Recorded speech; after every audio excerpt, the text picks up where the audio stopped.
lie. Well, who knows who's lying? You know. I think there's a lot of mistruths going around. It's absolutely, completely untrue, Konecki said. I can't imagine how she could even suggest it. Nothing could be further from the truth. Konecki said Johnson's charge will only hurt the Giffords, who's been trying to put Frank's adulterous fling behind them. They're not behind him now. Yeah. It's never going to get there. The glitzy couple's marriage was jolted after the Globe ran stories and photos showing Frank in a steamy dalliance with Johnson in the Midtown Hotel. Then it says here, Johnson told Stern yesterday that while she has sold details, that she had sold details of a 4-year phone relationship with Gift to the Globe, she had no idea that the magazine had rigged her hotel room with cameras. He came to me. I was wrong to let him in. I don't want to break up my marriage or anything, but the man was clearly unhappy. He was so happy with me. He came to me unannounced. It was, I hate to say, date rape, but the next thing I knew, we had some fruit there, and he put a strawberry in my mouth. And at that point, I said, that's not really date rape, is it? And then she agreed that it wasn't. But they don't say that here in the article. Makes it seem like she's claiming it was date rape. But I kind of got to the bottom of that, didn't I? Yeah. I don't know. I thought I did. I don't know if there's a bottom to get to. And you kept pointing out that it happened twice. Yeah, that there were 2 hotel visits. Right. He had already made his intentions clear in the first, and it wasn't sex until the second. Yeah, so how is it date rape? You know what I'm saying? Well, anyway. So there it is. And then it just doesn't really talk about how I kind of said that the case wouldn't really have any merit. Right, that you didn't have a case, but you kept saying $10 million you were suing for. They say $100 million. $100 million. I know. I had to figure $10 million. That seemed ridiculous. I thought that was crazy. Well, if you're going to have a crazy lawsuit, why not go for $100 million? Might as well. I guess so. All right. On the phone is Bob Shiml. This could be our last day. Bob Shiml has been a guest of ours many, many times. A great guest. You could call him a regular. I think so. Bob Shiml is a comedian. He's about to break pretty big because he got a deal with the Fox television network to actually have his own sitcom. Where is that right now? I don't know, but Shiml had to, put it on hold for a little while because he had the cancer, but now he's cancer. Are you cancer-free, Bobby? Hey, man. Bob Shiml, everyone. How you doing? What happened, man? Are you cancer-free? I'm cancer-free. I went for my last CAT scan and blood test on Tuesday, and they said they can't find anything. Beautiful. How long did it take to get cancer-free? 6 months. Wow. Oh, yeah. So I guess you're going to lose your bet here this year. Yeah, you pretty much ripped me off. Yeah, if you had died, Robin would have won the death pool. Well, actually, I don't think you would have even won. I couldn't have even beat Joe C. with Bob. Yeah, because Bob, what are you, in your late 40s? Yes. Yeah, but Joe C. was in his 20s. Yeah. Wow. Yeah, you would have died for nothing. That's right. I'm hoping for your continued longevity. Although, if somebody had Bob Shiml and Joe C., they would have been the clear winner. Yeah, that's right. Did anybody have both? Jackie, did you have Bob Shiml? No. I think I was the only one who had Bob. Well, I was kind of torn whether to put him on or not. Really? You had a conscience? Yeah, because I love the guy, but I thought it was a winner. I'm sad to say. I don't love him? I'm sad to say I just didn't think of him. Yeah. And the people who had JC don't love him? I think at least... Then you check on that. I at least think Robin remembered you. Yeah. That's nice of you. It's a form of a tribute. So, Bob, where's the career at this point with your Fox deal? Well, I am... they go into pre-production next month in January, and the first table reads the first week of February. They start shooting, and it premieres in March. Now, what are you shooting? How many episodes? I think they're doing 6. They might have to change the pilot a little bit because you almost my wife and I aren't together anymore. What? Oh. They cured you of cancer and marriage at the same time? What happened? I thought you and your wife were so tight. Nobody said anything about being tight. You guys are not tight anymore? My wife, what happened was I was home and it just wasn't working out, and I started seeing that girl again. Oh, no. God. No. Even with the cancer and everything. Yeah. You are such an amazing man. Last night, I'm watching TV, and I happened to be tooling around the aisle. There was a movie about a guy whose wife pushes him into politics, and because he's in such a messed up marriage, he decides to start dating his daughter's roommate in college. So you're dating your daughter's friend? Yeah. So here's what happened. My wife and I had a big fight. What? We had a big fight. Yeah. And well, what happened? How did she find out you were seeing the other girl? Again. Did you just tell her? I was a little drugged up from the hospital and wound up calling and got caught. And then I left. So how do you mean you wound up calling? You called a girlfriend and she came over to see you? No, we just talked while I was in the hospital. And she saw the bill? No, she walked in on me, and I was out of it, and I just totally ignored my wife while I was on the phone. Wow. No. So then I left, and then I said, okay, you know what, I really like the other person, and this was crazy to go home. And so I pack up my stuff, and I go to L.A., and I get a dozen roses, and I go over to this girl's apartment who I haven't seen since the end of May. Since before cancer, yeah. Yeah. Pull up front, I'm going to ring the bell, go up there and tell her I'm back, and I see her and this other guy making out in the window. Oh, what are you, OJ? Really, in the window? Yeah. Well, I mean, he just happened to pass her window. She wasn't in the window. Yeah. You got to be kidding me. No, so what happened was I had this letter that she wrote me that said that she loved me so much and there'll never be anybody but me, so I left it on her windshield. And the guy found it instead of her. Right. That's good. And was he like a boyfriend? Yes. Wow. Oh. She was playing you. Maybe not. Maybe she was kind of like, maybe like afraid to tell the other guy and thinking that you would never really be with her. So yeah, she looked really scared in the window, Howard. Yeah. All right. She was shaking in her boots. Just trying to figure it all out, that's all. So then what happens is, then I had to go back home back to Phoenix for another chemo. I wasn't done yet. Right. Now, were you... But you go home to your house? Yeah, were you going to try and go home to your wife and patch things up? Well, I went back home and asked if I could stay there just until I was done with the treatments, which was kind of crazy. And then... she said no. And then what happened was... Can't blame her. My wife started calling this girl at work and, asking her why again and this whole thing. And she called one day to talk to her, and they said she's not there. And she's on vacation in Phoenix. Well, my wife thought that I was seeing her behind her back again, that particular week, which was not true because it was a week I was getting chemotherapy. Right. So you my never wife sees said, anybody listen. during chemo. Yeah, you're not so my wife said, listen. She goes, here's what I'd like to do. Is there any way that I could get together with the girl and talk to her in person so I could just... I won't call her at work anymore if I could just vent and get closure and this whole thing. So I said, I don't know. So I call the girl, and the girl says, okay. And then my wife says, well, you have to go too. So I go to the park near my house with my wife, and then the girl pulls up in a convertible with her hair blowing in the wind. And looking good. My wife says, Robert's got cancer, and hey, how long do you think he's got to live? And he's, going to be 50 soon. And, right. What kind of life do you think you're going to have? And I'm going to sue him for everything. He's not going to have a penny when I'm done with him. And right. The girl said, I don't care if he has any money or if he's sick or anything. I love him, and, that's all that matters to me. Well, that really wasn't the right thing to say. And right. My wife got pissed off, so she gets in the car, throws it in reverse, floors it, jumps the curb, smashes into a saguaro cactus, then puts it in drive and takes off, slides sideways down the road, which is hard to do with a GMC Suburban, and leaves me standing there. Well, can you blame her? So then... Yeah, it was my car. So then, Shiml.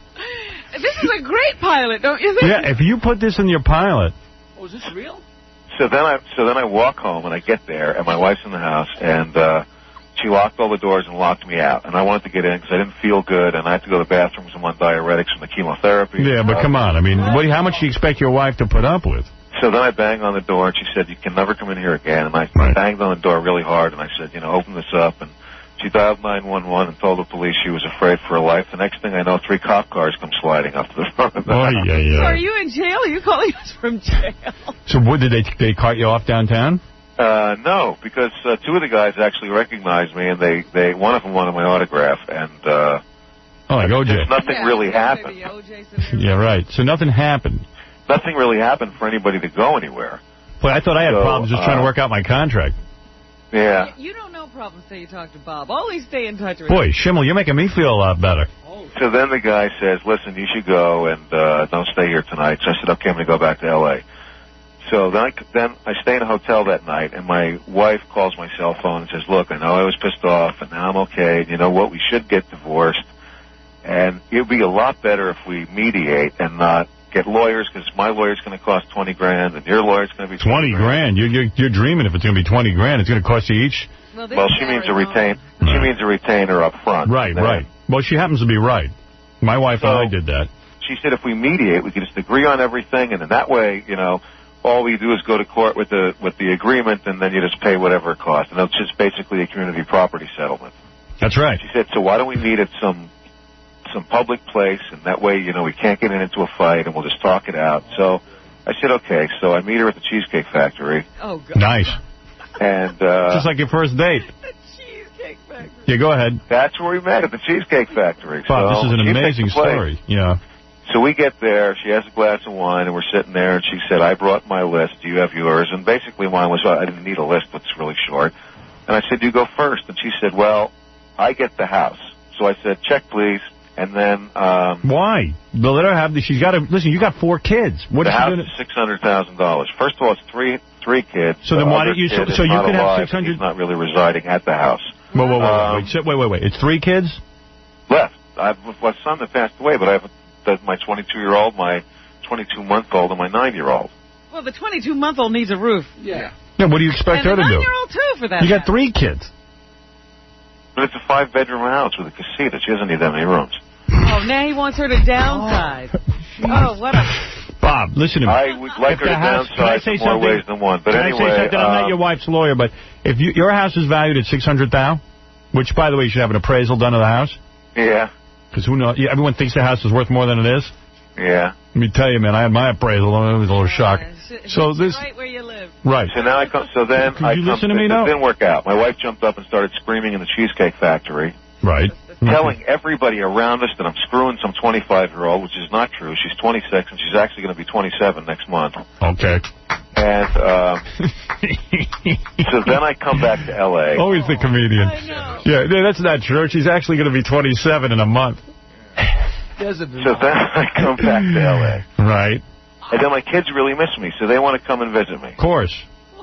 So now, a couple of days ago, which is really great, I actually have a picture of it, in my apartment, I had my 22-year-old daughter, my 22-month-old son, my 9-year-old daughter, Vicki Davis, who's my TV daughter on the sitcom. Yeah.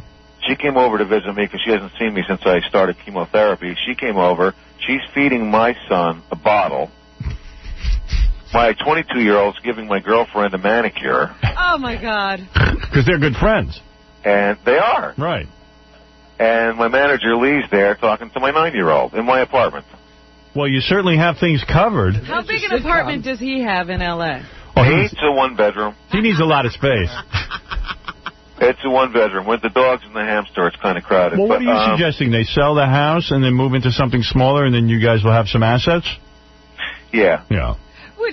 But she has to now leave her neighborhood and her friends. And the kids go to school. Yeah. You know what? I'm real tore up about it. So, cancer didn't change him one bit. You know how they say you have these life-altering experiences? He's cured. I did have a life-altering experience, and that's why I went back to where I really belonged. With your girlfriend. Absolutely. Right. Unfortunately, she didn't have the same life-altering experience. Is she really with you? Yeah. Yes. Well, she's with me, and the nice thing is she has someone else to take care of all the things that I can't handle. So she's still with the other guy? Why, you can't handle sex? Yes and no. I haven't had sex since I started chemotherapy. It's very hard to... get aroused. Yes. And I still haven't been able to, no matter what. So the boyfriend has sex with her, and you are there for emotional comfort? Oy vey. And financial. So, and financial. Why have a girlfriend? Why have a girlfriend if you can't have sex with her? What? Why have a girlfriend if you can't have sex with her? Well, it's like having a Porsche Boxster when you're losing your hair. I don't know. Why would you pay for her? No, I'm not paying for her. Well, when he gets his prowess back. She'll be there. She'll be ready. When and if. Right. So now my daughter says she wants to stay with me. She dropped out of school to help take care of me when I started chemo. Jessica, the daughter that you had. Beautiful girl. So now she's in my apartment, and like 2 nights ago, she said, Dad, I have to lay down a couple of rules while we're here. And I said, what do you mean? And she said, well, you can't have the girls sleep over because it's not appropriate for the 9-year-old to see. Your daughter's telling you that. She's like a little wife. Now Steve is the boyfriend is coming out Sunday Your daughter's to stay a few days because it's my daughter's 5-year anniversary with the guy. Oy. So now Jessica and my 9-year-old are sleeping in my bed in the bedroom. My son is in a crib in my bedroom, and I have to sleep in the living room with my daughter's boyfriend. How did you end up with all the kids? Well, they just came out to see me because they were on a break, and they haven't seen me. I mean, Right. you know, I They was want to be sick with for you. 6 months. Right. But your wife is in the 5-bedroom house alone. Yes. It's what you're saying here. Yes. So why does she need 5 bedrooms? You're the white Darryl Strawberry. he had cancer and went looking for hookers. I know. Well, listen, next time I come to New York, maybe you and I can go out, and I can finally actually do it. So, Well, let me ask you something, Bob. Do you think a lot of this has to do with your cancer, that maybe you're just freaking out and a little crazy right now, and maybe you're so like... Well, you know what? That's a great excuse starting June, but before that, I can't use that one. Well, I mean, you might see life ending, you're getting older, and then... Maybe you felt you were going to have cancer. Right. Yeah, that's what it is. Now, in the middle of all this mishigas, you're taping a sitcom? Yeah. Wow. Well, I think they might be changing the pilot now because it was based on my real life, and it was really like a 1999 version of Father Knows Best, and Father actually doesn't know best. Right. Evidently, Father knows the friend of his daughter. Your personal life has to match the stupid sitcom? Yeah, who does that? Well, wait a minute. Why should I go on the show and be fraudulent and You're not play fraudulent. something that I'm not? Well, then why don't you rewrite to You do did what for happened? a while. Why don't you put all this in the sitcom? I want to. I've been talking to Mike Scully about it. I think that I should be a divorced guy that just had cancer, just got through cancer, divorced, living with his children, and have that. You know, I haven't had anything like that. And you date your daughter. Hey, Daddy's home. And you date all your daughter's friends. What a hoot. Yeah. It's great. It really is. Well, Bob, You never cease to amaze, I must say that. I got to tell you, I hadn't spoken to you in a couple of months, and I got to tell you, things really change rapidly on your personal front. Do you know the crap I have to do in my life to get back on your show? It hurts a lot of people. It really Sometimes does. I'm convinced that Bob just does this stuff. Just like Sam used to drink to get on the show, Bob ruins his life for us. Bob breaks up with his wife, gets cancer. Goes back. I like my favorite part of the story is when you're laying in bed, your wife walks in and you're talking to your girlfriend, and you don't even hang up the phone. No, my wife went nuts in the hospital and started screaming, and the nurses came in, and they said, what's going on here? And she said, he's talking to his girlfriend, and they said, hey, it's like 1 in the morning, there's other people here that are really sick and they're sleeping, and they asked her to leave, and, you know, she shouldn't have come in without knocking. You're amazing. Well, Bob, this is quite the phone call. I'm having a press conference at 7:30, but it certainly pales in comparison. Yeah, you don't have any news compared to me. Yeah, I don't really have any big news except whether or not I'm signing my contract. Yeah, well... You're blowing me away.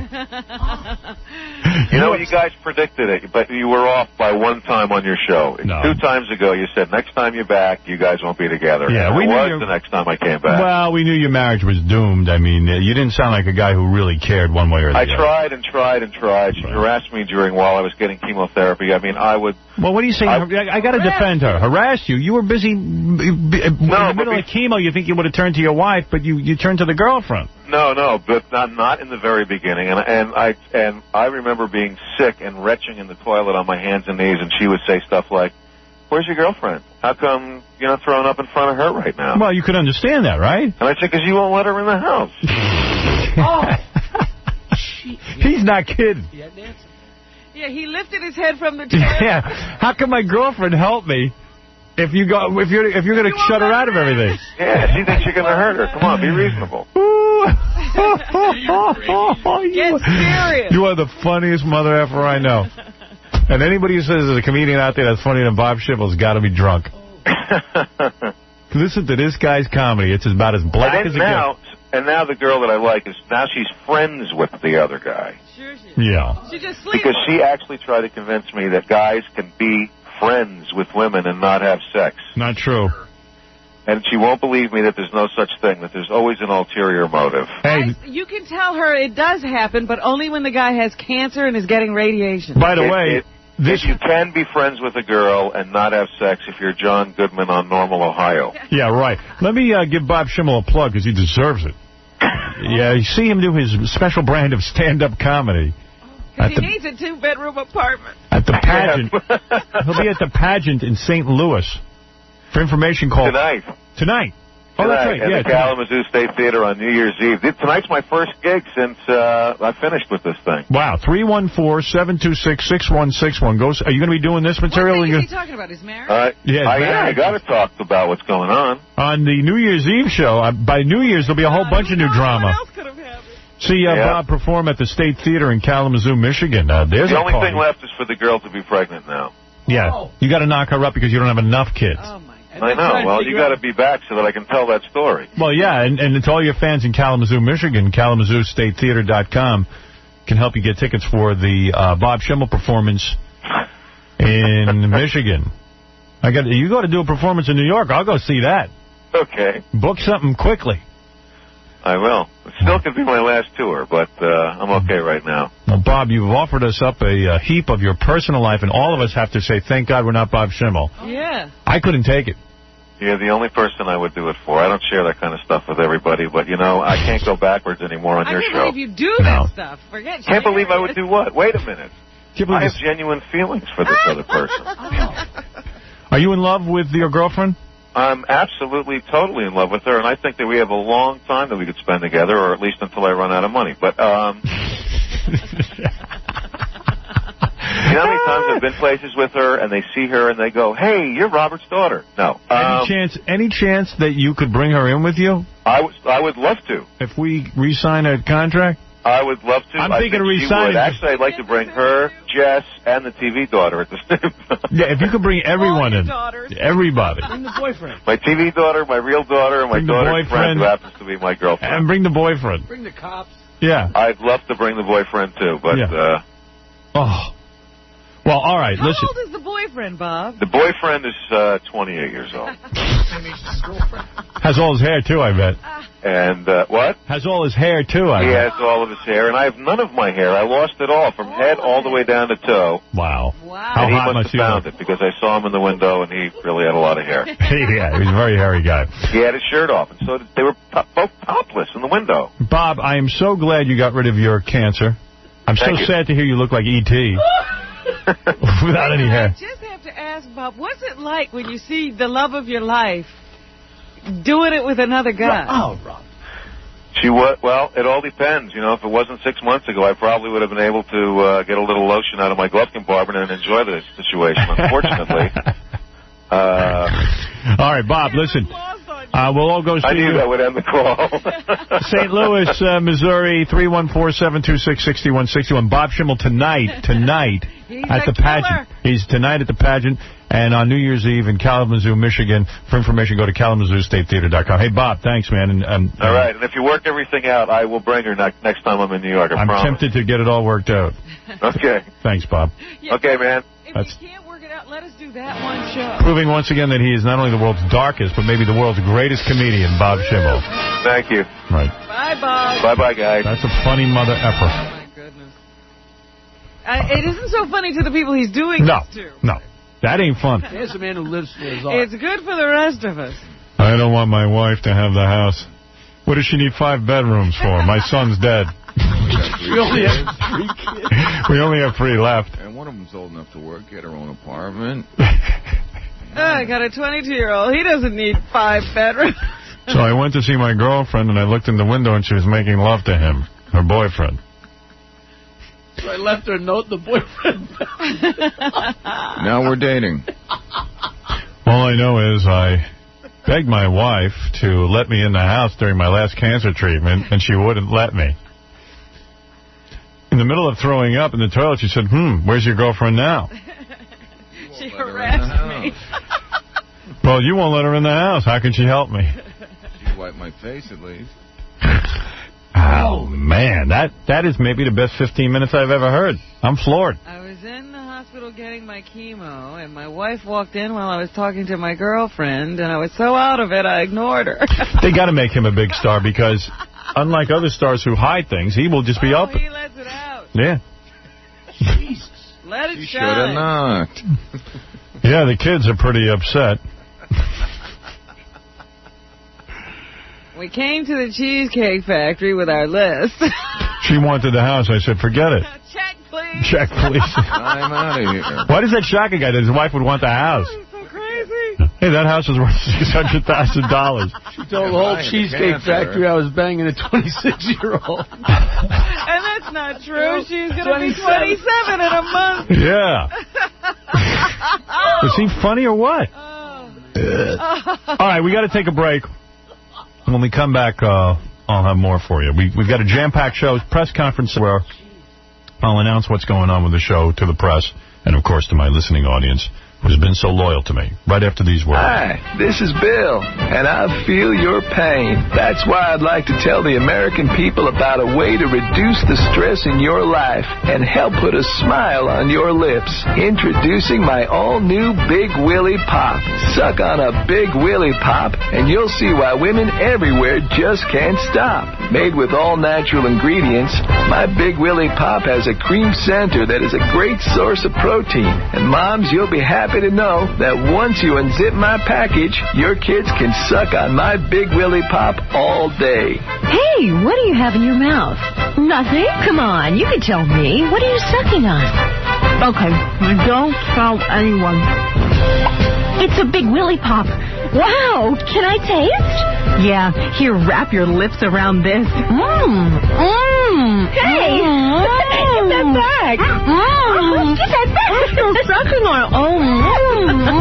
So listen and listen good, because I'm only going to say this once. Satisfy your craving and put my Big Willie Pop in your mouth. Excuse me, can I... You're back with the Howard Stern Show. Yeah, F. Jackie twice. The Howard Stern Show. F. Jackie CD T-shirt, only $12 plus $4 U.S. shipping on the Jokeland Web Mall, or call 1-800-323-KING. Friday, January 19th at the Turning Stone Casino in Verona, New York. For MP3 audio and filthy 3D Joke Man, visit jokeland.com. All right, in a second, we're going to be playing the Mike Walker game. What do you call that? National Enquirer? What do we call that? The Gossip Game. That's the name of it. The Gossip Game. I got the new Daniel Carver message from the Ku Klux Klan. Boy, he's got some Christmas message. Oh, is it a Christmas message? He is all over the place full of hate. Screaming about black women. I just listened to some of it. Black women? What have black women done now? Oh, my God. Forget about it. What haven't they done? What haven't they done? You want to hear it real quick, and then we'll get Ronnie Woo in here? Must. What's the matter? What are you looking over my shoulder for, Casey? I'm looking for your jingle. I don't want a jingle. Get out of here. Distracting me. Wake up, white people. This is Daniel Carver. Well, people, Christmas is almost here, and if you're wanting to get my 85-page catalog or something out of it in time for Christmas, you need to hurry, or you will not get it in time. The catalog is still only $3. Well, people, I have had a lot of nigger girls leaving messages on this answer machine lately, and I can't help but to feel kind of sorry for them. Nobody wants a nigger girl. They are so ugly. Nigger men don't even want them. Give any person, nigger or human, a choice of a beautiful, long-haired white woman or a true kinky-headed African female, and they'll always pick the white woman. Any nigger girl that has human hair or light skin. I can think of tons of guys who went for black chicks over white chicks. Roger Ebert, point in case. Boom, married a black woman. Bobby D. Bobby D's always got the black chick on his arm. Always. Marries him. Somebody just died who had a black wife. Who was that? Roger Ebert. No, he's not dead. Lips that don't poke out 2 inches with a nose 3 inches wide is a nigger girl mixed with white blood, people. People, the reason we don't have many pure, full-blooded nigger women running around this country anymore is because the few we have are so ugly that they can't find any other nigger man that wants to lay with them. They have to mix with some low-down piece of white trash that has done went and got so drunk you can't see, or is some retard of some sort.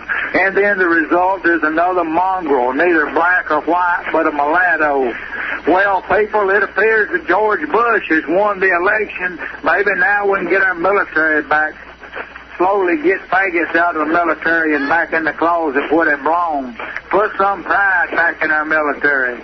Lots of people are wanting the country-style songs that you hear on Howard Stern.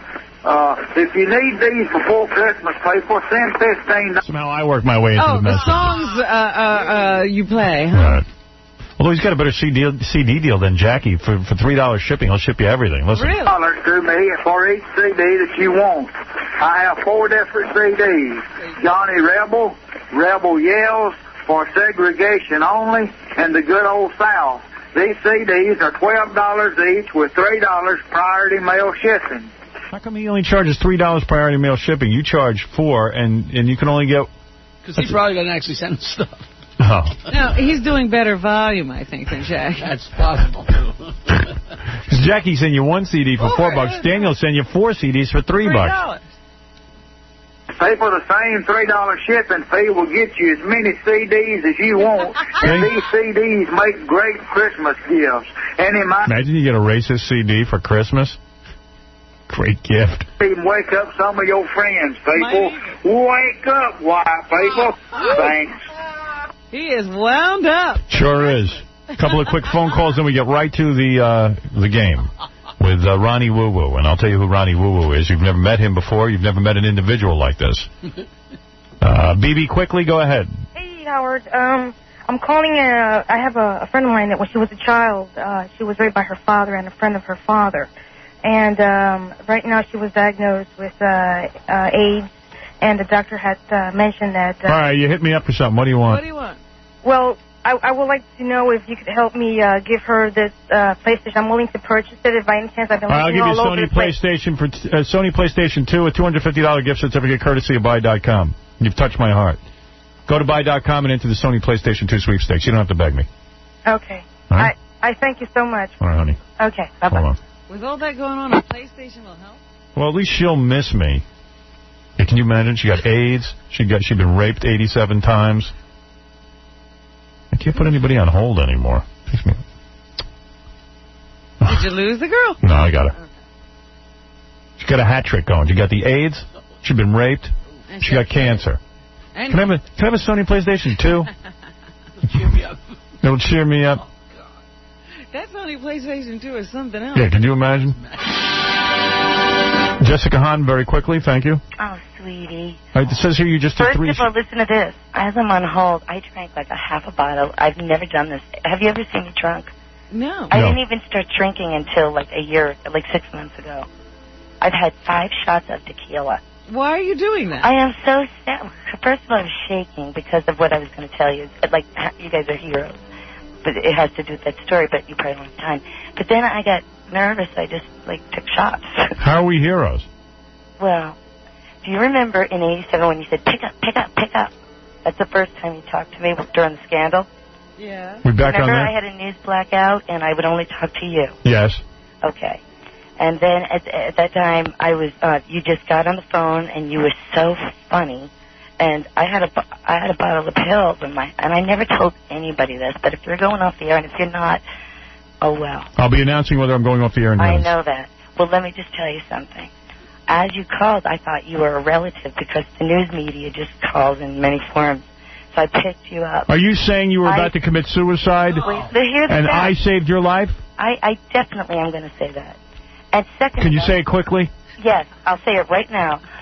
I spit the pills out so I could pick the phone up because I thought you were a family member, and in 5 minutes you had me laughing, and you were going to protect me and my mother from the media, and you reached out to me, and that I swear on the Bible as God is in heaven, it saved my life. Jessica, you have just revealed something. And I've never told you that because... You've never made that announcement before. Ever. That you were on the verge of suicide in your trailer home. I had... And that wasn't honey, the trailer. Whatever. I had... My mouth was so full of pills that I almost couldn't get them out to answer the phone. Are you saying the Howard Stern show, specifically Howard Stern, saved your life? Yes. And then you talked me through an entire week of entire hell. Well, you just trumped the cancerous and Bob the very Shiml. media that's in there right now, that's covering you, that now wants to kiss your ass and give you flowers at your so-called quote-unquote funeral, which I don't believe can happen because I'll just kill myself.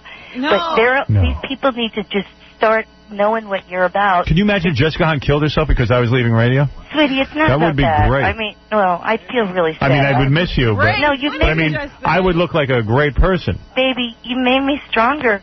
I did. So I'm not going to commit suicide, but I'd be really sad. Yeah, please do not commit suicide. But listen to me. These people, the press people, I want to tell them that now, you know, you guys pay attention because he's a groundbreaker, and you write all this crap, and then when you think he's going down, that's when you want to send the flowers. Flowers at a funeral suck. Do it when he's alive. Thank you. You know, you've said a mouthful. You make a good point. Man, I'm pissed. Let me say something. Let me say something. You've said the truth. A lot of the people in the press love to knock me and put me down, and then as soon as they see that there's a chance... every morning you fed me spiritually, and I don't care what people think about you, or what you do is create laughter and joy. You took my mind off of all the crap. My mother died. What did you do? You sent the biggest flower piece to the funeral home. That made if she starts crying, that'll be good. Somebody gave a crap. And as funny as you are and as crazy as you are, that's what people are. If she cried, that would make me look good in front of the press. You're not. And you are. Did I send her flowers? Yes, I did. We sent a huge flower arrangement. I sent her a flower arrangement? And everybody else. I think we did it on the air. Oh, let me. You sent it, Gary? Hold on a second. I got to get full credit for that. I appreciate you. Let me tell you, when I sent the flowers to your mother's funeral, I want you to know something, Jessica. What? I hope that they were the largest group of flowers, because I said to Gary, please, the largest flowers we can find for this woman who has been so good to me. And let me tell you something. I don't mean to make short shrift of your story. What you've announced is mind-blowing, but our show is more jam-packed than Gary's mouth. That's okay. Just go. I wanted people to know that you really did. I'm not bull-crapping you. And I love you, and I don't care what. Ladies and gentlemen, those are real tears. You guys. Those are real tears, ladies and gentlemen. And that's the truth. And that's just the truth. And I love you guys. And I'll never forget you. And I love you, Jessica. Jessica, I love you. I love you. Thank you very much. Bye. The beautiful and gorgeous Jessica Hahn. Thank you, honey. Often misunderstood. Mostly from this show. A lot of people very sad. This could be the announcement my competitors have been waiting for. The end of an era. The man who single-handedly changed the face of radio. Gave them jobs. Retiring. Made a place for them where they could make a decent living. But let's not stop the entertainment. Before the press conference, I want you to meet Ronnie Woo. Ronnie Woo is the guy that Gary, I think, ran into at a was it a Cubs game? Cleveland, yeah. No, it was Cubs, Chicago Cubs. Yep. What were you doing in Chicago? I had an appearance, and part of it was that I was going to go to a Cubs game, and then, you know, I saw him hanging out up front, and they brought him by, and, you know, he's like a legend in Chicago. He's been going to games for 30 years. Here he comes, Ronnie Woo. Ronnie Woo. Now, let me tell Ronnie. Thank you, Ronnie. Thank you, Ronnie Woo. Got gifts. Giving me gifts. He's in a baseball uniform. Ronnie Woo always wears a Cubs uniform. Let me just explain your story real quick, Ronnie. And you're playing our gossip game today. Ronnie Woo goes to Cubs games, and literally, what do you say at Cubs games?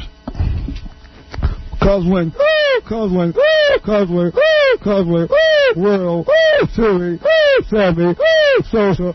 Carrie. Wood. Clary. Wood. So Ronnie Woo does that. Gary says he'll do that for. Sometimes he'll do it the entire game, right, Ronnie? I can do it for 6 hours, Howard. 6 hours you do it.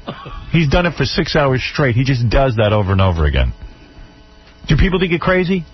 Well, you know, a lot of people think my elevator don't go to the top. Just like sometimes they think your elevator don't go to the top. But we're in this business all together, and that's the way the game goes. We play baseball. We win. Did you just get new teeth? Is that the problem? Well, I feel real good now. I'm happy with my new teeth. I want to thank all the fans of the universe. Right. They got your teeth? All the fans got you the teeth? He is a legend in Chicago. They love him there. But isn't it hard? Like Gary said, sitting next to you is somewhat annoying. I mean, it's because you do that noise through the whole game, right, Ronnie? Well, it's just I feel energetic coming to Wrigley Field. I like to come to Wrigley Field sometimes. Do you do this at other events? Do you just do it at Chicago Cubs games, or do you just do it through your whole life? I do my whole life. This has been my whole life going to the ball game and other events. And how did it start that you just go, you know, woo, woo, woo? How did that start? Well, some years ago, back in 1956 to 57, Rolf Moore was playing right field for the Cubs, and Hank Sauer was playing center field, and all them guys, you know, and I was going, Hank, oh, Sauer, oh, Hank, oh, Sauer, oh, Hank, oh, Deep, oh, Fondy. There were some guys from the 50s, but it's been a good part of my life. I love you to come to Wrigley Field. Imagine you sitting next to him, he's doing that the whole game. What happened, Gary? You were going crazy, right? What happened was I was doing an appearance right before the game. Right. And he stood next to me for an hour. And it was like, Gary, woo, Howard, woo, Robin, woo, Jackie, woo. But it just goes on and on and on. You know, Ronnie once got arrested for doing it for 6.5 hours, was it, Ronnie? 6.5 hours. I was in Schaumburg, I believe, and I was just... Why were you arrested? What did he do? He was on a balcony, and it was 2 o'clock in the morning till 8:30 in the morning. And the neighbors, and on the police report, it says, Ronnie was arrested for standing on a balcony, yelling woo and various Chicago Cubs names. Well, the Cubs organization must love you. Do they give you free tickets? Well, I would let you take me out to the ball game. Right. I mean, Jack Brickhouse, Harry Carrie, and all those other guys come up to Wrigley Field. Can I interpret? Yes. The seventh inning stretch in Chicago used to be this, the announcer, Harry Carrie, would lean out the window and sing, "Take me out to the ball game." Right. Since he passed away a few years ago, celebrities do it every day. Anybody from Mike Ditka has done it. So Ronnie's saying he'd like to be the one to be that guy. You want to be that guy. I don't think they give him tickets. In fact, I don't think Ronnie's ever bought a ticket to a game in quite a while. He just stands out in front, and people know him. And sooner or later, somebody gives him a ticket, and they buy him drinks, and they buy him food, and hot blondes rub up against him. Yeah, hot blondes rub up against you? I have a good time. I have a good time in life. You do. Know, life is just how you feel deep inside.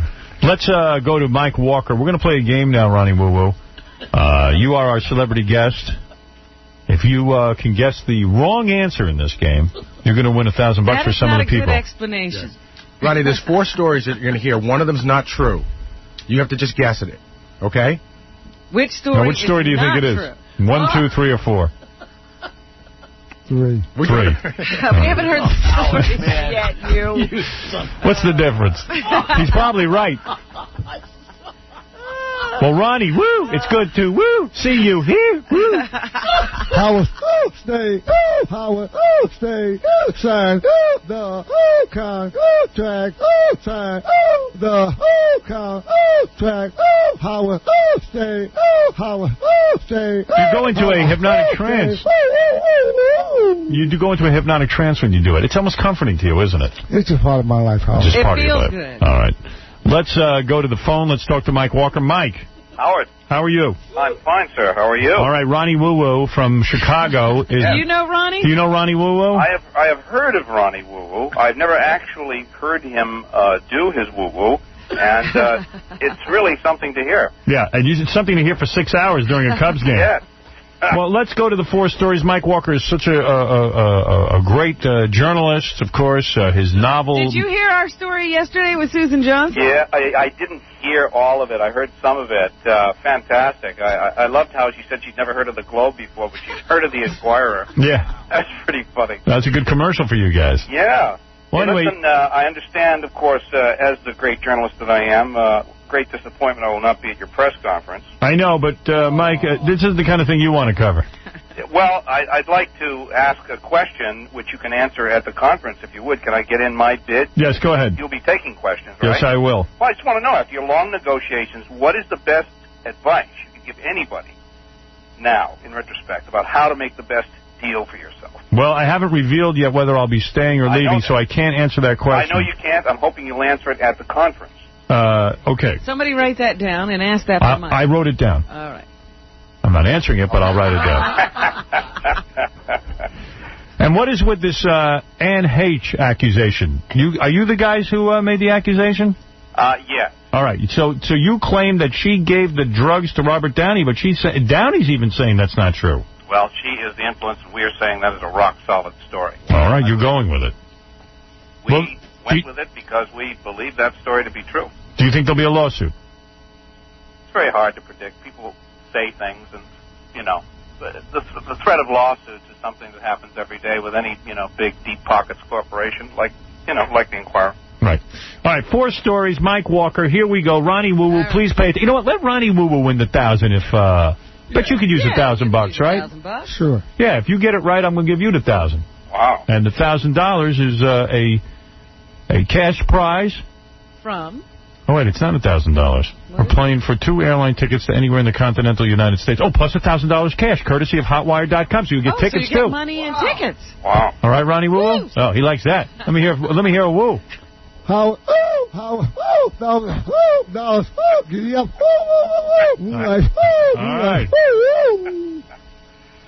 Wow. Yeah, huh? No wonder. And people want to know if I want to stay in the business. Yeah. Somebody got to sit on that plane next to him.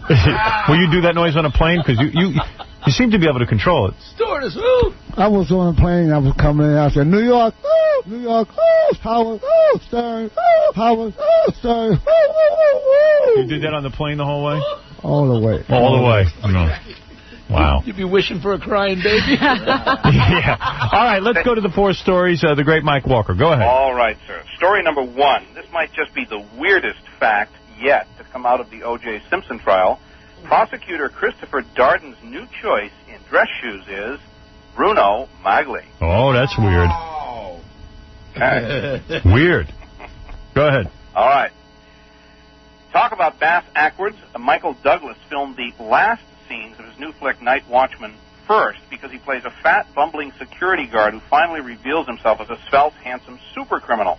The studio hired a full-time gourmet chef who's practically force-feeding Michael to pack on the 25 pounds he needs before filming resumes, but new bride Catherine Zeta-Jones complains she's already packed on 4 pounds she really didn't need. All right, go ahead. Number 3. Number 3, no buts about it.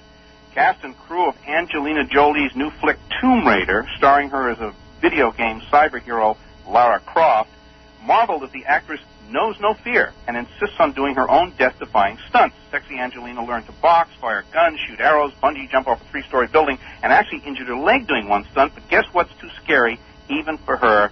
Angelina won't let them film her tush.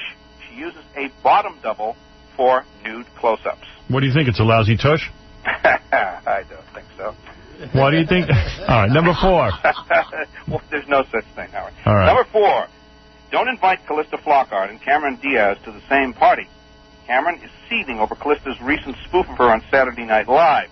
The Ally McBeal star donned a blonde wig and impersonated Cameron, plugging her Charlie's Angels box office smash. She made me look like the biggest airhead, Cameron complained to pals, then sniped, maybe she's jealous that I'm a big movie star and she's not. Meow. All right, here's our 4 stories, and Ronnie Woo, I'll let Jackie go first, because maybe you'll copy him, because he's always right. Let's see. Number 1, Chris Darden's favorite shoes are Bruno Maglia's, same as O.J. Number 2, Michael Douglas shot his last scenes first. Because he has to bulk up for the film. Angelina Jolie uses a tush double, and Callista Flockhart and Cameron Diaz hate each other because they're goofing on each other on Saturday Night Live. Oh, wow. Jackie, you go first, because maybe that'll help Ronnie Woo Woo. You're good at picking out the... I'd like to see him win the $1,000. Are you going to say number 3, Jackie? And what Ronnie Woo Woo already said it's number 3. What if he's right? Woo! I believe Michael Douglas. The Darden thing's a non-story, so that's probably true. And I believe Angelina Jolie. You know what? I think that Cameron Diaz has a better sense of humor than that. Number 4 is the false one for sure. Now, Ronnie Woo Woo. It says here, Jackie's always been right. I don't know. He says it's number 4, Callista Flockhart. Do you agree with that? I don't mean to go against you, Ron. Yeah. I know you were thinking it was number 3. Maybe you want to change that. You have to pick a number, Ronnie. What do you think, Ronnie? Let's see. It's 111 days for opening day, let me think. Mm-hmm. Opening day for the Chicago Cubs. How many days till opening day? 111 days for opening day. Mm-hmm. Woo! 111 days. It's about 4 months for my Woo Life direction come out. Mm-hmm. So I would say... this is what you would call a system in gambling. Yeah. I'll go with the lady. All right. Number 4, Jackie? Yes. Okay. The lady Jackie.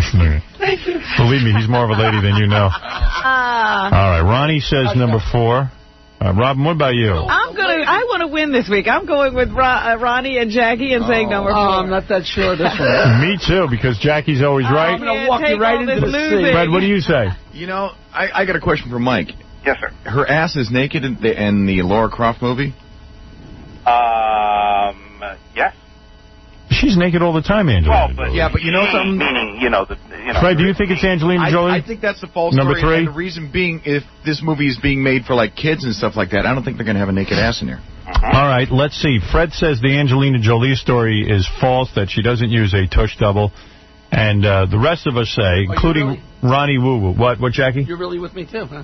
Yeah, of course. You always win. Well, Howard is going with Jackie, right? Okay. Yeah. There's $1,000 riding on this for Ronnie Woo Woo. Okay, 1,000 for Ronnie. Okay, well, Fred, I don't know if you've been to the movies lately, but even movies, that let kids in do show a lot more than naked tushes. So that is an absolutely true item. All right. And you are wrong.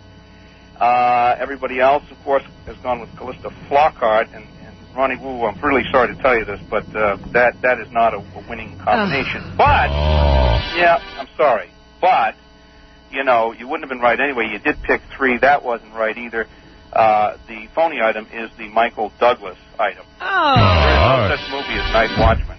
No such movie as Night Watchman. How dare you? Well, we got it all like wrong. that.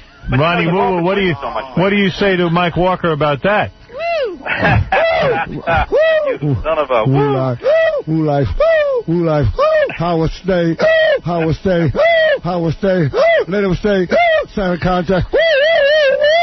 Mike, you know everything. Do you know if Howard is, what's the announcement he's going to make? Let's just say I think that today is Howard's final show of the week. You think I'm resigning? I think, Howard, that you will not be off radio. Well, I will make that announcement next. I think Del Carmazan would never, ever let you go. Well, I will. Many people have said that that this has been a sham all along, that I was... Oh, I don't think it's a sham. No, it's definitely not a sham. I can tell people that. But you think I'll be resigning? I think so. I am going to make my announcement to the press next. Very exciting. Mike Walker, your novel Malicious Intent is even more exciting than my announcement. Yeah. It's a Hollywood fable, and everyone knows it. And listen, I would like to remind everybody to go to my website, go to nationalenquirer.com, and then click on the Mike Walker game, and you can, see the same game that we played here. And Howard, it's true, a lot of people are going on to the site, they're bringing people who maybe missed the game, had to go into work. So it's there as a service. Thank you, Mike. And that's not thank you. And listen, Howard, whatever happens, yes. I'm all for you. This has been a wonderful experience for me for the past, what's it been now, over 3 years? Over 3 years we've been playing this game. That's right. I still can't get it right. But thanks, Mike. Good luck, Howard. Thank you very much. Bye. The great Mike Walker, everybody, and the great Ronnie Woo from Chicago. Ronnie Woo, you didn't get the 1,000. I wish can we give it to him anyway? Give it to him. Come on, it's the last show. Like I've got a secret that you should do. Let's give it to Ronnie Woo anyway. Can I, Gary? Yeah. How I would like you to know, I have a Ronnie Woo website. Ronnie Woo website. Does he have a computer? RonnieWooWoo.com? RonnieWoo.com. I want you to vote for me saying, take me out to the ball game. I will vote for you to take me out to the ball game. And what is it, Baba Booey? I'm going to go out on a limb, and I think that, because if somebody won, we could have given the money away. And I think it's Christmas time. Hotwire.com would want to be a part of Ronnie Woo-Woo's good fortune. And Ronnie needs some good fortune. I think it'll be okay. All right. And we'll throw in a Sony PlayStation 2. I have a daughter, so I'm quite sure she will love it. What'd you say? I have a daughter. You do have a daughter? Yes. Well, there you go, then. Sony PlayStation 2 and a $200 gift certificate to buy.com, all for Ronnie Woo-Woo, because he says woo-woo. Howard stay, Howard stay, sign the contract. Oh, there you go. You listen to that for 6 hours? Howard, you know what? At the game, he doesn't stop. Do people tell him to stop? It's not just the game. It's anywhere he goes. Do people tell him to stop? No, he's a character. People love him. It's become part of it. But I'll tell you something. It looks painful. Yes. But it doesn't appear to be. Does that hurt when you suck in like that and go... No, it's just a part. I just feel so good. I smell them vines in Wrigley Field, In the crowd, I really feed off the crowd. You do. I just say, Cubs, Cubs, world, series, Howard, third, Howard, third, Woo life, Woo life, Woo life, Woo life, Woo life, Woo life, Woo life, Woo life, Howard, third, Baba, Bowie, Jackie, Baba, Bowie, Baba, Bowie, Howard, third, Howard, third, Howard, Howard, Howard, Howard, Howard, Howard, third, Woo life, Baba, Bowie, Jackie,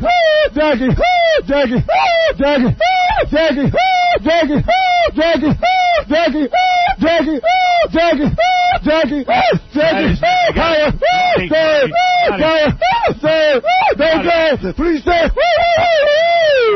Ronnie, ask something. When the game is at a really tense point, what does he do? Does he go crazy? It helps ease his tension. Doesn't it seem like he goes into almost a trance? Yeah, you go into a trance, don't you, Ronnie? Well, I smell them Van der Wrigleyfield. I don't know what will happen. I just let it happen. You let it happen. It'll come out. Wow, imagine the guy who gets the seat next to Ronnie Woo. Gary did. My friend sat next to him. Right. And he emailed me because he heard he was coming on this week, and he said he wanted to shove a bat, where. Does he move around the whole game or sits? He walks around a lot. Sometimes he sits, sometimes he walks around. Oh. You get to watch the game, though, don't you? I watch the game. I roam from place to place, like the Cuff fan. We all over. Well, RonnieWooWoo.com. We'll check that out, and congratulations, because HotWire.com is giving you $1,000 cash, and also will fly you anywhere. 2 airline tickets in the continental United States. Go as far away as you can. And I got to tell you, that's very exciting, because HotWire is the one that gives you all the low airfares. They're great. What a great website. And then you got the PlayStation from Buy.com. Well, thank you, Howard. It's another great... I want you to sign this contract so I can come back and say, Howard, Howard, Barbara, Billy, Bobby, Jackie. We'll be back with the press conference. The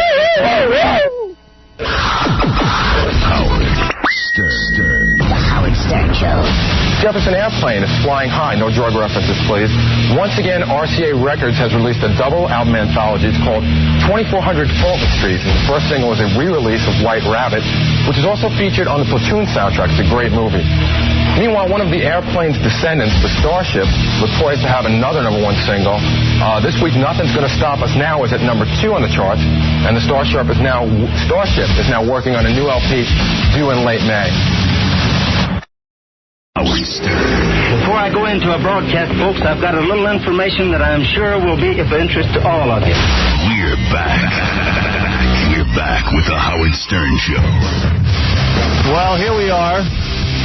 This is exciting, Robin. The press is here. I thought you said there was only going to be a few people. Well, my ego couldn't handle it, so I have more than a few people here. Gary, I thought we were only inviting a few select members of the press. It looks like you have the entire press corps here. What is that, Gary? Everyone we talked about is here. Penny Crone. Right. ABC. Mark Shearer. CBS, Mark Shearer. Right. Extra. Access. It starts to get to be a lot of people. Access Hollywood. There are a lot of people here, and the reason they're here is they want to know, as all of the world wants to know, what I am going to do. Well, this was D-Day. You said something had to happen today. Well, my contract is up. And I've decided to tell you all tomorrow. No! I'm going to keep the suspense building. Go home. I'd just like to do more live commercials. I just want to say that I am thrilled today to have all the press here. I'm not thrilled because the press is here. I'm thrilled because I had a solid bowel movement. Oh, nice. And I just had a full medical exam, and I don't have cancer. Everything is kosher. For my opening statement, I'd like to say I slept with Frank Gifford. Oh! That's right, and there's videotape of it. Frank is in the nude, and man, is he big.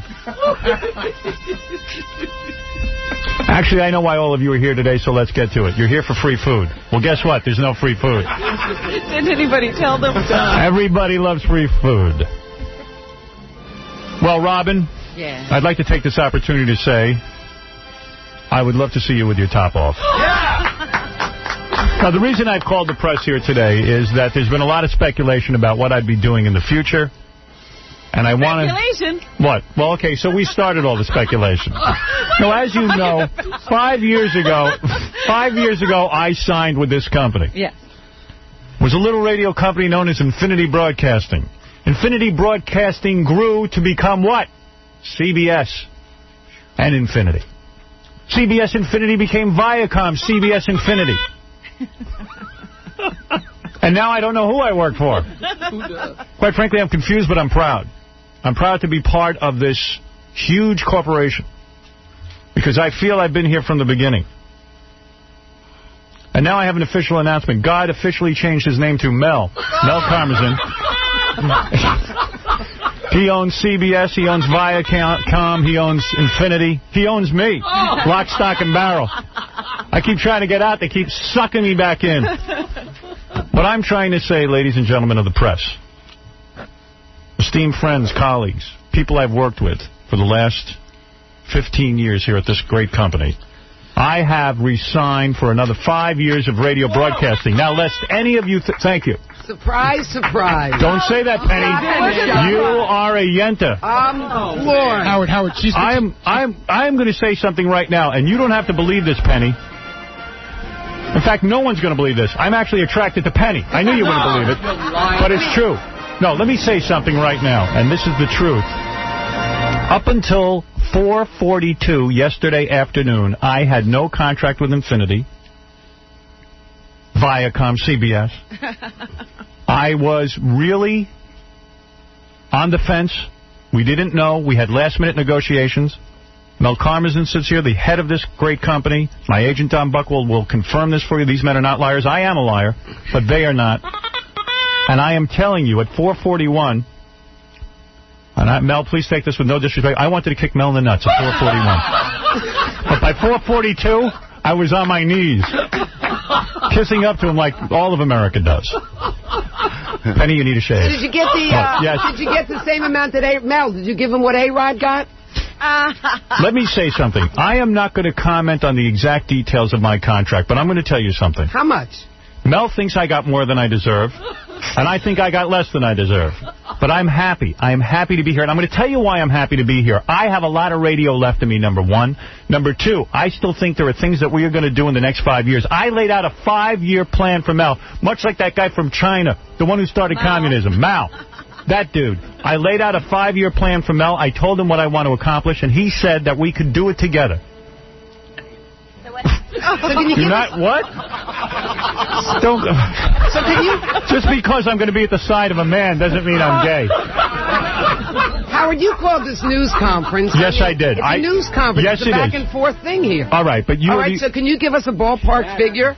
What you're making? I mean, what you were making? Penny, have I ever told you, you yenta, what I make? No. What do you make? We get up at 6 o'clock in the morning. I didn't call the news conference. She's particularly pissed off today because this is her vacation day. Oh, I don't care. I mean, honey, you guys called me every day. You wanted to know if I'm going to have a new contract. I'm telling you today. I didn't call you we didn't call you every day. Yes, I got. Who called me? Someone raise their hand. A gentleman over there called me every day. Well, what happened at 4:41 that changed your mind?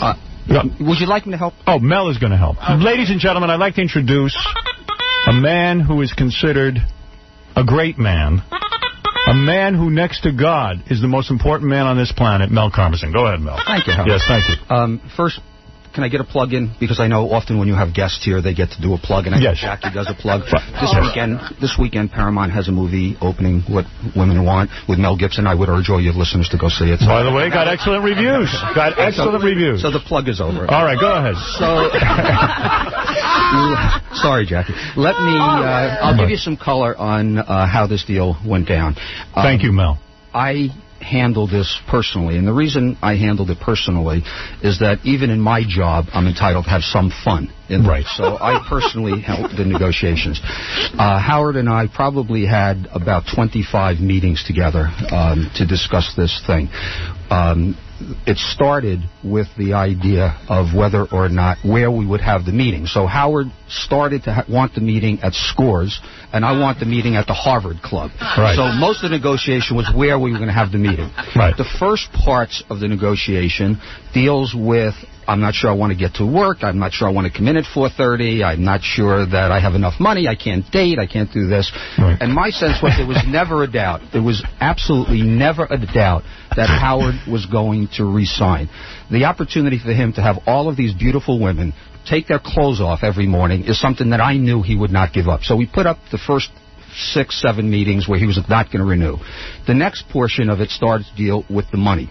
Howard starts with the premise that advertising has never been higher, listening is all-time high, all of this stuff, and if the name is CBS, he owns the S. He should be renamed. The S should be Howard Stern in CBS. I start with the premise that says that every single morning, Howard is entertaining 20 million people for free. He's performing for free for them.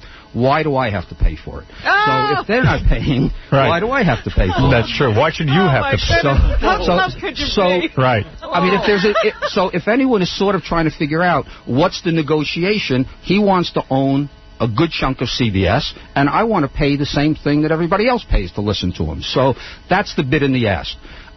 Last night, legitimately, just before 5 o'clock, we resolved the last issue. And, we've never disclosed exactly what it is. It certainly is more than I would like to pay, because I didn't really want to pay anything. And I think that Mr. Paley's, wherever he is, will be happy to know that CBS will stay CBS and won't be renamed after Stern. So somewhere... Wait a second. Well, you told me it would. Wait a minute.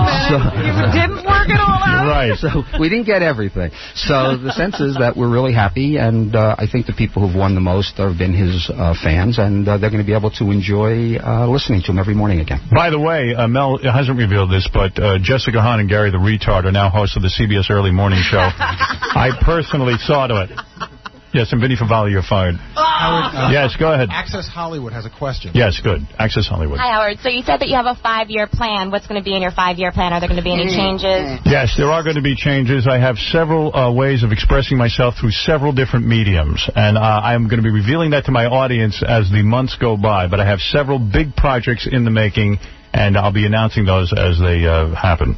Howard? Yes. Mark Shearer, CNN. Yes, Mark. I have a question, Howard. You had some serious leverage. You really could have gone off and started your own broadcasting company.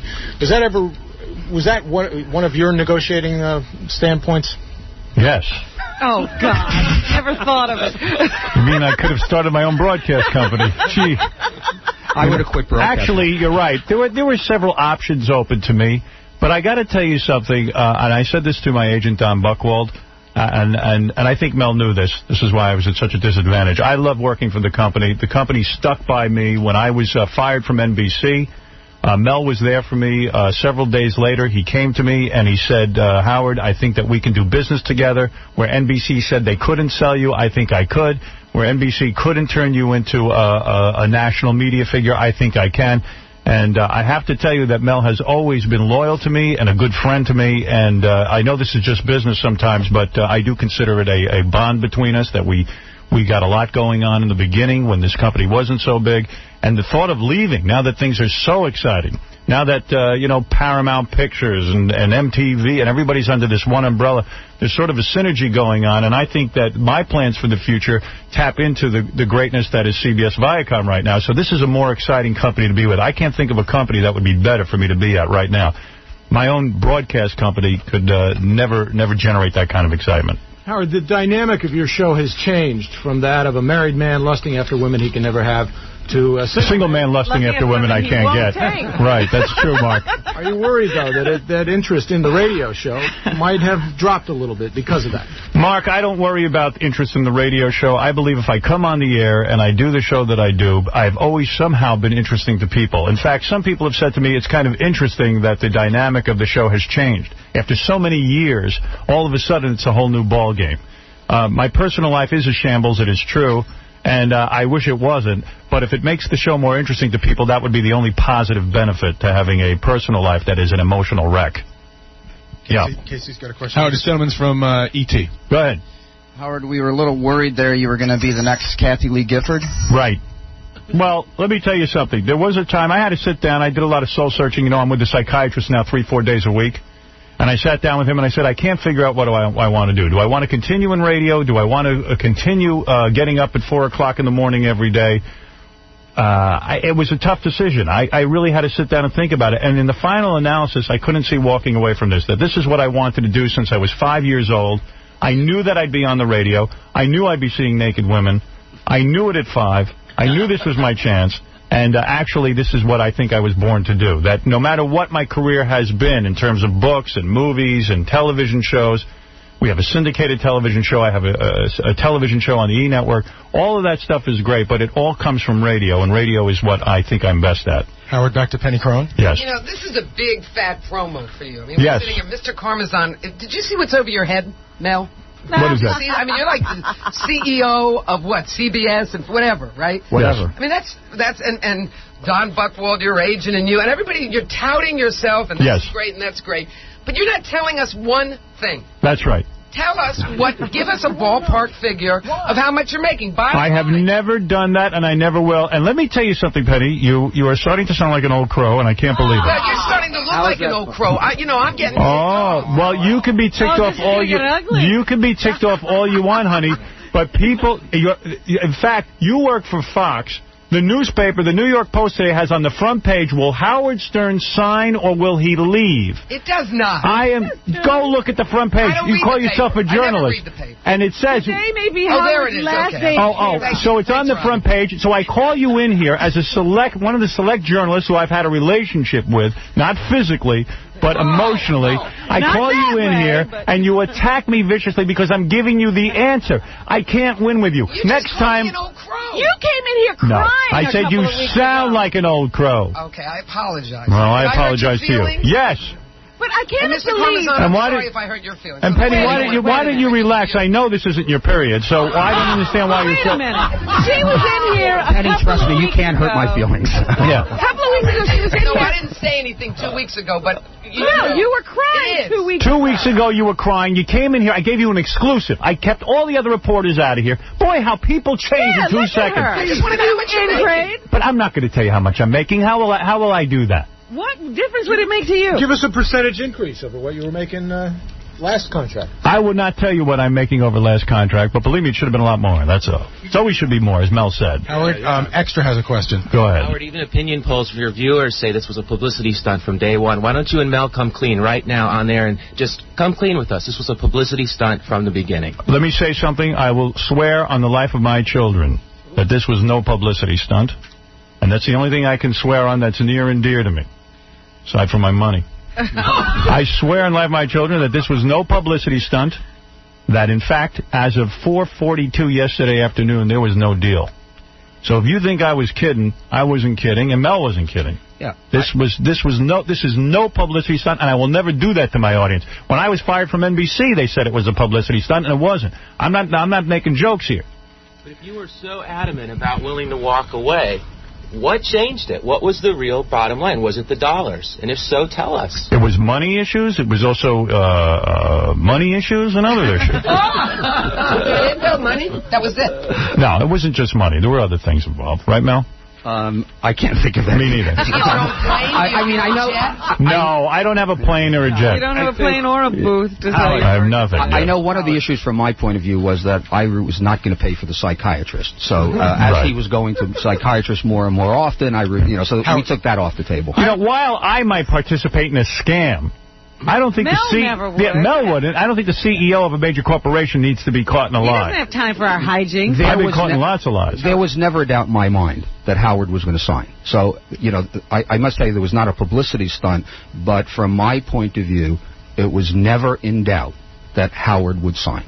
Now, I may have read it wrong, but I didn't have a plan B. When I was asked what was going to happen if Howard didn't re-sign, I told Tom Chisano, the general manager of the radio station, that we would be silent for 4 hours every single morning, that we would just not have anybody else on the air. We would not broadcast from 6 to 10 from then on. By the way, Brian Gumbel is going to be doing overnights in Bosnia. That's part of my deal. Howard, Access Hollywood again? Yes. If you're not going to give the figures, though, are you happy with the outcome that you got with the money? I am very happy. I'm happy to be here for the next 5 years. This will be my home. And I believe... This same place? We don't even get a new studio? That was my question. What kind of negotiation was that? We'll be broadcasting from this very studio. We're gonna make some improvements here. All right, this place is kind of a dump, I admit it. But we're going to be making some improvements. Yeah. The money figure you were happy with? You are very attractive. And so are you, Penny. What are you going to do with the money? What am I going to do with the money that I'm making? I mean, do what I always do. What? Give it to my wife. What do you think? I get it? What is that? Was that part of what was possibly leading you away? Maybe time to focus on your personal life or to start another family? Was that one of the factors that was possibly leading you away? No, I'm not starting any more families. Starting another family? About pursuing other film and television stuff. Is that yes, I'm going to be pursuing a lot of things. My production company produces a show called Son of the Beach, which is in its second season and is shooting it right now. And then we have a couple of other shows that are going to be coming out. And I have some other great ideas that I will be revealing in a couple of months. Was there a part of you that was looking for a sort of break from the grind of a daily so that you could pursue those sort of things? Yes.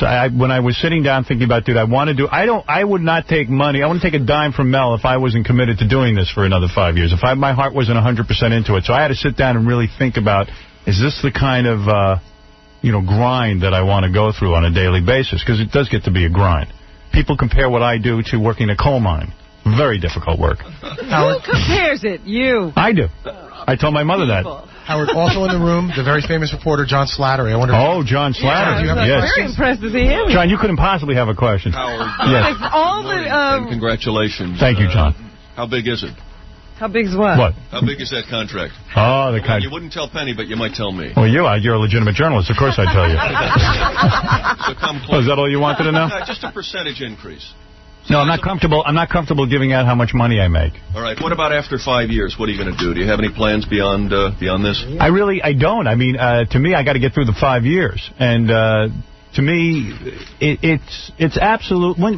Aside from getting up early in the morning, this job is absolutely joyous. I mean, it can be so much fun. I've built up a relationship with my audience. My audience thinks of this radio show as a family. Robin Quivers, Fred Norris, not Jackie so much, but Stuttering John and Gary. All the people who work here are like family to us. So we've built up quite a thing. We've made the medium personal again, I believe. And I think that this is something we would not want to give up. Is this like a no-cut? Every time I ask a question, you get annoyed with me. I'm not going to be annoyed with you anymore. Is this like a no-cut? What happens if you have a total nervous breakdown or something? Or you get, you lose a leg or something? Do you still have the? I think you can still talk without a leg. As long as I have a tongue, I can work. No, it's a regular cut like you have, Penny. Is it a no-cut? In other words, it's guaranteed 5 years, Mr. Carmazon? I'm not sure I understand your question. So if Howard has a nervous breakdown and loses a leg, will he still be on the air? Yes. Is that the question? I mean, if that's the question, yes. In fact, my ratings will probably go up. That's a better show. That's a better show. Mel would like that. Howard? Yes. Entertainment Tonight again? No, actually, it's David Thompson from Extra. Share with us some of your successful negotiating tools, then, or tips for your viewers. Well, I would have to turn to my esteemed agent, Don Buchwald, who handles all of that stuff. The way I negotiate is I call him and say, please negotiate. Speaking of nervous breakdown. Yeah. No, I mean, I don't have any tips for negotiating. I don't think I'm a game player. I was very upfront with Mel through the whole thing. I said I really do want to be at the company. I love the company, and I love working for them. I mean, I can't think of a better company to work for, and I've said that on the air for years. When it comes to radio and broadcasting, these guys treat me like a prince. Well, in the paper, it says CNBC found out that you had been offered about $18 million for every year of a 5-year radio deal. And it said that. Well, how would they know that? Well, I don't know. They said they found it out. And it said that that's a 50% increase per year. Well, thank God. As a matter of fact, that sounds good. Now I don't have to work anymore. Now, Howard, there's a lot of other print media here, like Hollywood Reporter and Variety. Does anybody back there have a question? Yeah, we got an important question back here. Go ahead. Yeah, Howard, in light of your recent contract signing, any chance of the more financially unstable people of your cast get a nice Christmas bonus? Would that be Stuttering John asking that question? Yes. It's absolutely no chance. By the way, on the phone to congratulate me, because I am such an important person, is Governor Whitman of New Jersey. Whoa. That's right. Governor? Yes, I am here. Governor, how nice of you to call in. This is special. While the media is all focused on me, I'd like to share the spotlight with you. Why am I important to... You've always been a magnanimous person, Howard. Governor, why am I important to the tri-state area? Explain to the press. I want to tell you, I get more people who come up to me, no matter how long the time is between our talks, and say, I hear you on Howard Stern, and I love Howard, and how great it is to hear you on Howard Stern. And what's really amazing about it, or wonderful about it, is the variety of people from all walks of life. It doesn't matter what kind of event I am at or just walking down the street. There are people who listen to you all over this area. And I just want to say, first of all, happy holidays. That's the most important thing. But really, congratulations. I think it's wonderful that it worked out. And Governor, I'm delighted. Governor, thank you. And in your official capacity, can you please tell Penny Crone to back off and not be so harsh with me? Now, let me tell you something. You are a great governor. Well, thank you, sir. But you know that. I've said that a million times. And I am hoping... Are you going to be part of the Bush administration? Well, I have nothing definitive at this point. Have there been talks? Have they contacted you? I'm going to be like you with your salary. I'm not going to talk about anything till I have something to talk about. Well, then I'm going to be like Penny Crone. You better tell us. You haven't told us anything. You haven't told us anything. If the governor won't answer, that means yes. That's a yes, isn't it, Penny? Yes, Governor Whitman. Governor, what will you be? You'll really be running the Bush administration. He can't possibly do it himself. There's no way that guy can do it. He's got a great team around him in the White House with Condoleezza Rice and with Dick Cheney, and I hope we're going to hear that Colin Powell's going to be part of it. And I think it's going to be a very good team and good for the country. Well, you heard it here first. Governor Whitman is going to be part of the Bush administration. Howard, you're putting words in my mouth. I believe that you will, like that. and I would be very proud if you were a part of it. I want to thank you, Governor. Well, I was just calling to really wish you well. You should have been the vice president. You know that. I know it.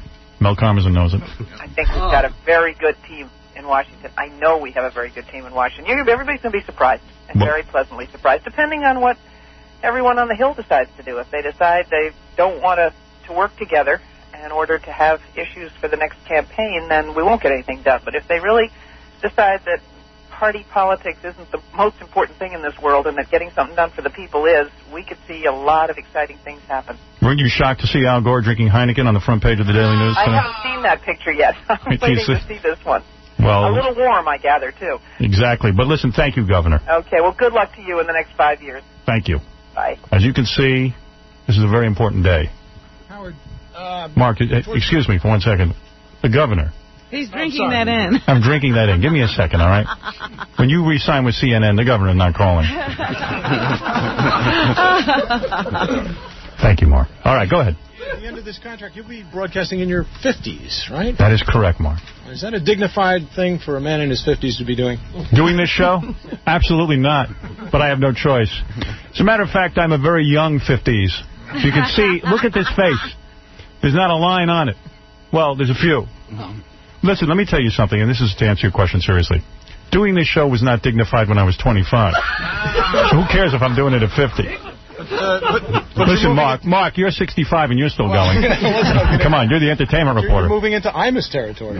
No. Nobody's moving into that territory. Come on. You got that locked up. I know. Imus has got old age locked up. You're not going to do it on a cannula. I don't do the show on oxygen. Yeah, I don't have to be hooked up to an oxygen tank yet when I do the show for my ranch. I don't see a 70-year-old Howard running around with a 2-year-old. That's right. Maybe a 20-year-old. Maybe you do. I don't know. Hey, listen, but seriously, no, I'll know when to get out. It's not time yet. I'm still very bright. Amazon said that you knew all along that Mr. Stern was going to be with your company. So why did it take till 4:46 yesterday afternoon to settle this? Because that's how long it took me to make Howard convinced that he's going to stay with the company. I was convinced he was, but he wasn't convinced. It seems very warm and affable between you guys today. Rewind back to yesterday. How tense did it get? How close did it get to Howard really not resigning? Did it ever get nasty? No, I don't think it ever did. No. It never got nasty. Situation? No, not for me. Howard's always tense. But yeah, I'm the angry one in the relationship. I will tell you this right now. I said that I guarantee you 5 years from now, Howard's going to call a press conference about whether or not he's going to sign or not. Penny will be there asking how much money. The question Howard will say 5 years from now, I wasn't sure whether I was going to sign or I wasn't going to, and will announce a new 5-year deal 5 years from now. Bank on it. And Mel is too dignified to say this, but which one of you wants to put on a bikini? Yeah, Penny, I'll do it. You will do it. I'll do it. Yeah. Get a bikini. Well, go quickly. Give Penny a bikini. Right over here. Go get one. Here, now, that's news. Give her that one. Put it on over your clothes, Penny. There it is, Penny. You know, everybody at Fox, last time when you were so kind to invite me up here and totally demolished me, crucified me. I really didn't. I couldn't come back, and I just told people at Fox, if I'm coming today, I'm going to do something really bizarre. Are you going to put on a bikini?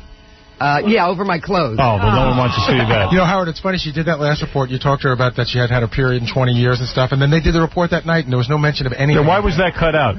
I cut that out. Why would you cut that out? Are you ashamed that you have not had your period in 20 years? Firstly, I have had it. Number you have? One. You still have your period? Yes. You are willing to sign an affidavit that you still get your period? I will sign the affidavit. And secondly, in front of Mel Karmazin, you're lying and saying you still get... Karmazin. What is a period? Mel doesn't even know. And secondly, I was absolutely astonished that, you invited me up here. You were like the mob. I mean, first you kissed me and loved me, and then you stabbed me. Listen, let me tell you something. You told me I was great, and I had great... I've been nothing but nice to you, and you should put on a bikini for Mel. He wants to see it. Howard, we still have some questions in the back. All right, one last question, Howard, then I must end this. Howard, we got the Daily News is here. Good, Daily News. Go ahead. Yes. Howard, you talked about the grind. Does this contract give you more time off? No, same kind of deal. You can't, to me, in my estimation, that you can only take a certain amount of weeks off in radio, that radio is habitual. People tune in every day to hear it. It's not like The Tonight Show where you can take Fridays off or Mondays off or something like this. Johnny Carson worked out a contract where he showed up 3 days out of the week. And I don't think with radio it can be like that. Either you're committed to it and you're here every day for the audience pretty much. You take your vacation days and stuff. But if I'm going to do it, I have to be aggressive about it. And, it's pretty much about the same amount of vacation time. I'm not sitting here exhausted. I'm very excited about doing some more radio. I think that this is the most successful radio show in the history of radio. It changed radio. It changed the way we look at radio. Real news must be happening. And Howard, was this more about the money or the creative aspects?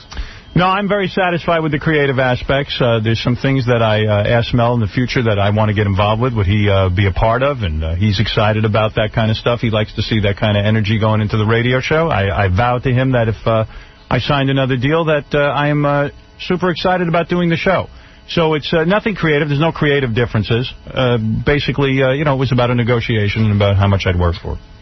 Congratulations. Thank you, and thank you to everybody for showing up. I'm happy to be here. And now we can have a happy holiday. And now we can all... Penny, now you can have a happy holiday. Do you pay Robin and your staff? No, does your big income come out? Or does Mr. Parmesan pay them separately? I will tell you, the harder negotiation was dealing with Fred. He's the guy you should be talking to. All I had to do with Robin was go horseback riding and feed her cats. But Fred was a tough one. Fred was a tough one. A lot of demands from Fred. But anyway, thank you, everyone. If that's it, we'll wrap it up. And the news is that I will be back for another 5 Happy years. holidays. All right, thank you. And we'll be back right after these words. The Howard Stern Show. Here. Howard, how are you? Okay. Congratulations for renewing your contract for another 5 years. It's so true what Robin says. Penny started attacking me because when she thought I was leaving, when it looked like I couldn't get a contract, she was so nice to me. Then as soon as you say you're staying, everybody hates you again. Yeah.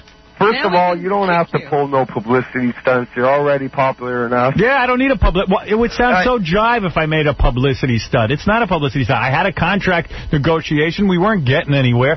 A couple of months ago, that was it. And then all of a sudden... You got to play hardball. And I was very honest. I said, now we have a 60-70% chance. And then yesterday, 2 days ago, I thought it was all done. And then last night, it wasn't done.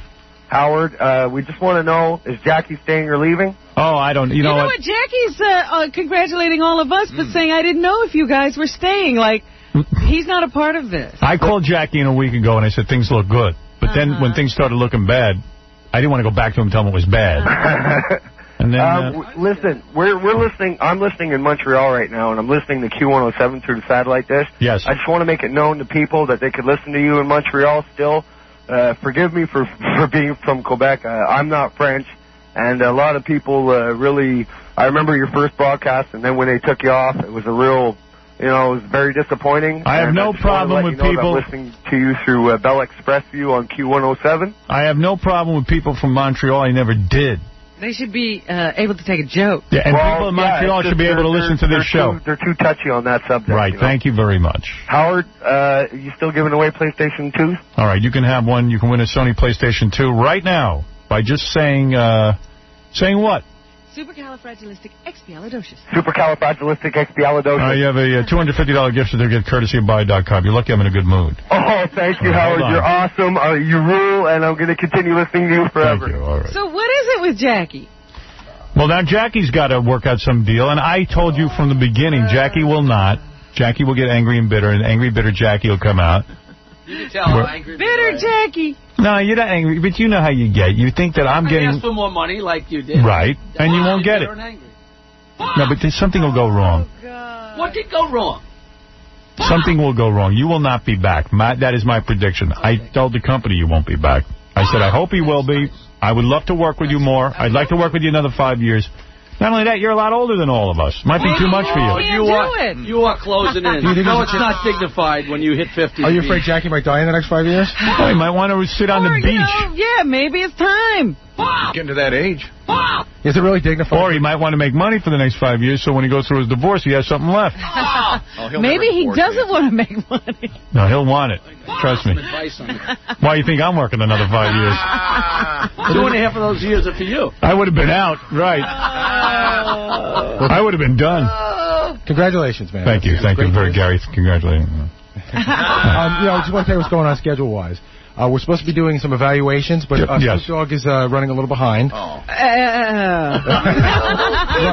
Is he on his way, like in 2 seconds? Because I really, you know what? In the car? I actually have to leave today on time. He was 5 minutes away 10 minutes ago. You want to talk about Cabby? We were talking about something with Cabby. Oh, this is kind of funny. Here's a show note that everyone would like to hear. Crazy Cabbies, just got out of rehab.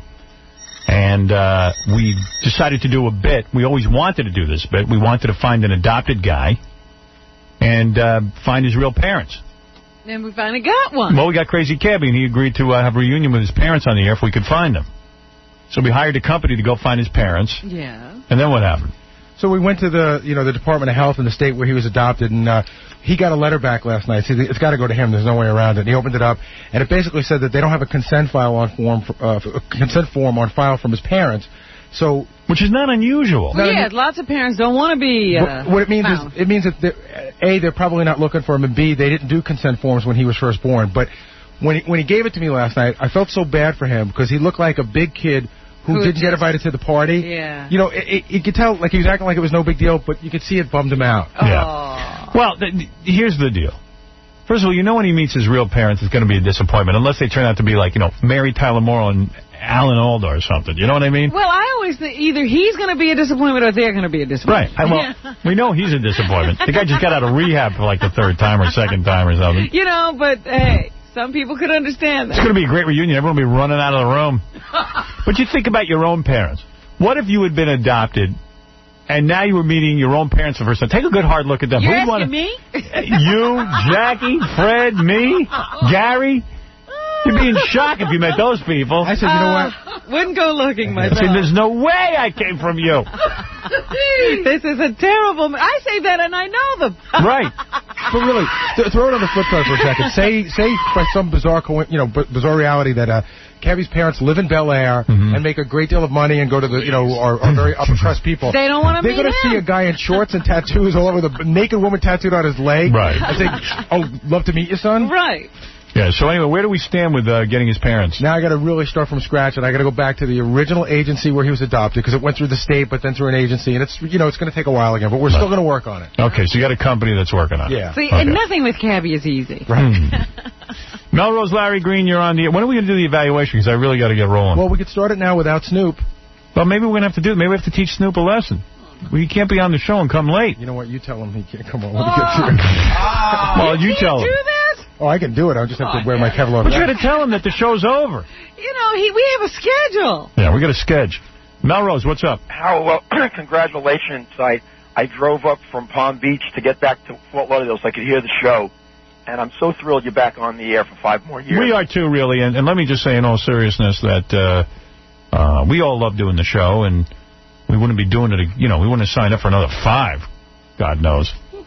I mean... If we didn't love doing it, and even with all the aggravation and Chiasano and Andre on the button. Chiasano and all, nothing's changed. You don't like right after the announcement, Tom came in and started hacking me about something. Oh, God. Don't forget the 21st anniversary. You know what he was doing through the press conference?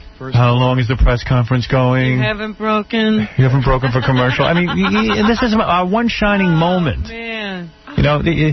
The one day we can be happy about doing this crap. See, he usually gets one of us out in the lobby at one point and says, you prolonged that conversation too long. But I know he didn't say that to Mel. By the way, part of me, the reason, I didn't get into this in the press conference, but one of the reasons I signed for 5 years is because Mel said he'd help us with the studio, because we got to get some heat. I should hope. And I think we're going to get our ceiling raised. Really? I hope. Yeah, I think I heard that. I'm not sure. Howard? I don't know if it's... Your fantasy or reality? Yeah, I'm not sure. You might have dreamed it. I think that's going to happen. Oh, man. I don't care about anything else. I just don't want to sit here and get irradiated every day. Howard? Yeah. Down here at the I was at Palm Beach yesterday. You have so many fans in Palm. All right. Let's move on to Dominic Barbara. Do you think that Jessica Hahn is still drinking? Or? I hope not. I hope she's fine. I signed because I didn't want her to commit suicide. Dominic Barbara, you are a bloated attorney. Congratulations. Thank you, Dominic. I'm happy for all of you. I know this is where the future will be. Thank God. My show is dead without you, so this also will help. How about your new show, Power of the Calorie? Power of the... Oh, I'm so sorry. Power of the Attorney? I want you to know I'm celebrating right now with a second egg sandwich. Oh, wow, isn't that nice? Dominic Barbara, of course, long-time caller to the show, long-time friend of the show. Yes. And that's all I have to say. I'm not going to start crying like someone else did this morning, but congratulations. How about the head of the company, Mel Karmazin, making his first radio appearance ever? I know. Unbelievable. I couldn't believe he was actually here for the press conference. That was a big surprise. Big surprise. You did the bowel humor right in front of him. That was great. He knows what we do. He knows what we do. He understands who we are. Hey, how about Governor Whitman calling in? How about Governor Whitman hearing the news and spontaneously calling? The next call will be Kathy Lee, and the day will be complete. Sure. That would be great. We're ready to talk. We have many questions. Thank you, Dominic. Congratulations to all of you. Please go back to your breakfast. I don't mean to interrupt. All right. Dominic and Barbara. All of the big stars are calling in. Pervert Johnny's on the phone. Yes, Pervert. Yes, I want to congratulate you. I was on 2 years ago, and you changed my life tremendously. Really? Thank you. Yes. How did we change your life? I was the one that talked about going to the chicken ranch in Las Vegas. Yes. Yes, and that was me. Yeah, he goes a horse. But did he get to go? Well, yeah, remember I showed you the booklet I got there and everything else. Right. Good for you. And you guys changed my life tremendously, and I want to thank everybody there. You got laid, right, Pervert Johnny? Yes, I did. Yeah, all right. Congratulations thank on you that. very much. Congratulations on getting laid. Perfect. Justin, go ahead. You're on the air. Hi, Howard. Mazel tov to you. I don't know what I would have done without you on the air. Mornings just would not be the same in New York City. Well, thank you, and we're happy to be back. It would have been a very weird last show today. It would have been very strange to be leaving the airways for good. Howard, it was strange waking up this morning and feeling that Monday or whenever you come back from vacation, you just wouldn't have been there. Right. People think that, we sort of knew something. I got up this morning. I didn't know what I was doing. I didn't know I was doing whether I was doing a last show before vacation or the last show of our lives. And that's true. And Howard, I also noticed that K-Rock, when they do the, broadcasting from the top of the Howard Stern building. Yes. They started cutting out the Howard Stern part this week. I noticed that. Yeah, well, listen, that's them. They're trying to strong-arm me. Yesterday, Tom walked me down to my car, and he says, I'm in the dark, too. I don't know anything that's going on. He said, but... Well, that's an understatement. He said that he thought the negotiations could go on beyond today. And I said, nobody's given me any indication that they can go on beyond today. We all decided this was the day. Yesterday, they turned off our long-distance service on the telephone. Did you notice that? Yeah. Yeah. Wow. Oh, yeah. Wow. Lest anyone think this was fun. Really Howard. Yeah. How about an early Hanukkah present for a fellow Jew? I may have to. Can I go in one of those PlayStations? Yes. Oh, thank you, Howard. You are the best. You have a Sony PlayStation? Howard, you are the king of New York and the rest of the world. Thank you.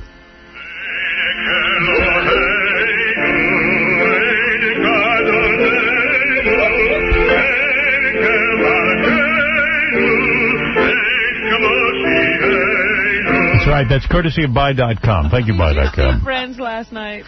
No, I did not. I was not home last night. Episode. They had the Hanukkah armadillo. I don't know what that is, but don't tell me, because I like to watch it on TiVo. It was a funny episode. All right. It was a good one. Yeah. No, I was filleting Mel last night. Did you give out the death pool money yet? Yeah. You did, huh? Who won? Who won? So Jackie got his money. How much did he get? Well, $22.50. Take away the $500 he had to put in, so it's $17.50 in winnings. And Emery was one of the winners.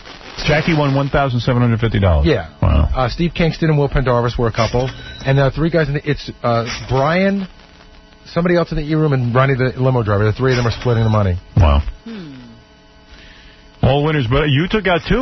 You had to put up 1,000. I had to give $1,000. We each had to put 500 in. I was a mere 3 weeks away from taking the whole 9,500 for myself. You were so close. You were really already spending it. What are the odds of a 26-year-old guy dying? That's the wild card. Yeah, that's the death pool. You should have been there taking care of him. I'm not doing the death pool anymore. You know why? Oh, stop. Bad karma, or you don't win? Because no, who cares about bad karma? I've already got that.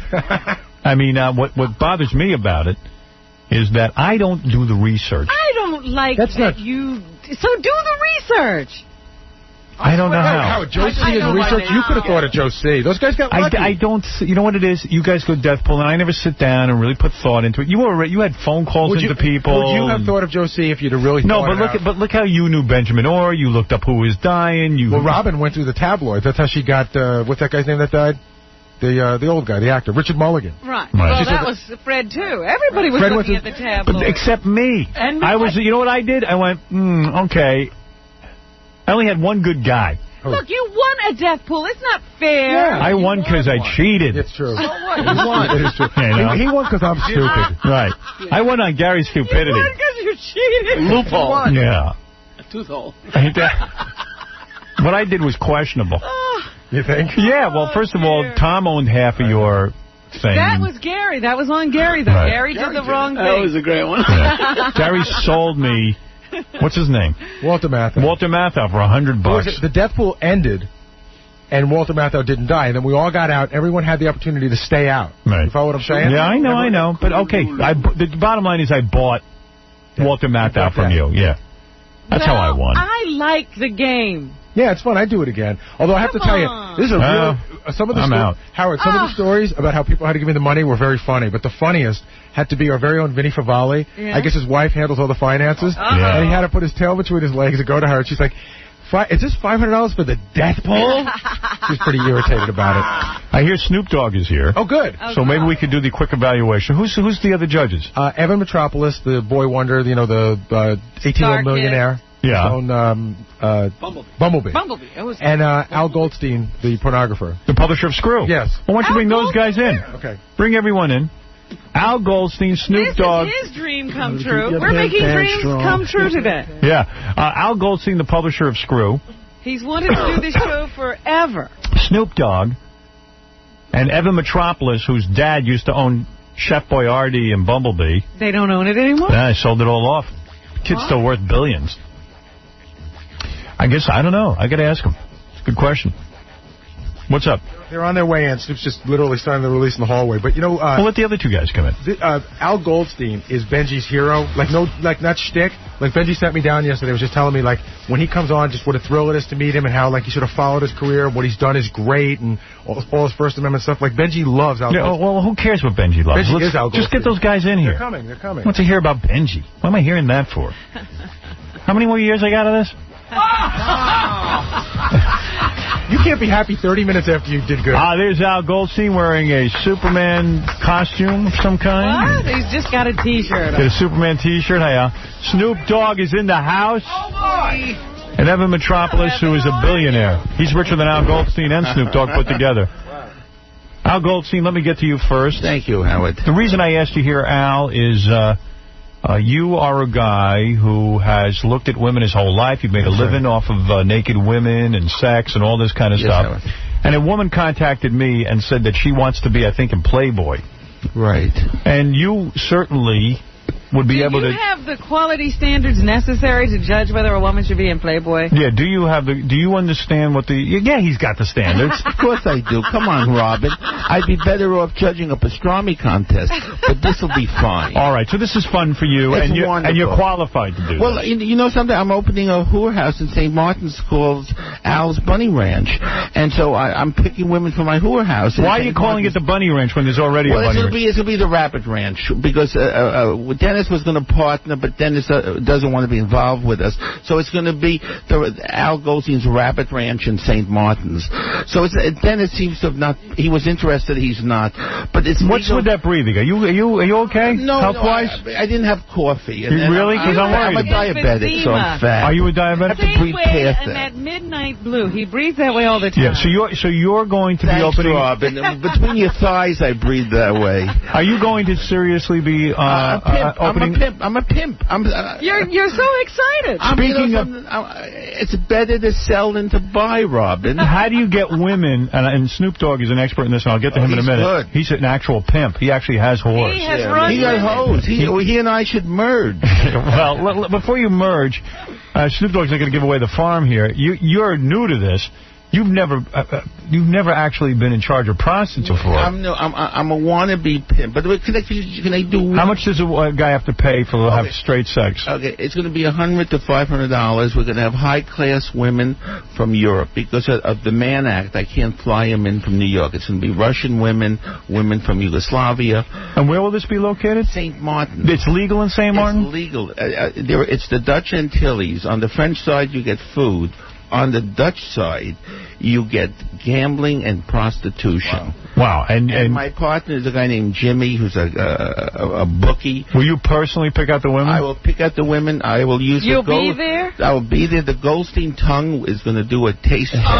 You're into that. Wait a second. Wait, I'm very oral. Cut it out, Robin. All right, let me talk to Snoop Dogg. Al Goldstein, the publisher of Screw Magazine, who's soon to become a whoremonger. Snoop, you've actually grew up in the ghetto, I understand. Exactly. And you learned how to be a pimp a long, long time ago. You grew up dealing women, didn't you? Please believe it. Right. And how many women do you have in your stable right now? As we speak, I have 10 in each state, so that gives me a total of 500 hoes. Really? Is that true? Hoes. Really? And, you are an international recording star, a performer, world-renowned. One would think he'd give up the pimping. Yeah, you would think he would try to clean up. I tried to give it up, but my pimp hand is so strong it just won't quit. When you say your pimp hand is strong, though, how do you?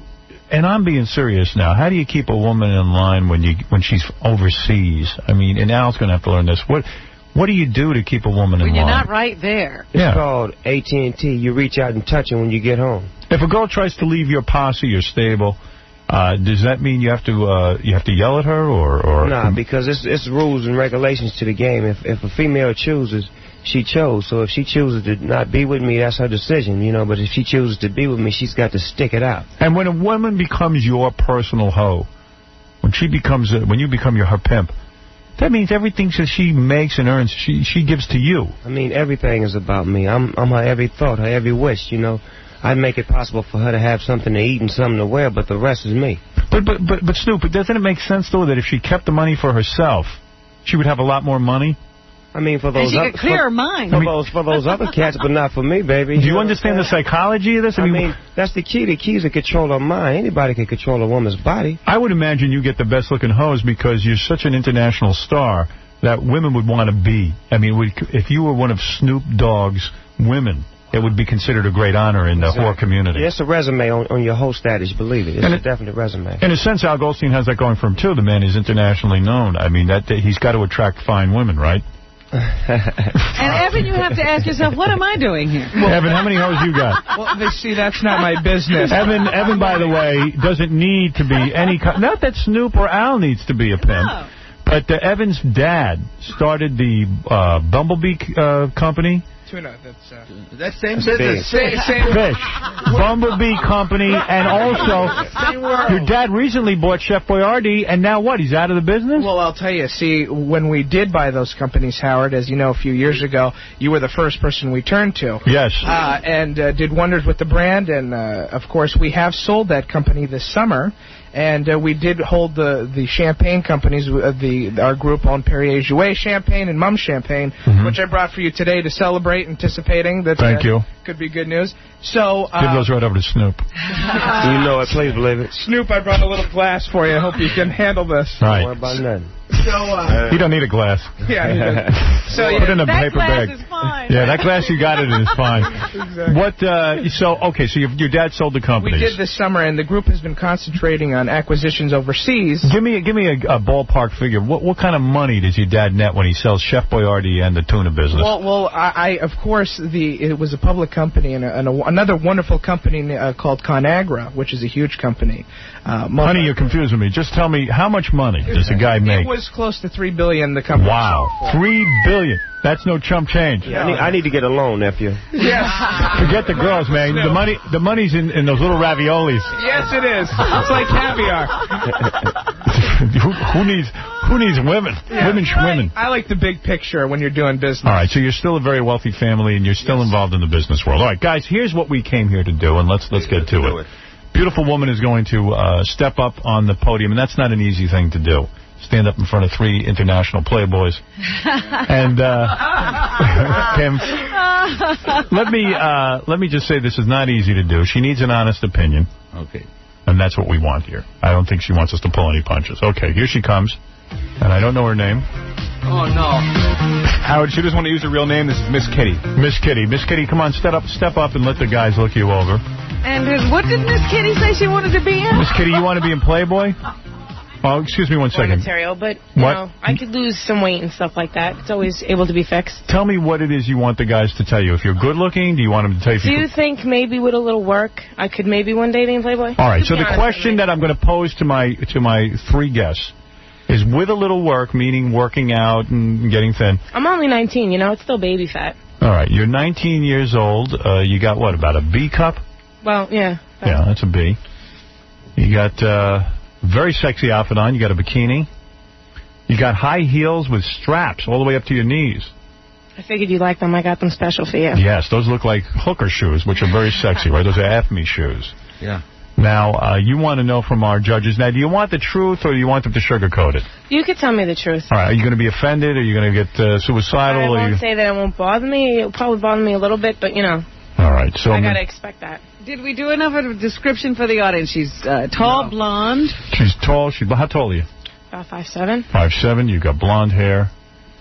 And can we see your boobs? Can you take your bra off? No, that's what Al is yeah, in Playboy. Al, that was a good question. That was a legitimate question. I want to see your boobs. All right. You did that, Al. That was great. That was good the way you did that, Al. Yeah, way to go. I noticed you have nipple rings. Are you into the nipple ring out? Are you into the S&M community? Is that it? That's. Say that again? Are you in the S&M community? A little bit. Are you into a little tortured? What do you do for a living? How do you support yourself, Miss Kitty? Sorry. Right now, I actually am not doing nothing. You're not doing nothing? Yeah. So that means you're doing something. Double negative.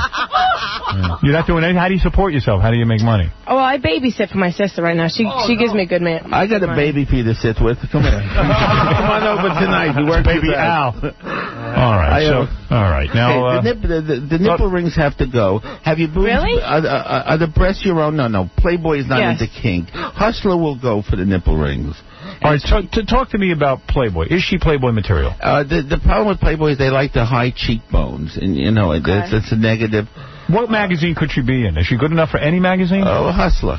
Hustler? What about Screw? Screw, yes. Screw will take you if you're living. All right. So, I asked about his standards. Al has been very honest right now. He's saying, Miss Kitty, while he doesn't feel your Playboy material, he feels you have a future with Screw and Hustler. What's St. Martin's? I'm beginning to worry about Al because he had to ask if those breasts were real. Yeah, Al, you could. I think, yeah, really. Come on. I can't tell. Robin, I can't tell. Helen Keller knew if they were real. Yeah. Those are real breasts. That's a real bosom. They're real good.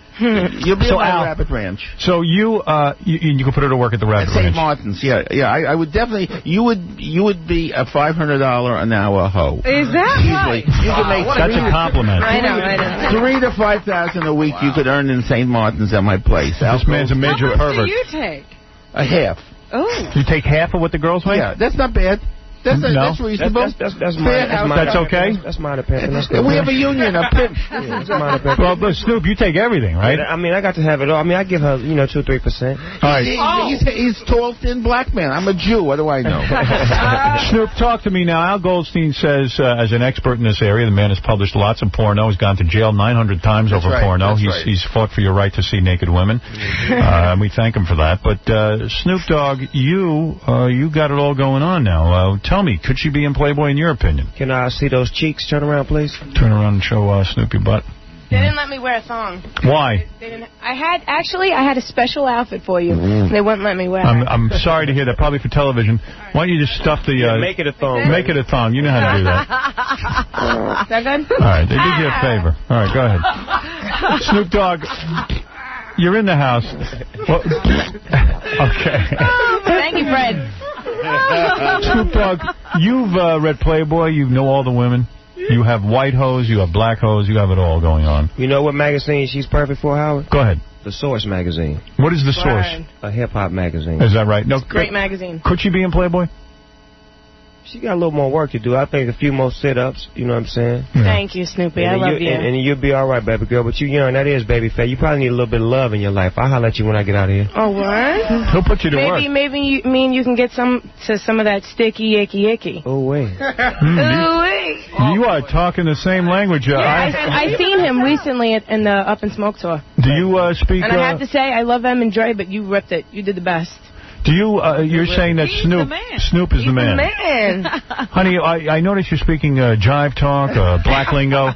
She's doing something. Just being myself. Go ahead, speak some more to Snoop in his native tongue. Sticky, icky, icky. Here. Go ahead. Yeah, forget we're here. Off the cheesy for heezy, cheesy. Oh, wait. Really? She's perfect for the stable because she's willing and able. You know what I mean? Right. Would you ever consider being a hooker for Snoop Dogg? For Snoop Dogg, anything. Are you serious? Wow. Yeah. Really?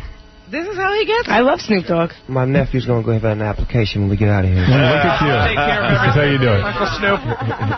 Evan, while you're not a pimp or a whoremonger, No, but you don't even have a secret language. But you are worth $1 billion some odd dollars, and somehow I think by having you on the show it'll benefit me. That's true. That's why you're here. Coming in, the more companies we buy. Well, I have partied at the Playboy Mansion there you go. times, and so I do consider myself at least somewhat knowledgeable. I think very pretty young lady. Thank you. Very pretty. All right. Maybe remove the nipples. Maybe it's... nipple rings? Yes, remove the nipples. Maybe everything. Take them off. What are you saying, Playboy material or not? Be honest. I think you should start somewhere and work your way up. What a goal that is. And maybe if we start, like Snoop said, Uncle Snoop at the Source, or, what are you saying? Is she Playboy material or not? At this point, I think that there needs to be a lot of work. Yeah. But, all right. I was expecting that. All right. And some grammar lessons wouldn't hurt. Okay, I'm sorry. Where'd you grow up? Brooklyn. Brooklyn, all right, yeah. You gotta watch those double negatives. Babysitting tonight at my house at 9 p.m. Well, Miss Kitty, you fared fairly well. While you're not Playboy material, according to the guys, Snoop seems to feel... You could do well at the Rabbit Ranch. Yeah, you could be a very expensive hooker for Al Goldstein. Give up 50%. You could work for Snoop and give up all your money. But you could probably hang out on tour and stuff. What kind of benefits does a woman get, Snoop, for hanging with you? In other words, what do you do? Yeah, what do you do for her? She get free weed, she get free drinks, she get free food. Sign us up. And she get a Sign me up. Free weed. Yeah. Really? And that's a no-no with me. We don't give that away. Right. And you have the best weed, of course. Nothing but the chronic. Oh, I was smelling. The Boombonic chronic. His stuff is good. I was smelling it. They were rolling it. I won't say where. His stuff, it reminded me, I have an apartment in Amsterdam. Right. Jackie the Joke Man's going to stay there. But it smelled like the greenhouse stuff in Amsterdam. You smoke weed, Al? My son feels I'm a dope addict. I started 4 years ago. You were doing it in high school. Right. I'm going to be 65. I'm an old Jew. I started at 61. I go to Holland. I am so stoned. I lay on the floor, look at DVD movies. I can't move. Let me tell you one thing.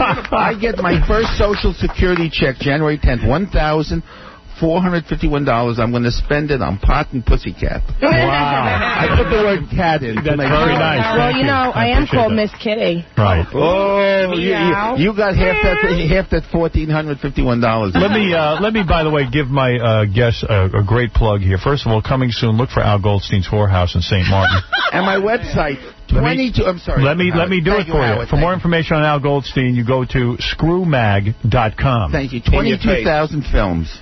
22,000 films on screwmag.com. Yes, they were all made last week. Thank you, Robin. You look good too in them. Hey, Howard. Now let me tell you. Yeah, we also got one other girl that showed up. Oh, is that right? Yeah, another broad wants to show. All right, quick look. Let's take a quick evaluation, because how often do we have such an esteemed panel? You guys are tired from your first evaluation. By the way, Snoop Dogg's new album, The Last Meal, available at record stores everywhere December 19th, getting rave reviews. They consider this a breakthrough. Wow. Okay. Let me play a little of that. Can you play it? Snoop's album? How big is Howard. that? Airplay on Howard? Yeah, let me hear a little bit of this, honey. Yeah. You can dance to this if you want. Yeah, let's see what you're working with. Let me I'm see your really dancing nervous right now. I skills. don't even think I can dance. Yes, you can, baby. Let me see you shake something. You hear that? Not in these shoes. That's dance music. Just shake something. That's all you Why don't you come dance with me? Oh, look at that. Why don't you show me how it's done? Shake something, bro. Want me to show you how it's done? Yeah, show her how it's done, Snoop. Snoop's going to get up and dance with Miss Kitty. We got it. Go ahead, Snoop. Show her how to work it. This man knows how to dance. This is a brother who knows how to work a chick. Oh, there you go. Look at what's going on over there in the corner. Snoop knows how to get down with chicks. Now, see how that's how you got to move in the club. Yeah, look at that. They can't even hear the music. Wow, yeah. Whoa. You start spanking him. Beautiful job, Snoop Dogg. Wow. Thank you. That was great. Beautiful. How did that? Well, how did you feel dancing with an international star? Oh, my God. Did you get wet? I don't even want to take a shower today. Arrest them both. Snoop Dogg, you really know how to work a woman. You showed us that. And let's meet our next... actually, would you mind if I plug the website real quick? Go ahead, Miss Kitty. Why not? Actually, I have a website starting up right now. It's called misskitty.com with one S. And if you go to it right now, you can actually see. I'm actually really photogenic in pictures. Are you? Yeah. All right, well, I'll be the judge of that. Okay. All right, give Miss Kitty a PlayStation 2. It was great to meet you, Howard. I love you. A PlayStation 2. Thank you, Miss Kitty. PlayStation 2 for Miss Kitty. Of course. Bye, baby. Bye, baby. Exactly. .com in your face. You think you're going to bang her? Did you hit my website? SnoopDogg.com in your face. Snoop, you think you're going to have sex with her later? I'll just let her have sex with me. Right. Hey, I got to figure in the black community where you pimp a lot, wouldn't she be a premium? How much money could you get for her? She'd be worth a lot of money because she'd be like my little snow bunny. Right, and she's got the blonde hair. Exactly. A lot of brothers will dig it. They dig that off the top. Yeah, of course. I brought a girl today that's Playboy material. Really? Yeah. She is. She won't strip, but she's a good friend, lives in L.A. Good friend, are you doing her? Well, hey, I mean, why don't you ask her? You should bring her in. I mean, just to take a quick That's look. a no. Yeah.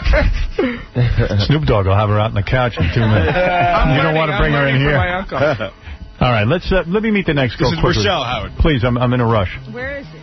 Oh, Rochelle. Wow. Things are looking up. Hello. Way up. Hi, Rochelle. Hi, how are you? You've got very giant boobs. You, what are they? Somebody blew up her chest. Well, those are implants. You're a double D? Yes. Okay, and you have a very thin body. What do you do for a living? I'm a student right now. Of what? She studies at the College of Hard Knocks. No, I'm studying accounting. Oh, you are? So you're a bright girl. She can count to 2. She got those boobs to do accounting? And I imagine actually, I used to dance. I was don't going anymore. to say. I imagine in accounting class, the guys must go wild for you. No, I dress very conservative and You look great. very bummy. Yeah, and what do you want to know? If you're a Playboy material? Yeah. Turn around. Let me take a look. Let me see your ass. All right. Chica Lake. Let's go to Snoop Dogg first, and then I'll work my way. I'm going to keep it real. You are very beautiful. When you came in, you shocked the whole crowd. Everybody said something nice about you. And I'm going to tell you what's real. You are definitely Playboy. Not Playboy magazine, but this Playboy right here. Right. Let's go to Evan Metropolis next. I think this girl is very, very pretty. Beautiful face, beautiful chest, nice figure. I think with the right help, she could definitely make Playboy. Where does she need the help?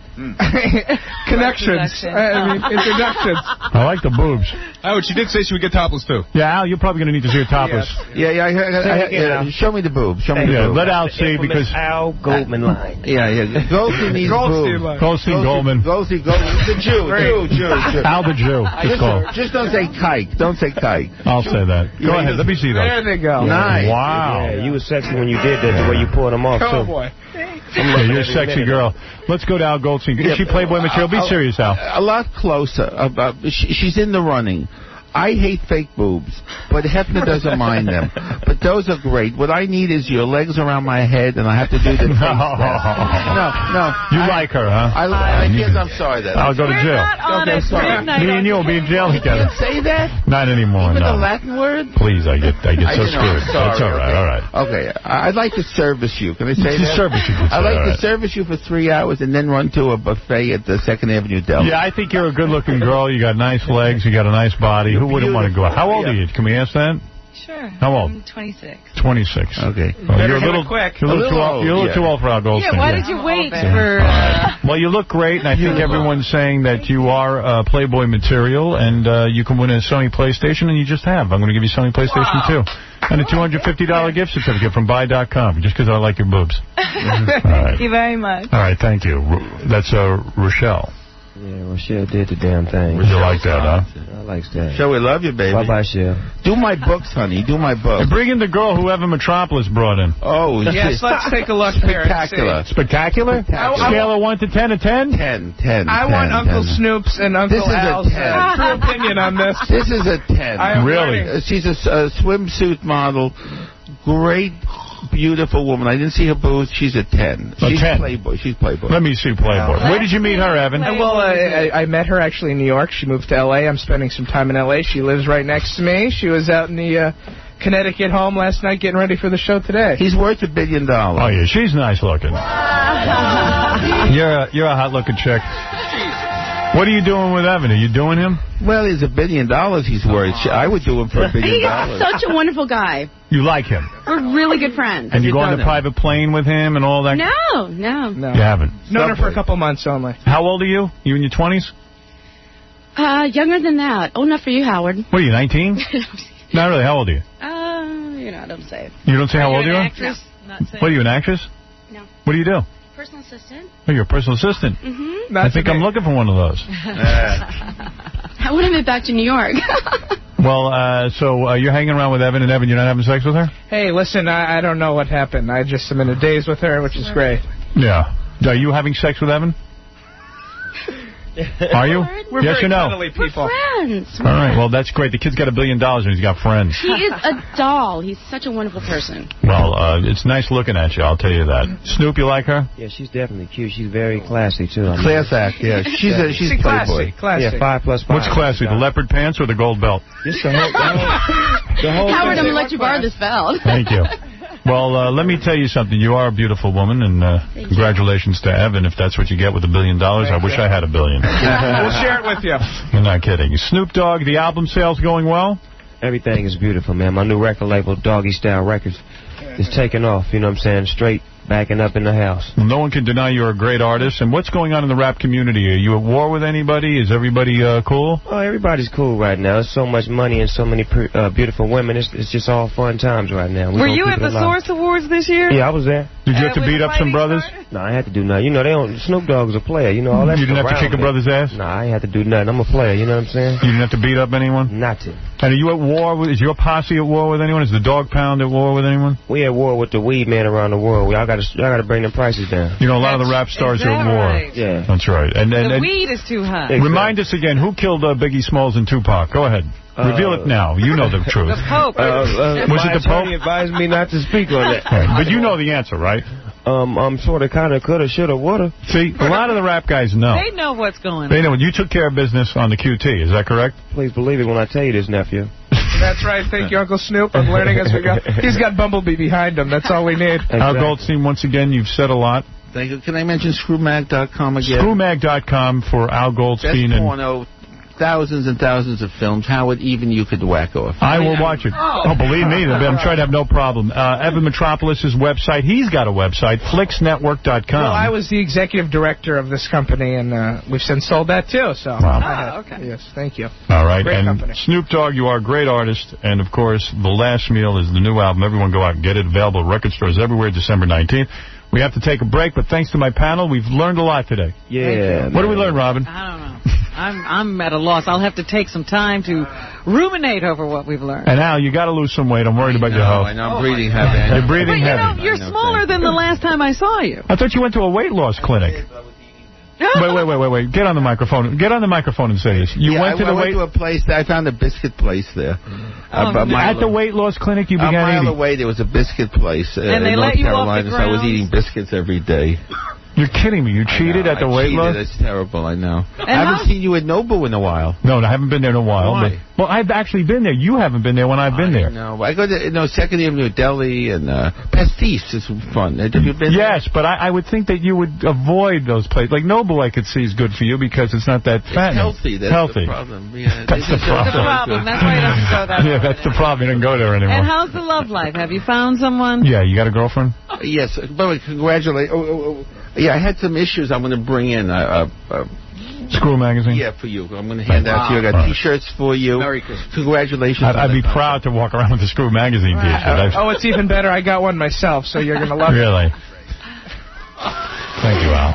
I know I can't show read it this on the air, camera. I know, but I got. Yeah, I'll wear that. I interviewed Jackie the Joke Man. Yes, I do. Everyone's talking about it. I invited him to Le Cirque. He didn't even call me back. He's such a loser. He's a nebbish. What's wrong with it? Robin would have. How do you tell your wife we're going to dinner with Al Goldstein? It's a schnurr and a nebbish. Yeah. All right, let's thank my panel. Snoop, thank you so much. Evan and Al, thank you. And we'll be back right after this. Thank you very much. And we'll be back right after this. It's the dawn of the millennium years. Fire and brimstone coming down from the skies. Rivers and seas boiling. Keep your faith in our Savior. Human sacrifice, dogs and cats living together. Mass hysteria. Howard Stern. You are listen. Howard Stern to the Howard Stern Show. My God. Marianne from Brooklyn, you're on the phone. Hi, Howard. It's me, Marianne from Brooklyn. Yes. Congratulations, Howard. Thank you. Oh, holy Howard. How would life be without thee? Howard, I love you so much. I want to say congratulations. And Howard, now that you're continuing for 5 years, I could continue too, because people all over Brooklyn, when I go places, they recognize my voice from being on the Howard Stern Show. All right, Marianne. Howard, wait. Do you remember 2 years ago you asked me, you told me I sounded like I swallowed a canary? Yes. And how about when Stone Cold Steve Austin was on and you told him that he jumped back into bed with his wife after hearing my voice? Howard? I'm sorry, I just passed out. Oh, Howard, could I just do one more line? Oh. All I need is Howard in my life. It'll do the trick, Howard. I love you so much. Thank I you. love all of you. Fred, Thank you. Baba And you know what, Robin. honey? You know what, honey? I got something nice for you, Marianne. A Sony PlayStation 2 for the holidays. For me, Howard? Yes, and a $200. Santa Claus. Yes, and a $250 gift certificate courtesy of buy.com.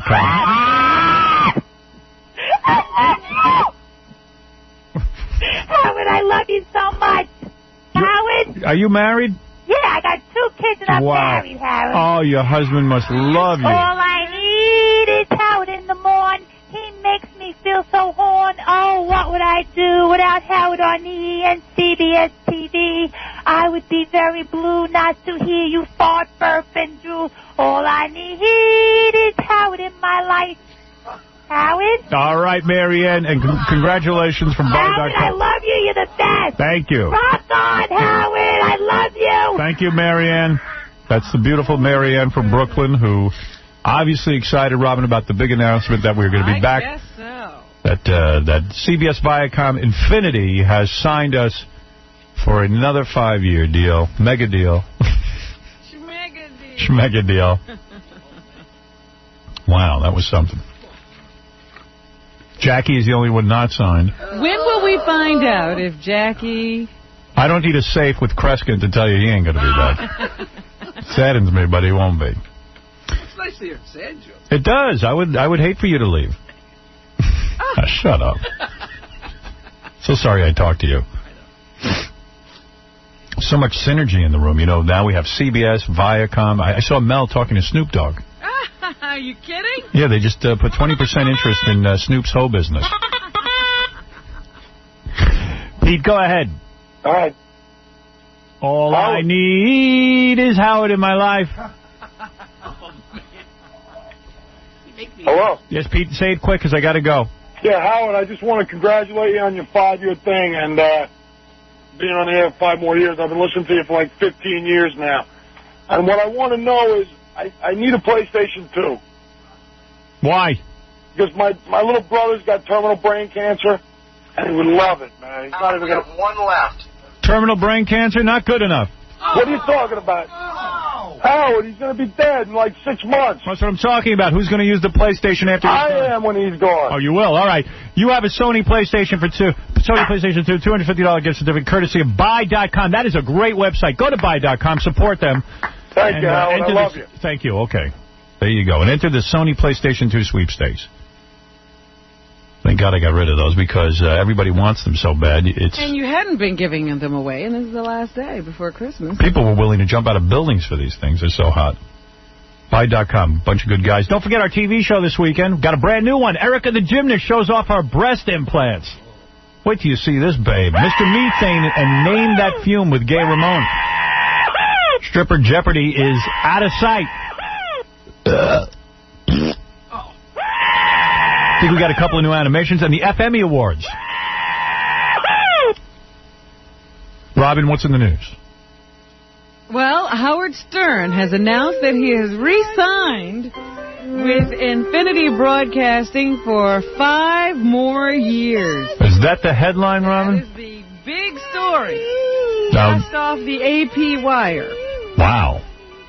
Stern's contract is set to expire at the end of the year. However, he goes on vacation today, and taped programs will be aired between now and December 31st. For weeks, Stern was saying his last radio show would be December 15th, but today he says he has reached a new contract. In fact, contract negotiations finally ended at 4:42 p.m. yesterday. The news wire is, you know what, I actually looked over at the clock and saw it was 4:42, and don't ask me why. I was staring at the clock going, is this ever going to be over? Stern refused to disclose the details of the deal. Can't blame me for that, I mean. But he said one reason for agreeing to the new deal was that Infinity is owned by Viacom CBS, which also controls Paramount Pictures, and he says the company's reach in all media is part of his new 5-year plan. Yes. Like, did they say I said I'm like Mao Zedong? I have a 5-year plan? They did say 5-year plan. They left out the Mao reference. So, very exciting here. The only question is, what happens now with Jackie? Yes, and Jackie likes that. That's in the news. No, that's my news. My news. Nobody else cares about that. My news. Jackie, there's no chance we'll come back and find out that you actually, like, re-signed and things went smoothly. And it's all taken care of. Every chance of it. Yeah, all right. Are you talking? To who? You? She don't want to talk to you either. Maybe we'll just stop talking now until you decide. I never knew we resumed. Go ahead, Robin. Okay. We have a new president-elect. His name is George W. Bush. And somehow or other, all he does is give speeches. It seems Dick Cheney actually does everything else. Dick Cheney's working his ass off. Dick Cheney announced that Congress better get ready because they have their cabinet nominations lined up and will soon be ready to announce and will need those nominations confirmed. George W. Bush, I don't know where he is.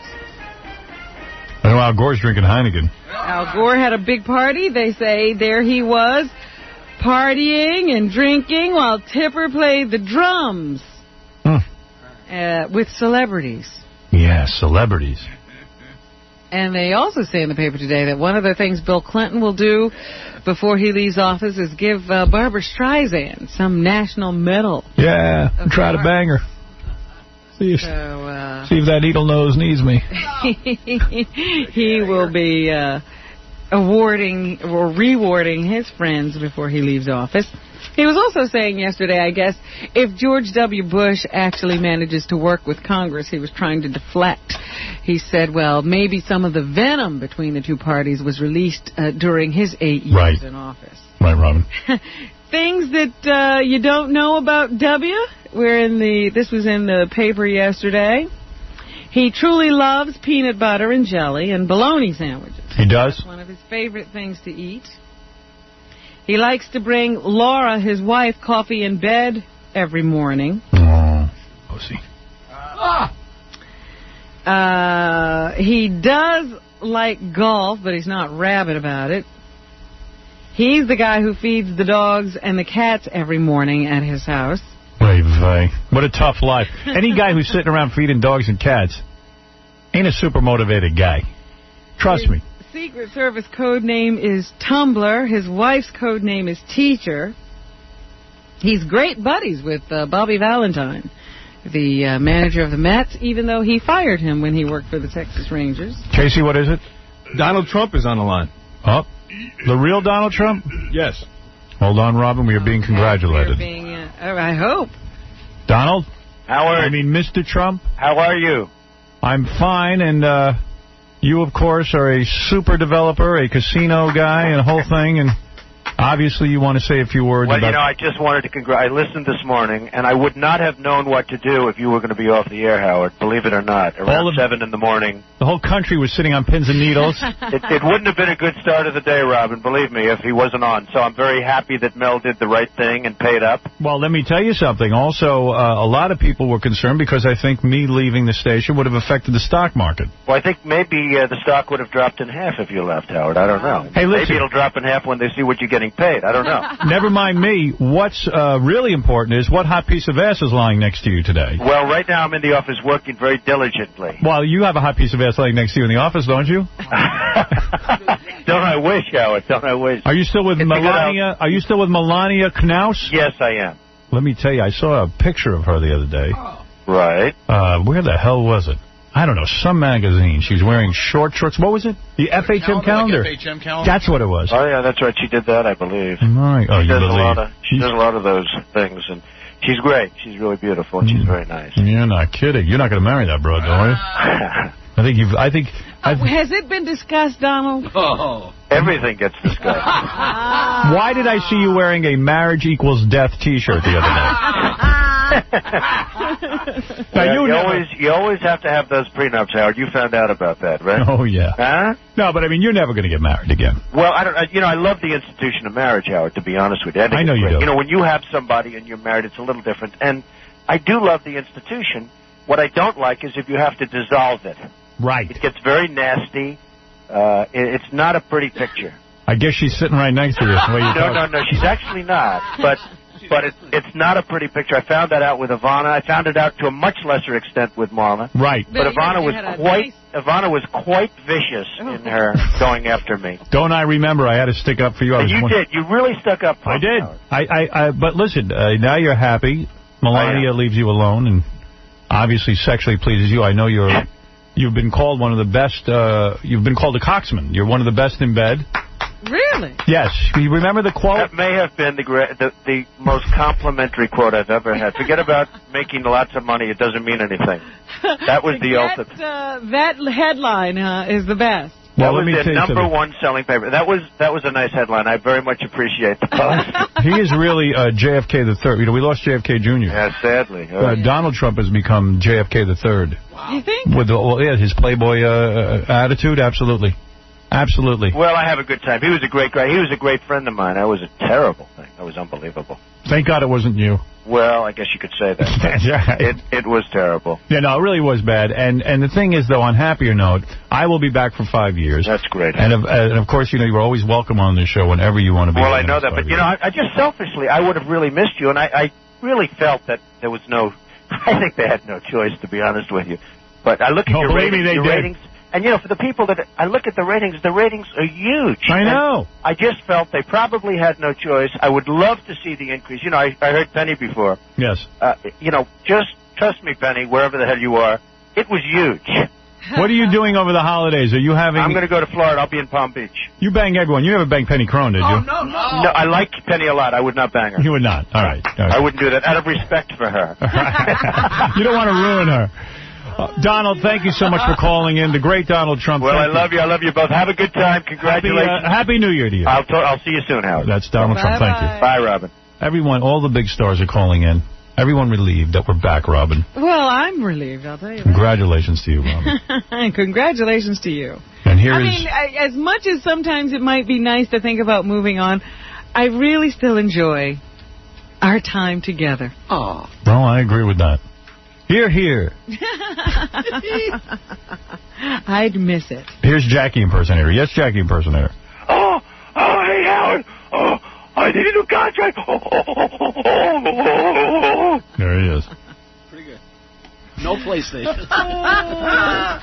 Back to things we know about W. His favorite book is Larry McMurtry's Lonesome Dove. His favorite miniseries, Lonesome Dove. He never changes. What does he like to do? Hunt doves. Really? Oh, my God. Who's older, him or Jackie? I think he's older than Jackie. Really? Barely. Yeah, unfortunately. I like to hunt doves. I like to read about doves. I like to watch TV about doves. His wife goes fishing with him, but she does not go dove hunting with him. He keeps his guns locked up. For the kids. His favorite food is Mexican. Tacos are his favorite fast food. I like a dove taco. Just chop up your dove, feathers and all. What the hell is a dove anyway? A bird. Some kind of bird. But there's like sweet birds. They're supposed to be the symbol of peace. He's blowing them out of the sky. But they're easy to hit. Got no name for him. Here, bird. Don't forget, I never served in Vietnam. His favorite breakfast food is Raisin Bran. Raisin doves. Chop them up. And eat them. Eat the beak. His doctors give his official height at 6 feet, but some skeptics say he's probably about 5'11 plus. Why would a guy lie about his height? Well, the guys do. Really? Yeah, and he's our first president who's ever completed a marathon. He's done that a couple of times, I think. Yeah, you know... No, never mind. I'm not going to say anything. Listen, I wish him well. Gave up drinking cold turkey, and now he doesn't even let them put anything in, near his wine glass or anything. He makes sure it doesn't even get near him. Because he can't control himself. That's right. If it gets near him, he might smell it and drink it. I made love to a dove on a drunken night in 1977. I don't want to repeat that. In school, he was a cheerleader. Oh, boy.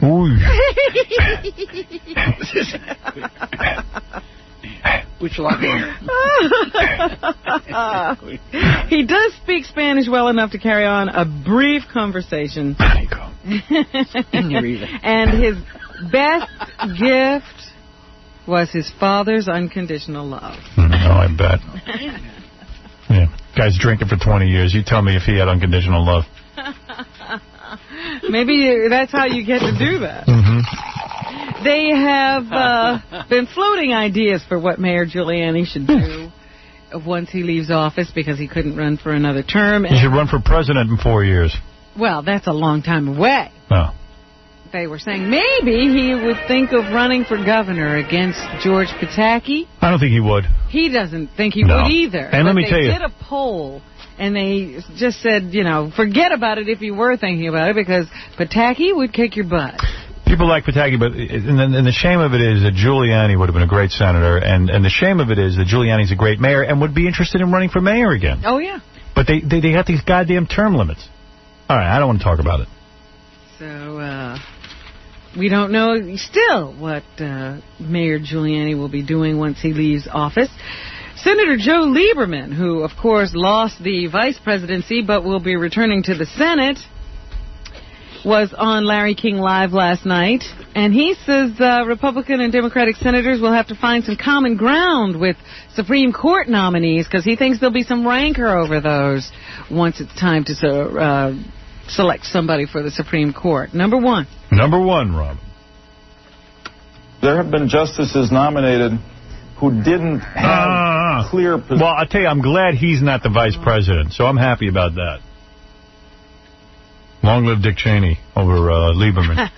Positions or records on particular controversial issues, such as abortion, and that's the kind of nominee with a strong judicial... I don't know. I'm done with him. Listen to him. Chose him. He does say that the Green Party probably stole votes from them and cost the Gore-Lieberman ticket the presidency. Direction. And Ralph had his right. Look, I think in a lot of states, if he hadn't been in there, Al Gore and I would have won and probably therefore won the Electoral College. So he's still blaming Ralph Nader for his loss. Meanwhile, Ralph Nader says that the Green Party continues to grow, so don't expect them to go away. It's the first stage toward a long-range political reform movement, and we've got enormous activity on college campuses, and people all over the country are now telling us maybe they should have voted for us. And Senator John McCain, who ran for president for a little while, says he wants the Senate to work on his campaign finance bill before it takes up legislative proposals from President-elect Bush. He says that's the first order of business for Congress, and they really ought to get it done. Whatever. Somebody better start talking about voting machines, as far as I'm concerned. That's what I want to see, some uniform voting. Someone ought to put Snoop Dogg at the inauguration with all his hoes. That's what I think. Okay, everybody has an opinion. Some icky wicky. Some sticky icky. Gwyneth Paltrow. Yes. Snuck into court the other day in Los Angeles, yesterday probably. Why? In Los Angeles to testify in a stalking case. Some guy was out there stalking her and threatening her.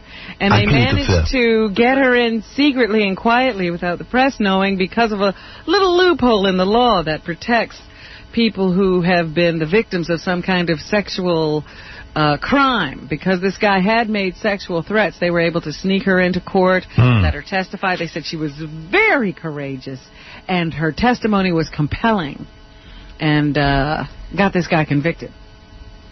So okay. He's going to have to go to the hospital for quite a while, and they could even keep him longer than his sentence should he look as if he is still dangerous. So Gwyneth Paltrow making that courageous trip to court.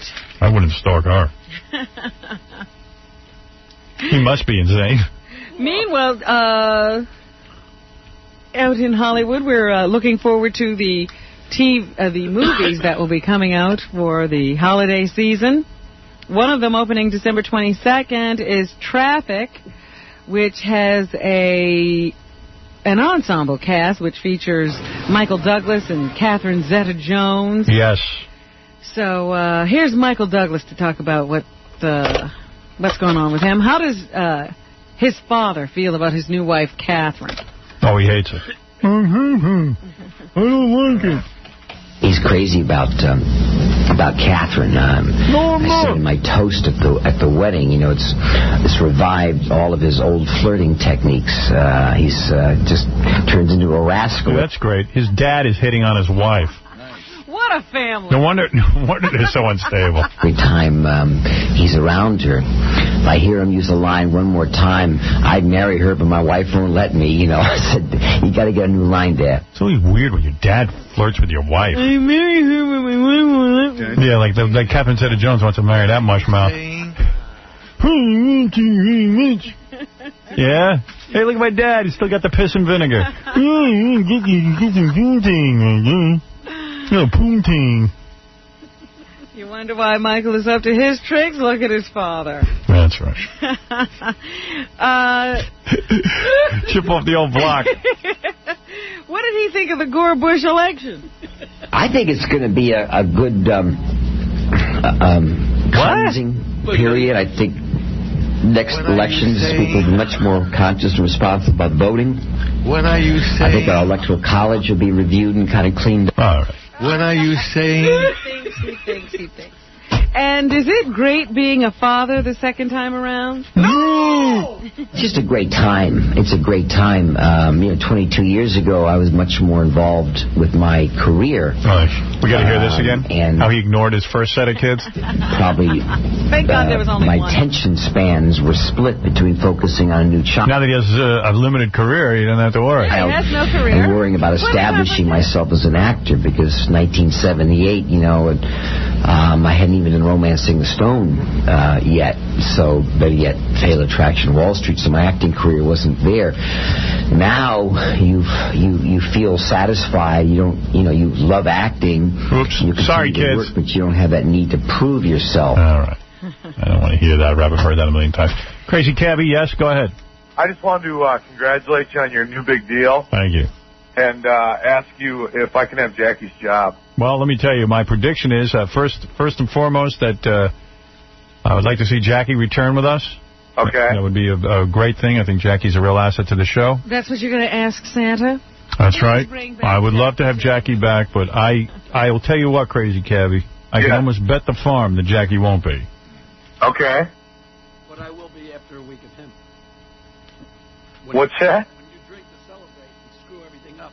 Oh, please. Yeah, you know, you're not the most stable guy, Crazy Cabby. I give you Jackie's job, you'll be loaded in a week. Oh, yeah, that would be too much success for him. Yeah, we'll be pining away for Jackie. And if you don't give him the job, he'll get loaded. Right. I just stay on my antipsychotic meds, and I'll be fine. Okay. Sure. Crazy Cabby, we're working on getting your parents. That's one thing we vow for our next year. Yeah, we're sorry that they never signed those consent forms. Evidently, they don't want to know you. I know, that kind of sucks. Kind of shot my day to hell yesterday. Don't worry, we'll get them. Hey, Howard. Yeah. Since you're giving them away like candy, can I have a PlayStation 2? They're all gone. Just like in real life, you're late again. Missed by a hair. Yeah, we gave them all away. Ah, damn it. But I sent you a bottle of vodka. All right, Cabby. Thank you, sir. Congrats. All right, thanks for the nice words. That's the Crazy Cabby. Everybody loves Crazy Cabby. Listen to him on the Kane Show here in New York from 6 to 10 at night. And we're going to take a break, and then we'll wrap things up. All right. Strippers, dykes, and hoes. Only on the Stern Show. Small penis and big nose. Yeah. You're listening to the same thing the guy in the car next to you is listening to. The Howard Stern Show. High Pitch Eric, go ahead. Hey, Howard, how are you doing? High Pitch wanted to just offer you congratulations, Robin. And Congratulations to all of you. Thank you. Very happy. Thank you. I know Hank is here, but he's sleeping. I want to... Well, come here, Hank. Hank the Dwarf is with you? Yeah, he's staying over my house. He's doing an appearance tonight. Oh, I didn't know that. Hey, Howard, can I ask you a question? Yeah. Since you signed for 5 more years, is there a way you can help me out with some money? Impossible. Despite what you may think, And I know you're not going to probably do that for me. Why should he help you out? You Yeah. look like a good risk. and go to your father. Oh, come on, Howard. All right, I just accidentally got cut off. Oh, no. That's the fear. Everybody thinks I got a ton of... I know Jackie's thinking that. Well, that's why he gets into these adversarial things. Yeah, he's already angry. I see it. Basing his negotiation on what you got. I want the same. The Beatles have... I want parody. The only thing that I figured with Jackie is the other alternative is sitting at home with his wife. And you think that'll keep him in the negotiation? I never thought of it like that. All right, go ahead, Robin. Let's wrap up the news. And call it a I've day. been asking you for weeks if you think that Millionaire is in trouble, and you keep saying you still like the game and you think it's just a fine show. Yes. And it remains very high in the ratings. Yes. But they are working on it now. Now they're saying they're going to sweeten the pot. ABC said yesterday it would take the lid off the quiz show's top prize, adding $10,000 every night it isn't won. Wow. That's good. But, you know, very few people win the million. If they want to speed up the game, get rid of the $100 questions. Start with the $500, $600. You know, it's very annoying when I don't think they want to speed up the game. They just want to make it more intriguing so that the jackpot is bigger. Okay. So they're making it retroactive to the last time the $1 million was won. So on January 4th, the jackpot will be $1,710,000. Oh, my God. See, I got to get on your there. attention. Fred, why didn't you go on there? You're so good at that crap. I have to do the fastest finger thing. I got to call in. I'm going to do it. Do it. Yeah, you're smart, man. Yeah, what's he sitting here? He's busy sitting at home changing his name. $10,000. You go call myself Eric. Nah, Fred. Eric. Fred. What would you go on as? Would you be Eric? Or Go on as Eric. Do you think Eric is as smart as Fred? I think Eric should play Fred. I don't think anybody's smarter than Fred. Not even Eric. Not even Eric. I'm smart enough to know when to sign again, Jackie. Yeah, that's the there truth. You go. You there and Robin attack something. Fred, and he attacks me. He will not address you directly. That's because they're fellow employees. You're not going to... Yeah. We don't have a future with you. That's right. Thank you, You're pretty Fred. much gone. You're not thrown in with us. Yeah, Fred, you are right. You are so right. Can I say one thing? Go to Vermont and don't come back. When I'm sitting there staring at my wife, you're going to be sitting there staring at Fred. Well, he got me there. Well, you know why he doesn't divorce his wife? Hold on, he's still Why? digesting that. Because he doesn't want to get rid of his shipping department. Right. Stump me. Go ahead, Robin, please. See, you're not as funny when you're not employed anymore. Sammy the Bull. Like your Sammy wife doesn't the Bull? have 9 businesses Oh, my going. God, they're going to go on and on and on. Sammy Keep talking. Last time anybody hears you. on and on. We're not trying to go on. last time anybody's You know gonna hear this fight will never end. You two just go at Well, it. me and Fred are the ones. Fred's got a point. This is Jackie's last hurrah. Jackie's last hurrah, and I'm happy. Get in a few words here. I had a nightmare last night. I dreamed I came back January 5th and Jackie was here. I I had a nightmare that you came back one day early and sat here by yourself, but then it turned out to be true. If you get it out, it's a lot funnier. Go on, back a day early. I'm going to shut up so Robin can do her news. Well, we just have to leave, That's all. I'd let you go on fighting with it. Shut up, Eric. Sammy the Bull, the guy who ratted on the mob and entered the witness protection program, is now in jail again on drug charges, and they're filing some more drug charges against him. Seems they think that Sammy was in a deal to buy lots of ecstasy tablets. He likes to touch people. The authorities said he was in an operation that sold 20,000 to 25,000 tablets of ecstasy each week in the Phoenix area alone. Boy. He's quite a producer. I'm telling you, there's no slacker there.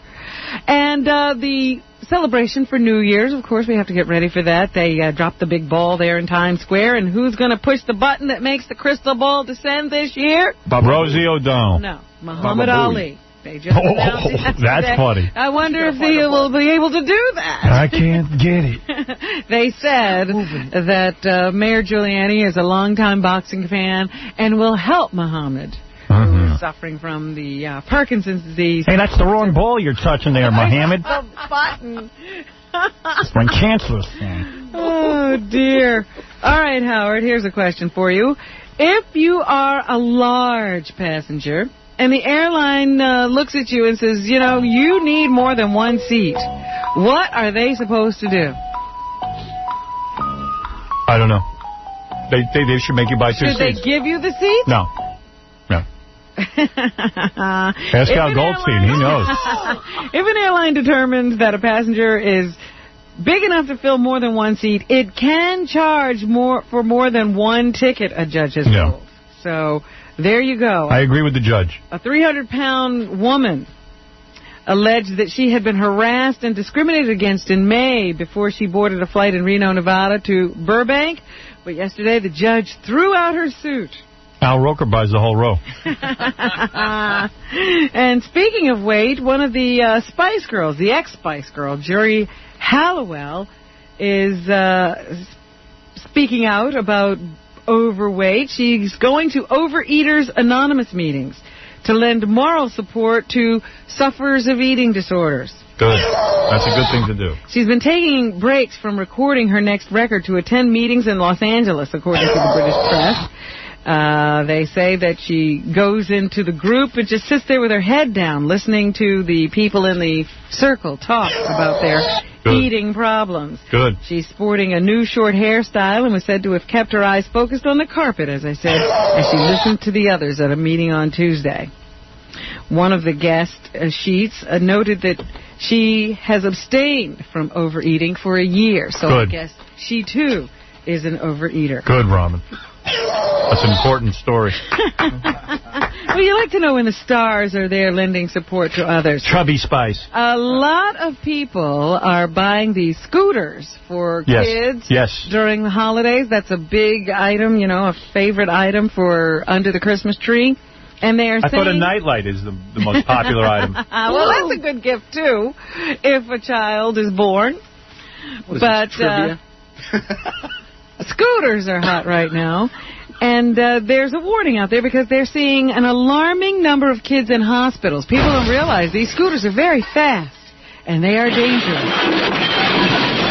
So 27,000 people have been in the hospital as a result of scooter accidents, and 2 deaths can actually be attributed to them. So they're saying to people, just be aware that these are not the toys you think they are. They can be very dangerous, and have your children wear the appropriate padding. Mel Gibson has a new movie coming out. It opens today. It's called What Women Want. And they asked Mel, does he think men really want to be honest with women? Number 7. No! Yeah, I think there's a want and a desire to do that if you're a guy, what does he know? I think guys want honesty in their relationships. Who cares? They can please. Yeah, exactly. He did a movie, so now he's an expert. Yeah. And why should people see this movie, Mel? Number 13. It's entertaining, I think. It explores what I think is a big male fantasy.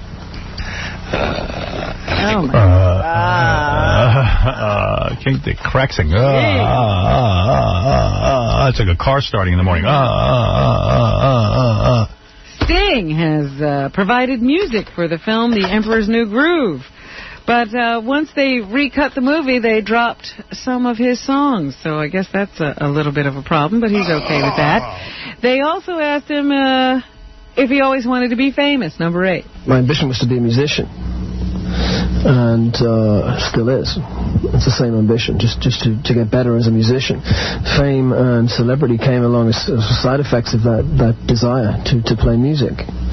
So anybody who tells me they want to be famous, I say, go home, you know. It's a stupid wish. And how do you keep your music fresh? I sing Roxanne every night, and it's my job to sing it as if I wrote it this afternoon. You know, with the same kind of energy and spontaneity and inspiration as I had then. That's my job. That's what I do. That's what people want to hear. Okay. He's got a good attitude. David Spade is the star of the film. All right, Gary Carver went out and interviewed... I love this guy. See, this is how we get the big stars. Yeah, wait. Don't say big stars. Gary Carver interviewed George Takei. Oh, come on. Who I love. I mean, that's the guy from Star Trek, Sulu. This friggin' guy, he's in love with the sound of his own voice. And he laughs at everything he says. It's just, he's so creepy, George Takei, but I love him. Who are you with? Oh, yes. I was on Star Trek. Wait, you got to hear him. Listen. How you doing? Hello again. Which version of... I thought you were with Paramount. That's why I obeyed you. All right, he's the real one, huh? He's the real one. I'm just a fake impersonator. Well, you were very credible. Which version of... Well, tell me who you are and who you're with. I'm with Affinity Broadcasting. Affinity? Yeah. I see. I don't think I've heard of that. Okay. Well, which version of Star Trek is the best? Of the Star Trek movies? Yeah. I always think one of these Star Trek dudes are going to kick you in the balls if you ask him which one of the Star Treks are the best, but he's up for anything, this guy. I think once you've done those conventions, everything seems reasonable. Right. Definitely say Star Trek 6: The Undiscovered Country, which I subtitle Captain Sulu to the Rescue. Are you a Trek? You're a Trekker. Actually, I don't make those distinctions. I love Star Trek, I'm proud of Star Trek, and I revel in Star Trek. So whatever that makes me, I'm that. Did you ever experience William Shatner's massive ego? We worked together for, how many years? Wow. Do you think that prisoners in jail should be allowed to watch television and movies while incarcerated? Well, I don't see any reason why they shouldn't, especially if it's Star Trek. It might make them honest. Do you think all these child molesters and killers should be put to death? Child molesters and killers should be put to death. Well, now you're at, this is a personal political issue with me. I don't believe in the capital punishment, and so certainly I don't believe in child molesters. I mean, as heinous, as horrific, as despicable as those crimes are, you don't want to reduce yourself to the same level by killing another human being. I think we need to be above all that now. That's the Star Trek philosophy.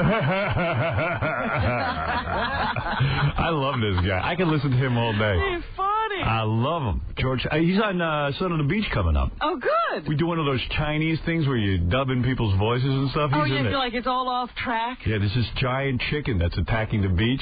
He's like, hey, it's a giant chicken. It's great. Do you think it's right that Ted Williams is being frozen like a TV dinner? Like what? Do you think it's right that Ted Williams is being frozen like a TV dinner? You eat him? Do you? Do you think that we could, do you wish that we could destroy the Arabs in the Middle East with a spaceship like the Enterprise? Well, you heard what I said about capital punishment. Or was it you that asked me about capital punishment? No, it wasn't me. Somebody asked me about capital punishment. I thought it was you, because you've been asking all the off-the-wall questions. What do you think? Well, I mean, You deduce. You know how I feel about capital punishment. So, extending that, how would you answer that question? Probably no. Did you ever have homosexual feelings about anyone in the cast on Star Trek? Do you? Oh, did you? No, do you? No. Well, why do you ask that? I mean, anyone who brings it up certainly is questionable. You got nice muscles. Do you ever pick up chicks? Do you ever pick up chicks at gigs like this? You mean little baby chickens? Do you think her had a big ass? She may be here. I think it'd be more prudent for me to say no comment. Thanks a lot, Mr. Takei. Sure thing. Takei.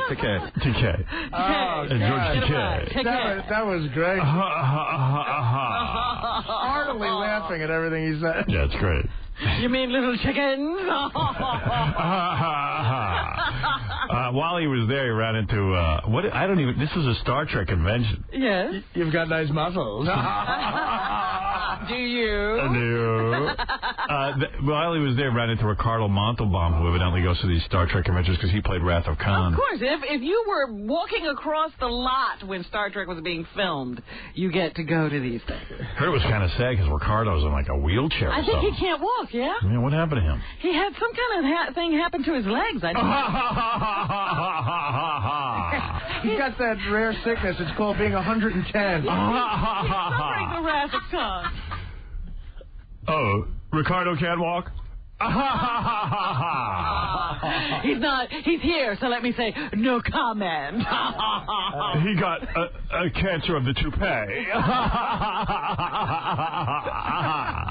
Did you ask me about capital punishment? No, it was. No, you're wacky. But he was the greatest villain in this best Star Trek. So, okay, Ricardo Montalban. Mr. Montalban, can I ask you a couple questions? Excuse me? Can I ask you a couple questions? Yes. Which version of Star Trek do you think was the best? Oh, well, I have to be very prejudicial and think that ours was the best. Oh, no, he laughed too. No. The Wrath of Khan, this Star Trek 2. Can you speak Klingon? Can I speak what? Klingon? No, I cannot speak Klingon, but I tell you, this character is very, very dear to my heart because he gave me the opportunity to be able to portray passion, which for 6 years during Fantasy Island I was not able to portray passion, and this was to me almost like taking a shower. Excuse me, I'm George Takei. Let me interrupt and say. And so it's this character is very dear to me. How do you explain why Khan spoke with a Mexican accent and the rest of his crew did not? No, I don't think I have a Mexican accent. I think I have how would I say, almost European or international language. I don't speak like that, like they make in Mexican, in American movies, the way we don't talk like that. I think I have a speech that is not Mexican at all. Do you think that we could destroy the Arabs in the Middle East with a spaceship like the Enterprise? Well, if we had one like that, yes, but I don't think we can because that's that situation that is extremely complex, and I don't think even the Enterprise could resolve it. Oh yes, they could. I'm a Trekkie. Even the Enterprise could resolve it.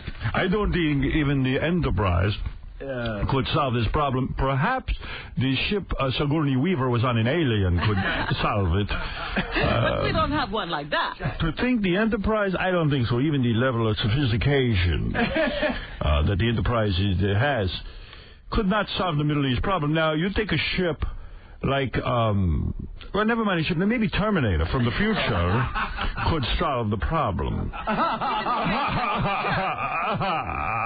Did you ever experience William Shatner's massive ego? Did you ever experience William Shatner's massive ego? No, I never did. I did the original Space Seed when it was a television series, and I hit it off with him very well. Yeah, because Shatner respected Montalban. I mean, it's very funny. He knows he has a big ego, but he never experienced it. He never experienced it. He doesn't say he doesn't have one. The rest of the crew hate his guts, but me, fine. I mean, in this one, I never worked with him because he was on a different ship. I had to do all my dialogue, his dialogue dialogue being given to me by the script girl. So it was very difficult to imagine how he would read the lines and what I was talking. Excuse me, this is George Takei. Ricardo, what room are you staying in? I was talking to an empty wall and given the lines by a script girl. One more question. Do you think that's right that Ted Williams is being frozen like a TV dinner? Excuse me, say it again. Do you think it's right that Ted Williams is being frozen like a TV dinner? That's off topic. I really can't answer that question. Thank you, Mr. Montalban. Thank you. Why not? That's off topic. What topic are we on?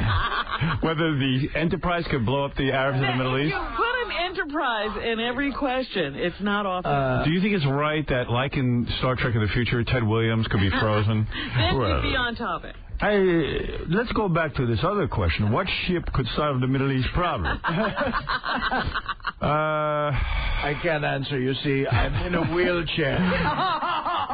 Ted Williams' question is out of line. Off topic. All right, let me make it space-related. Would Ted Williams be able to hit 400 on Pluto? Well, I spent time on Pluto. Yes, he would. Very dear to me. Yeah, the oxygen is not there, but certainly the gravity. The atmosphere is very thin. The ball would go far. The absence of gravity would make it go. I like when he's accused of sounding Mexican. He immediately goes, oh, no, I don't. I'm not Mexican. Listen, your questions are inappropriate. Roll me away from this gentleman. Take me away. I'm sorry to hear Ricardo can't walk. Maybe he just had an accident or something. No, it's been a few years. I didn't know he was already in a wheelchair.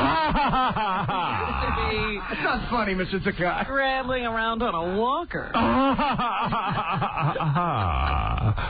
love that George Takei. He's the best. Yeah. You look. Let me say no comment. I like your muscles. I love that. You deduce. Yes. Yes. You deduce the answer. That's all right. You're creeping me out. How you doing? Hello again. Which version of... I thought you were with Paramount. That's why I obeyed you. All right, he's the real one, huh? I obeyed you. What's obeyed? Avoid? Obeyed. He was obeying him because he thought he was from Paramount. That's why I obeyed you. Who's over there? Ricardo in a wheelchair? Love that guy. I obeyed you. I'm just a fake impersonator. Well, you were very credible. Which version of... Well, tell me who you are and who you're with. I'm with Affinity Broadcasting. Affinity? Yeah. I see. I don't think I've heard of them, but ask away. Did you see Ricardo Montalban over there? Looks like someone didn't age well.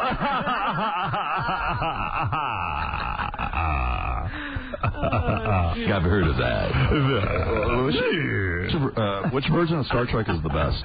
Of the Star Trek movies. Yeah. I would definitely say Star Trek 6: The Undiscovered Country, which I subtitle Captain Sulu to the Rescue.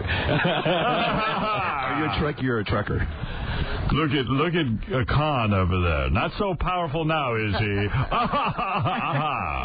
He's in a wheelchair. I think he'd be easy to defeat now. Hahn is a cripple.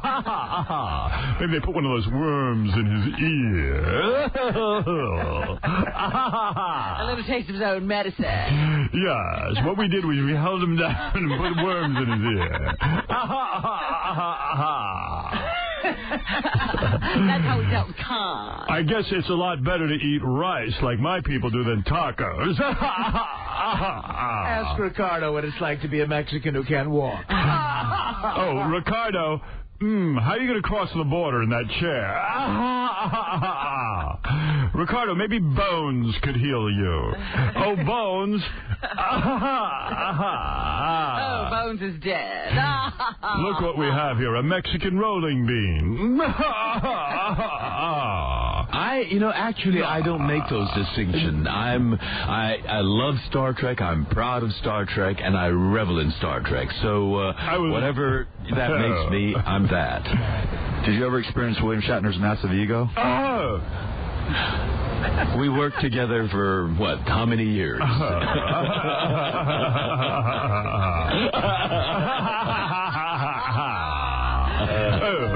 Do you think that prisoners in jail should be allowed to watch television and movies? All right. Can't get enough of that guy. No. I could listen to that all day. Maybe we should take the terrorists and put worms in their ears. I don't know if a ship like the Enterprise could end the problem, but those worms could. Look what they did to poor Ricardo over there. Yes. Oh, dear. Just while incarcerated? Well, you see... I don't see any reason why they shouldn't, especially if it's Star Trek. It might make them honest. You think all these child molesters and killers... Listen, let's have some real fun. Let's go throw water balloons at Ricardo. Someone asked Mr. Rourke if his fantasy is to walk again. Yes. And yes. The guy just starts bashing Ricardo Muscle. It'd be great. Hit him over the head with something. He just starts busting the plane. Yeah. We got to take a break. We'll be back right after these words. His name is Howard Stern. He's the bad boy of morning drive radio with a mouth that his mommy should have washed out with Willa. The Howard Stern Radio Show. Howard Stern?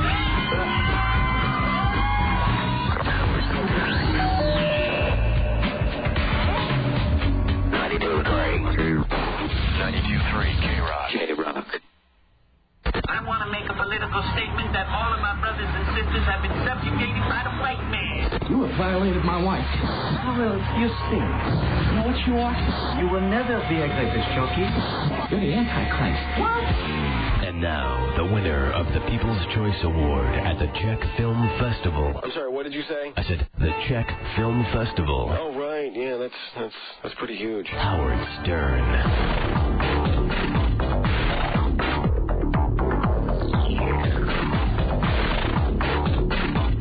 You know, my friend... Hey, Robin, come here. You got to hear this. Oh, she left. All right. Where's she going?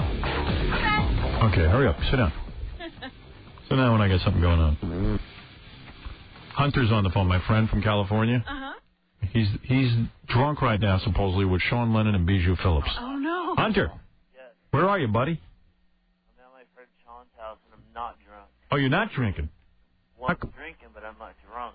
Oh. Hey, talk up. I can't hear you. I'm drinking, but I'm not drunk. All right. So you're at Sean Lennon's house? Yeah. With Bijou Phillips? That's his girlfriend. Does he know you're calling here? He knows you're there. You make fun of his music all the time. Wait, talk into the phone. He says you make fun of his music. I do. But he does rad stuff. Rad. Well, hey, man, you're partying with the guy. Of course you're going to say that. No. I've heard lots of... You know, I hang around with different people, and Sean's stuff is good. He just needs to, fine-tune it all. It'll all come together, and his album would be big. All I know is I can't figure out how Hunter does it, but he ends up... He manages to get everywhere. Who else is at Sean Lennon's house?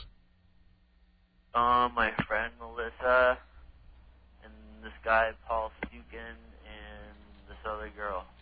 How many people are on the phone? You're disappearing. Somebody picked up the phone. Hello?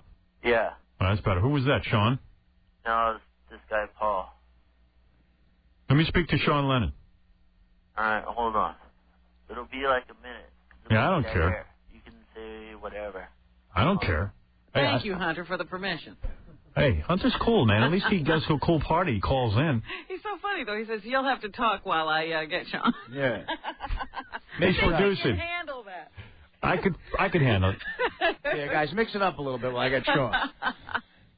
Sean Lennon, man. He's got the life. What a life. He's got the life. Absolutely. With Bijou, who I think is real hot. A little kooky, but hot. She's got the life. She's got the life, too, yeah. Yeah, they both have the life. What are we talking about? Hunter has the life. They have the life. What's it like to have the life? Yeah. I would love to just be born and everybody go, wow, we got to take her picture. And then you were that, honey. Oh, no. I was looking at the newspaper today. Who's in the newspaper? Lourdes. Lourdes, yeah. Madonna's baby. Yeah, we need that. We're jealous. Lourdes. She hasn't done anything. They're just taking her picture. How old is Lourdes? Yeah, she looks Hey, you know who's jealous is Ralph. Hey, Ralph. I think that girl Hunter just mentioned is Andy Dick's ex-girlfriend. I was wondering. Oh, she's hot. Yeah, Melissa, right? Yeah. Oh, God, that's the one Andy was crowing about when he was in there. Hey, Hunter. Sean. Anybody. But I think he must Stuck have with me. taken Melissa away from Andy Dick like we thought he did. Ralph, are any of the Beatles kids over your place? Who's over at your place? Can you believe Yoko. Can you believe Hunter, how he networks himself? He's fun to hang out with. Yeah, he has all You pale in comparison. Hey, you're not half the man Hunter is. No, he's got it down to a science. Well, Ralph's in Jersey. You got to go out to L.A. if you're going to make it happen like this. I got a feeling if Ralph was in L.A., he could be there. I think so, too.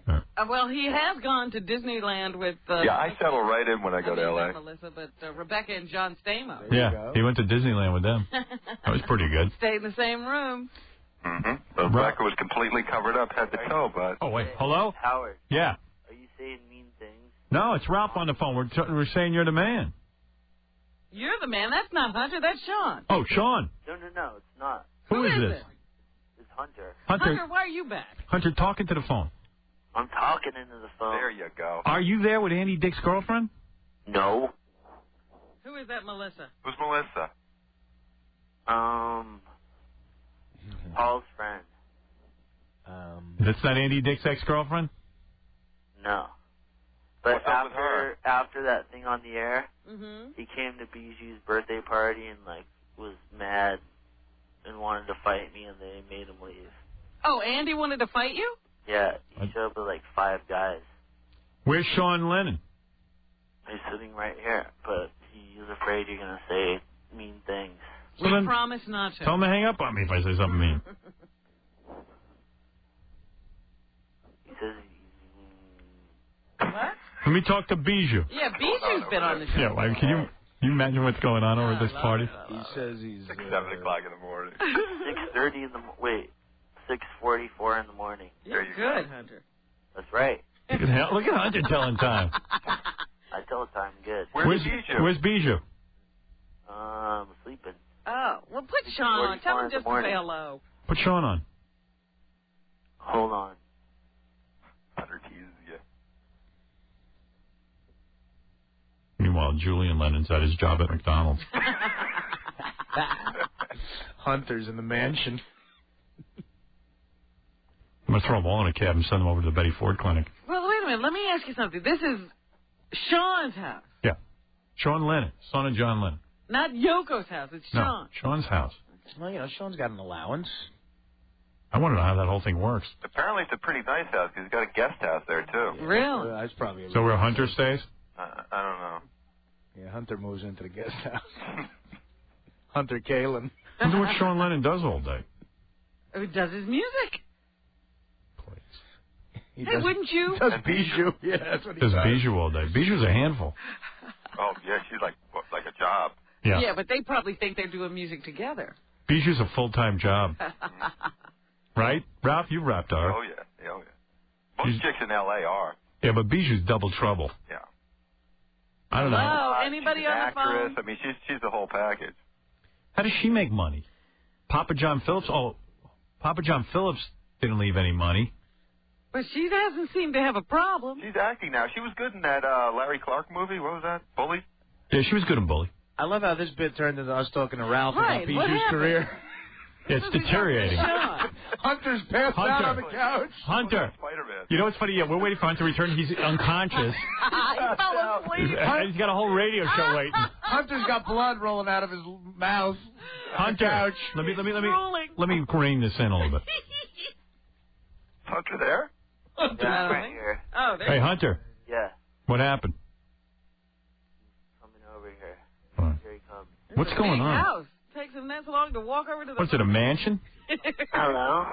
Hey, Sean. Hey, Howard. How you doing? How you doing? What's going on over there? Oh, it's just a typical Los Angeles morning. Wow. So how did you hook up with Hunter? I don't know. That's top secret information. Hunter lives a very clandestine life. I don't want to reveal any history of our relationship right now. How long have you known him? Let's just say between 14 and 3 months. 14 years and 3 months, approximately. Do you have a great life? Because we're sitting here imagining that it's pretty good. You hooked up with Bijou Phillips, who I think is a hot chick, but she's a full-time job. Well, I don't know. I think I look at you. You have a pretty dope life, Howard. Yeah, but I got to work. No, he's a dope. I'm a dope with a very complicated life. You're working. You don't have the life people think you do. Yeah, believe me, I don't have the life. I wish I was over your place, camped out, laying around, sleeping. Or whatever you're doing. Drinking. Are you dude, man, you can hang out with me anytime you want if you're in L.A. or whatever, man. You know, I just always felt like you didn't like me or something. I got nothing against you. In fact, I saw you at Jan Wenner's party. I thought you didn't like me. I didn't even feel like you saw me. I saw you at that party, and I was afraid to go up to you because, you know. Well, your mom was there. She hates my guts. And rightly so. I mean, I've been tough on her. I think she has a right to kind of have some grudge against you. Absolutely. Hey, Sean, we're on the air. Easy. No F word. Oh, I'm sorry. No, your mom has a right to be mad at me. I mean, I'm tough on her. I remember when you interviewed the guy who broke into our house. Yeah. Oh, yeah. That guy was great. I was kind of crossing a line for me because I felt like it was encouraging those psychos, which we have enough of out there, to, like, you know, act upon their weird wishes. You were kind of encouraging it indirectly, and I feel like she took offense by that. Now, you see, that's where you're wrong. Not only did I have the guy in the air, not only did I ridicule him, I got him out of town for you. Wasn't that guy? No, he stayed, dude. Please, I know more about Omar than you do. Oh, really? Whatever happened to him then? He eventually married a guy named Yoko. What? A woman. Oh, I was going to say, wait a minute. Where'd he find a chick named Yoko? I told him. It's a common name in Japan, but I just mean that it was pretty creepy, and I mean you weren't directly encouraging it, but just by kind of having him on your show is validating him in itself, and that was kind of scary to me. No, I see it just the opposite. I took it, I shed light on it, I had him on the show, and notice he stopped breaking into your house. Well, we took measures to prevent that in the future, but I mean, I'm just saying that... I'm just saying I'm trying to take credit for the guy not bothering you anymore. Well, I don't think you're responsible for that. I think there's a lot of other reasons. In our own defense, we've interviewed our own stalkers, too, and created our own problems for ourselves. I had one guy... let me just say, no matter... I've been to your office, and I've seen those pictures in the bathroom, and I know, like, the kind of people that are obsessed with you, but, I mean... I don't think you could ever imagine how freaky the John Lennon Yoko people are. Your dad was a huge fan of mine. Don't forget that. Well, I didn't even know you had a career at that time. Oh, absolutely. Your father loved me. Really? Oh, yes. Yes, contacted me many times privately. Really? Yep, loved me. And I told him... You never told me. Well, that's something I kept to myself. It was very special. Yes. And he even said one day my son will grow up. And I know he'll be a huge fan of yours, and you'll probably be more of a father to him than I was. Oh, God, here we go. What he said to me.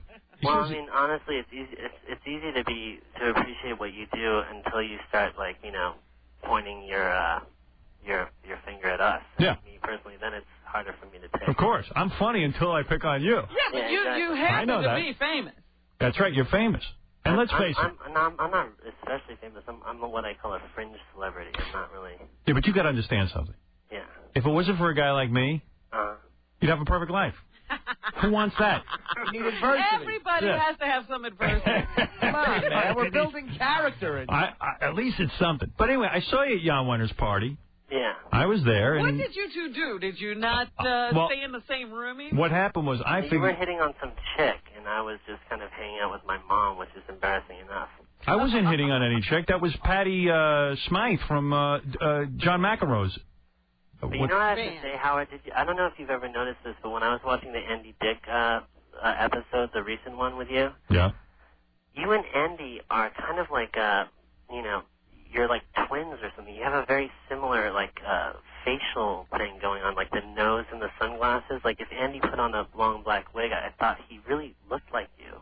Well, he's skinny like me. He's like the gay Howard.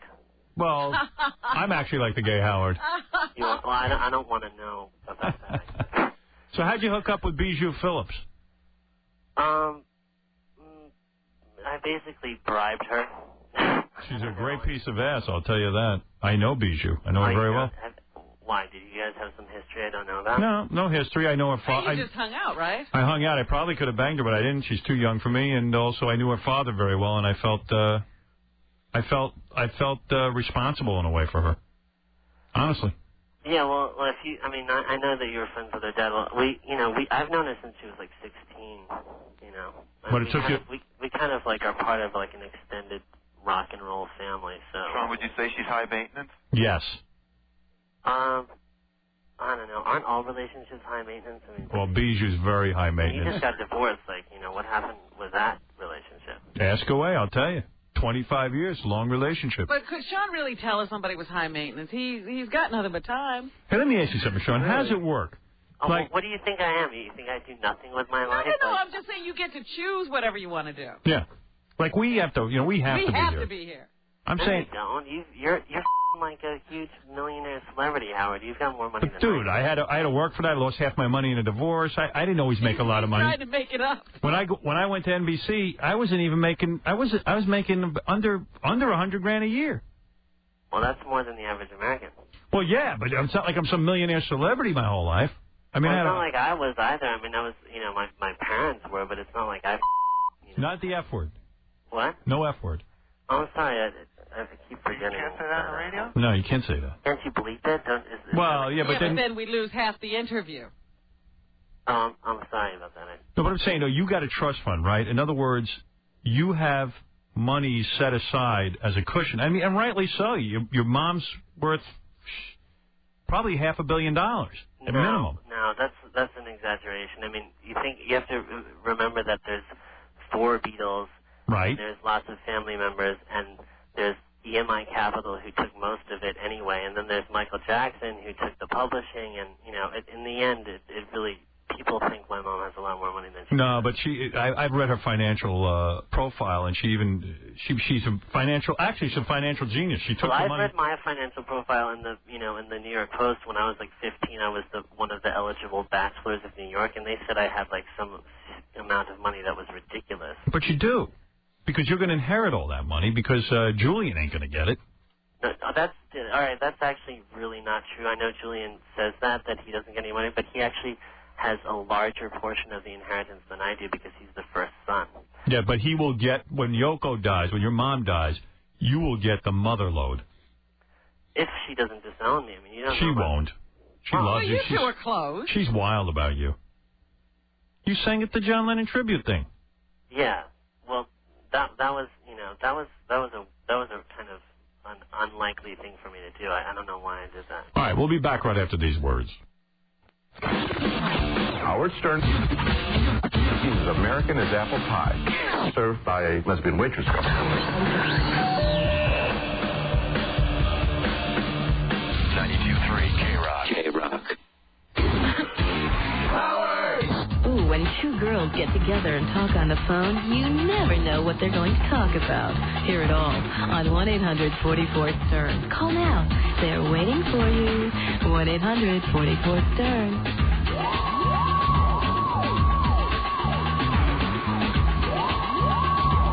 Hey, how old were you when you first started having sex? Like, you must have had women coming on to you just because you're John Lennon's son and Yoko's son. And I remember he used to just call models. I think he had like a relationship with Cindy Crawford and give people on the phone or something. Yeah. Me and Cindy Crawford, Robin, are you saying that? Yeah. Yeah, it's true. When I was like 10, I hooked up with Cindy Crawford. It was really dope. What do you like? How old were you when girls started coming on to you? God, I don't know. I think your perception of my life is kind of, idealized. Well, how is your life? I mean, that's what we're trying to find out. Well, let me just tell you that as many people might have, wanted to be my friend or something, is as many people that, wanted to, or disliked me because of, whatever my situation was. It's kind of balanced. But wait a minute, you mentioned Michael Jackson. Are you guys upset with him? When did I mention Michael Jackson? When you said he's got a lot of the publishing. I mean... Oh, no. I'm not upset with him at all. In fact, there's a lot of misunderstandings about that, too. People say that he, bought the publishing out from the Beatles and everything, but that's not actually true. What happened was, like, before CDs came out, nobody in the rock and roll community ever imagined that, bands that were popular in the 60s would ever be worth anything. Believe it or not, in the early 80s, people didn't know that there would be CDs, which actually saved the industry. They came out with a new format, and everybody had to buy every record again. but nobody ever thought that they would be worth that much. So Michael Jackson literally was a genius. I mean, everyone thought he was dumb for buying the catalog for that much money. They were just like, are you kidding? The Beatles were all like, we're not going to buy it. It's not worth it, you know. But he actually wound up making money from it, which was a brilliant move. But he didn't steal it from anybody. He just understood that it was worth something. So who do you hang out with? Who do I hang out with? Yeah, who are your friends? I just moved to Los Angeles, so I don't have that many friends yet. I just got here, you know. I was living in New York most of my life. And So is your mom, like, meddling all the time? I get the feeling that she's micromanaging. Did she let you leave? Yeah, I mean... No, I know. That's the thing. Like, your perception of us is just so stereotypical. It's really... She's not like that at all. She's, in fact, really laissez-faire with me. She's never really meddled in my life at all. She's a real hippie, like, you know, if I said I wanted to join the Peace Corps, she'd be like, fine, whatever, you know. Really? That's cool. You do what you want. I mean, my whole life she's been really kind of... How did you get the house? Do you buy it, or does she have to approve it, or...? Yeah. Like the house that I'm in now? Yeah. It's a rental, dude. It's not like I'm Yeah, but who gives you the money for it? What? Doesn't she have to approve the house because she pays for it? I mean, that's big bucks where you're living. Do you have money of your own? No, it's not really big bucks. It's less than most apartments in New York, dude. I think your perception is kind of... But where does the money come in from? The Playboy Mansion. Yeah, but the money comes from somewhere. I mean, it's not like you're holding down a regular job.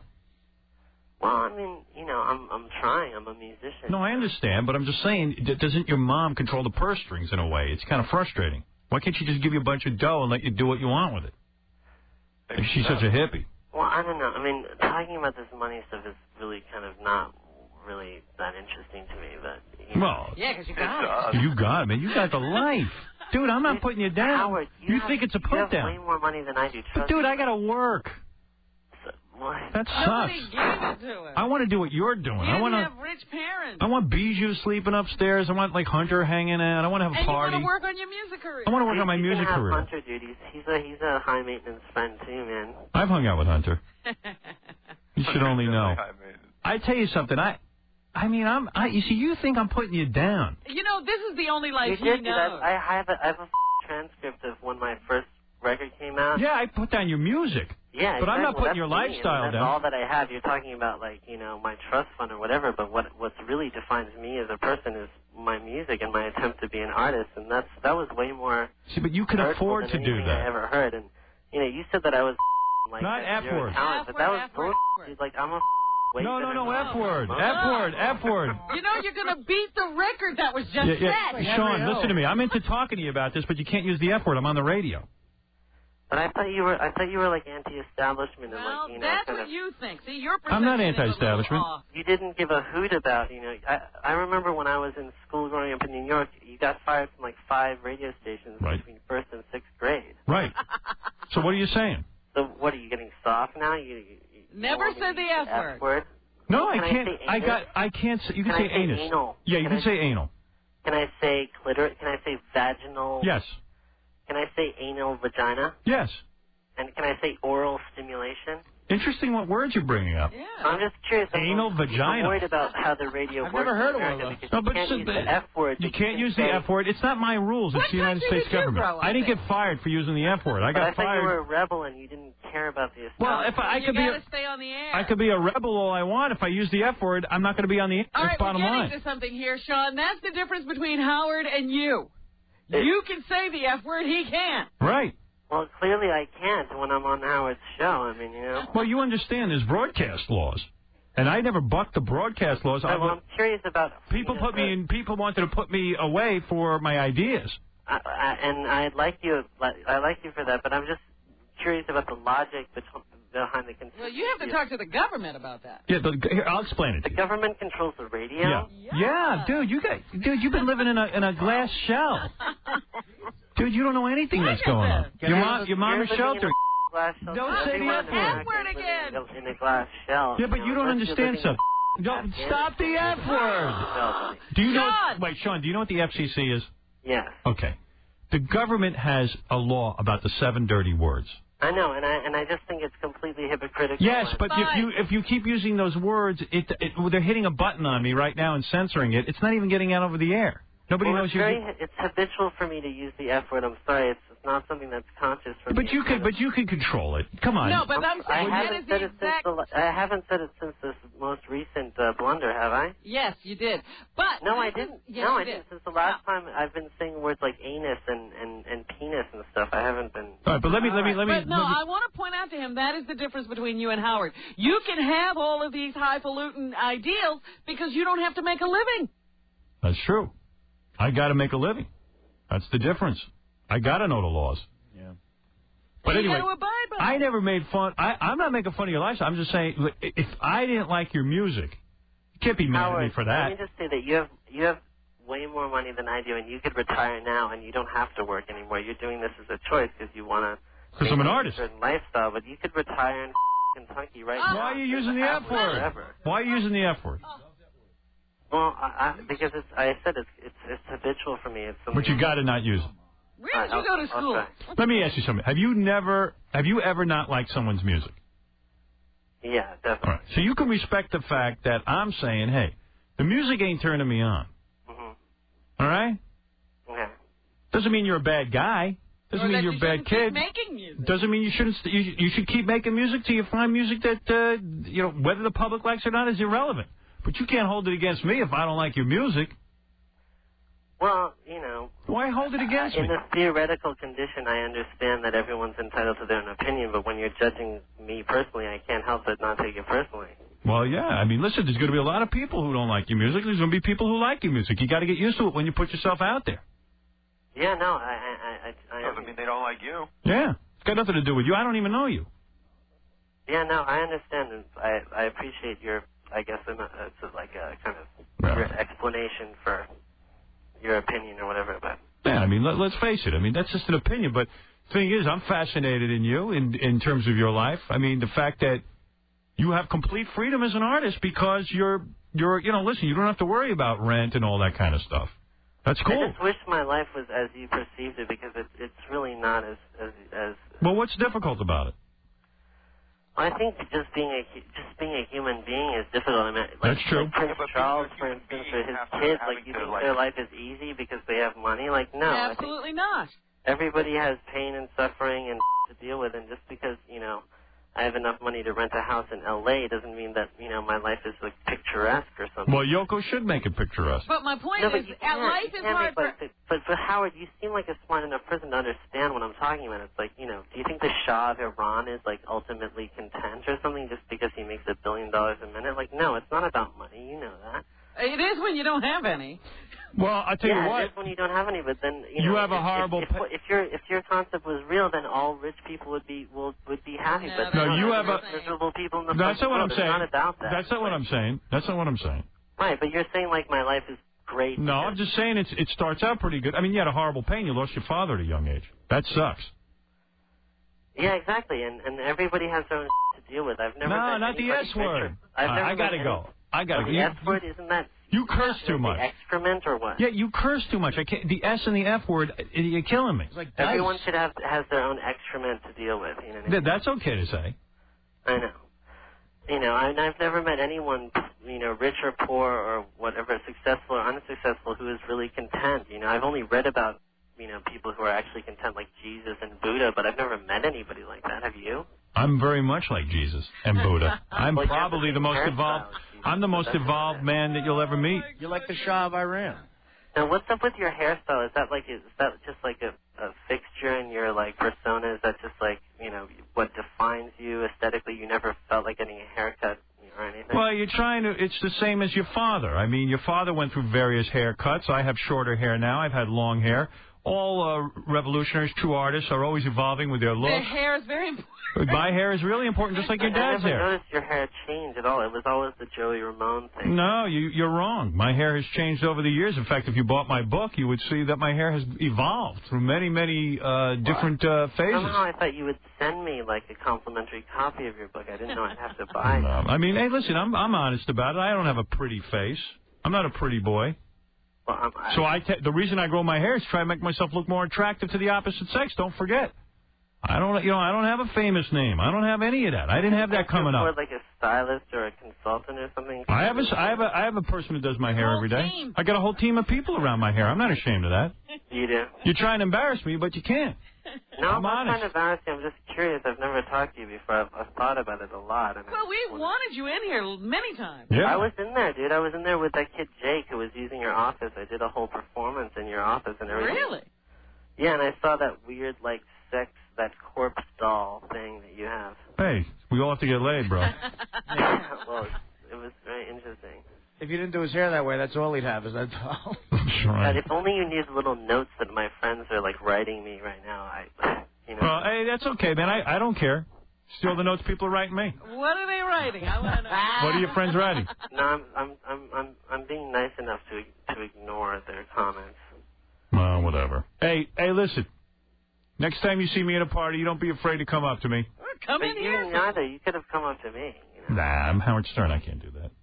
See, he's got all these issues because of. No, I didn't go. I didn't go up to you. Your mom was there. I know she hates me. I figured you were leering at me. I wasn't going to go deal with it. She's never said that she hated you. She's a pretty, you know. Oh, trust me, your mom person. hates me. Your mom hates me. No, I don't think so. Oh, please. She's got to. I heard from enough people. What, Hunter? What are you saying? Who? Hunter. I know. What is it? You were really nice to Bijou when she was. Sean, Gary, I work here. Why don't you call your mom after the show today, you know, when she gets up, and say, Mom, what do you think of Howard Stern? And just call us back on Monday and tell us what she says, because I can guarantee it's not going to be a pleasant conversation. Yeah. You know, honestly, I mean, I don't mean to be rude, but I don't think she really gives too much thought to. We are not in her thoughts. We're not in her thoughts. Well, probably There's not. a lot of on her plate. You know? Hey, listen, I got to go do commercials. Sean Lennon, thank you for speaking to me. You're welcome. A pleasure to rap to you. That's great. I'm glad you came on the air. You're welcome, and, dude. I mean, and thank Hunter for me as well. yeah, it's all because of Hunter. And say No, just thank Hunter because he did make it happen. yeah. He did. And say hello to Bijou Phillips for me. All right, and when I come out with my next record, will you plug it for me? Can I come on the show? Come on the show, come in here, and we'll really mix it up. All right. And bring your Bye, mom guys. with you. Bye-bye. Bye-bye. There he is, Sean Lennon. Radio Bring First. your mom with you like that could happen. He sounds like he has a chip on his shoulder, though. He does. Yeah. Well, I guess you would if you lived like that. What? You don't live my life. It's not about you money. make all sorts of assumptions. You think that like you're the Shah of Iran or something. You think that maybe if you have some money, you might be happy, but it's not What like if he? that. You see, I wanted to ask him about his life. I want to know about if he went to college. What you know? But he's defensive. He is defensive. It's also weird. You know what's weird about it? He's like, it was good he came on, but he's like, at the beginning, hey, listen, I'm not loaded. I'm just a regular guy. And then everything about him sounded not so regular. But then he says, you got way more money than me. Like, you got the money the same way. You don't deserve it. I had to work.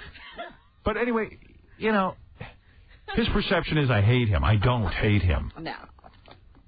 If anything, I'm jealous of that. That's for sure. I really am. And curious.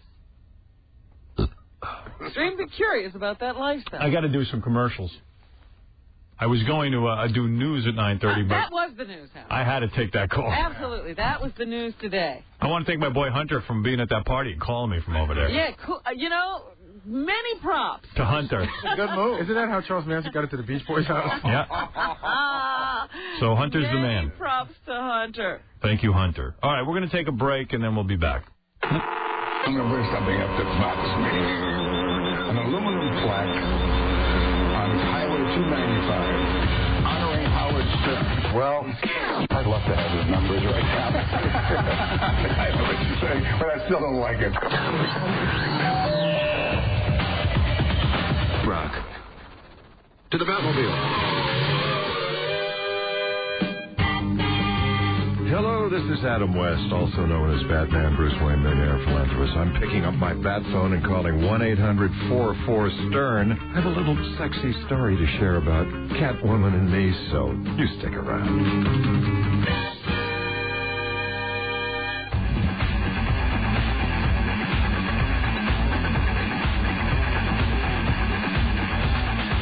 Am I back?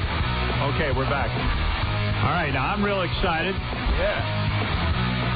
Paul McCartney's written every great song that you can think of. A couple of my favorites, Maybe I'm Amazed, and, there it is. Whoa, very nice.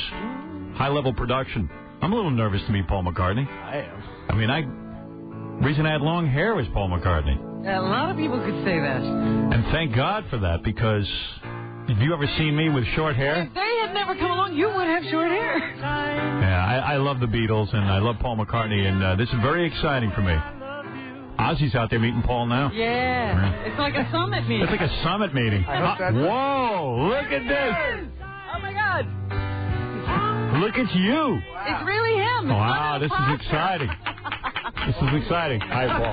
Nice to meet you. Wow. You know, now I'm thinking back to the first time I saw him and Ed Sullivan and the whole thing. How you doing, Paul? Good to see you. I'm good, thanks, yeah. You look well. Yeah, I'm feeling good. Oh, man, I got to just soak this in that I'm sitting here with you. That's pretty amazing. You got to soak it in? What about me? I said, first of all, I have to thank you because of you, I have long hair, and my face without long hair is so hideous.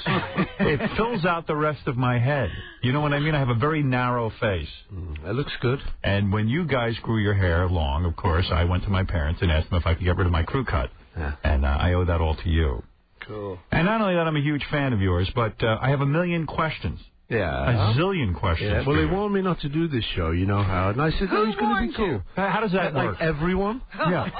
How did you end up doing this show? Because I said, I don't take your warnings too seriously. I'm going to go meet the guy. Yeah, I mean, I'm not a bad human being. I've had Ringo on twice. Oh, well, that's fine. You know, I'm okay then. Yeah. If you came back, I'm all right. Right. We've tried to have Paul on many, many times. We tried to hook him up a number of times for your birthday show because I thought that would be a good present for you, and somehow we could never make it happen. But you weren't completely opposed. Paul, have you ever heard this show before? Yeah. Oh, you have? Heard and seen. Really? Where do you hear this show? I mean, where are you that you would be hearing it? Just in New York. You will actually be in your house and tune it in? In the car, mainly. Really? You drive your own car?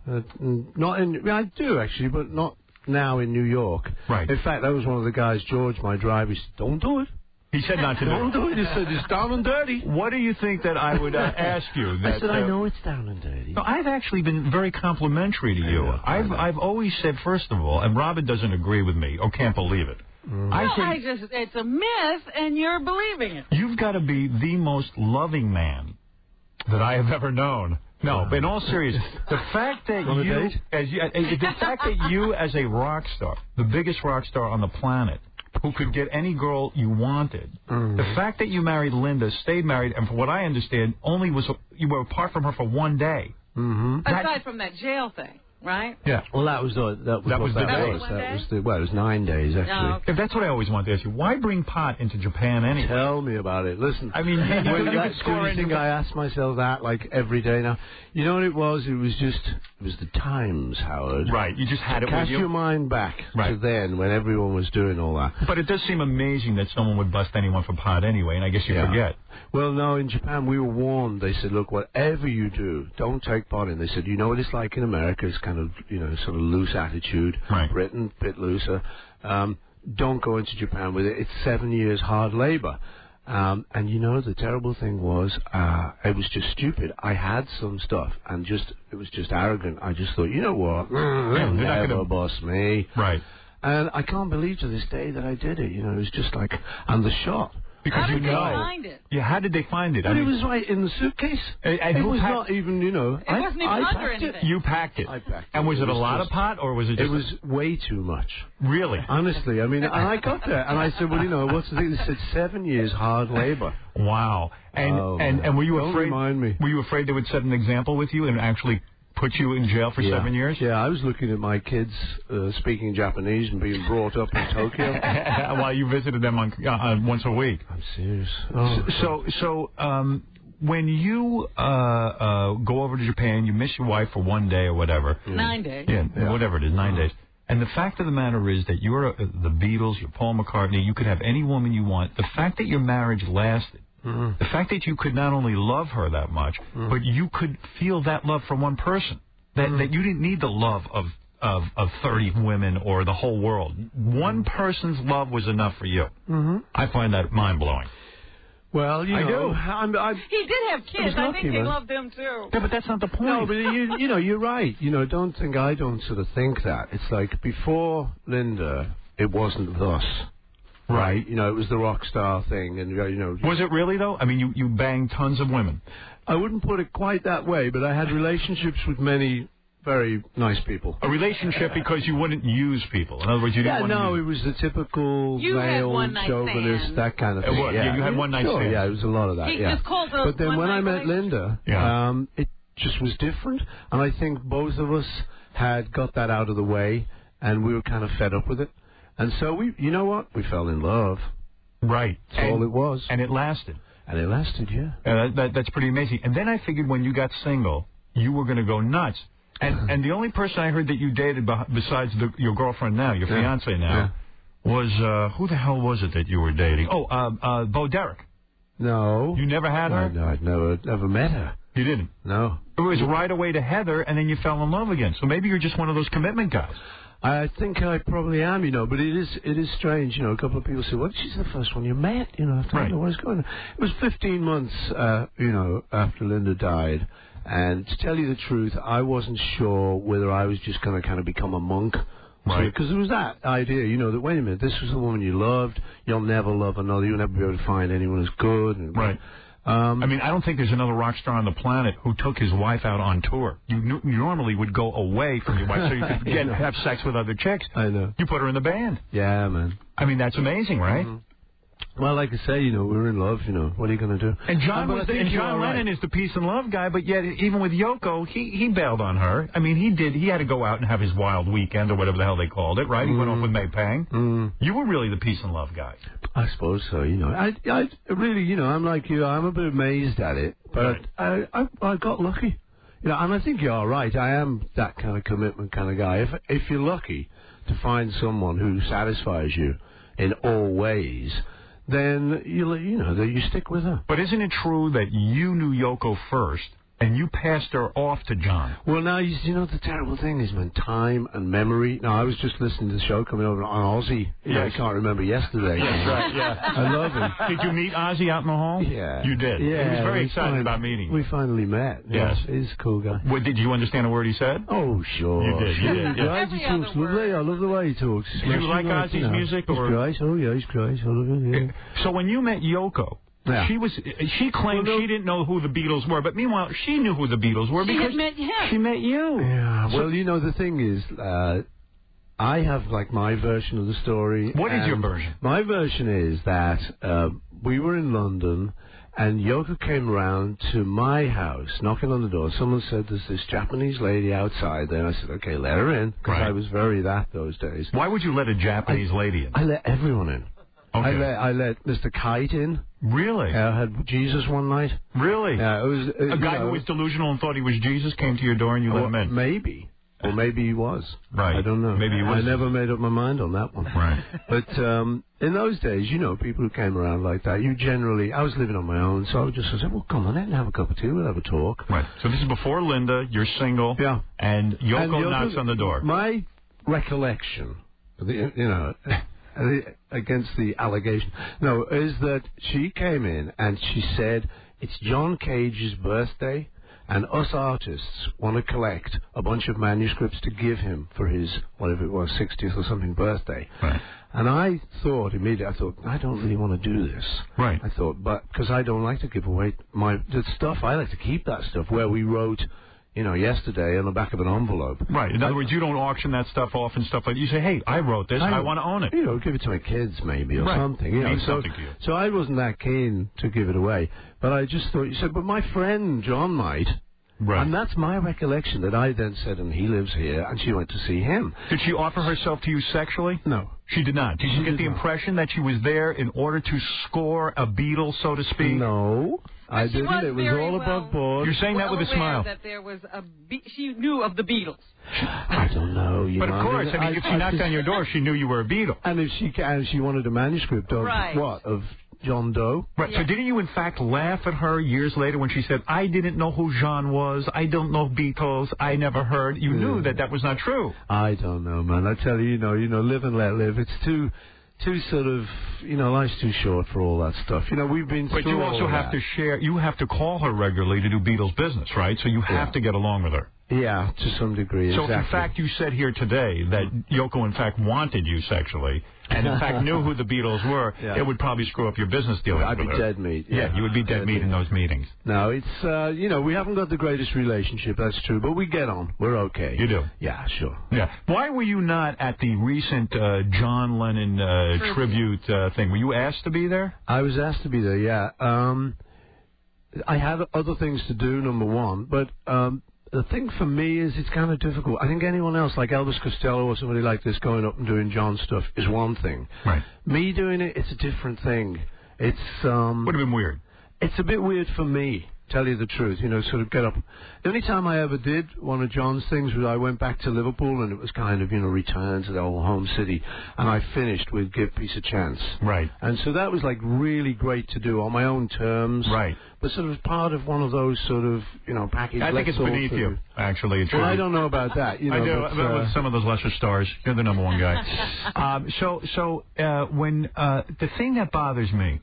Yeah. I don't mean to harp on Yoko. But the thing that bothers me is the way John didn't provide in a will for Julian. I feel like he's the son who's always left out. And I've had Julian on the show many times, and I'm angry for him. I feel that he didn't get a share of John's wealth. Which I think John. He didn't get John. No, he didn't get a share of John's wealth. And I think that while money isn't everything, it would have been at least a way of a father to remember his son. Sure. And to take care of him. Plus, just like Paul says, he would like to leave some of his things to his kids. And Julian doesn't have that either. And why was Yoko not inviting Julian to this tribute? Why is it always Sean?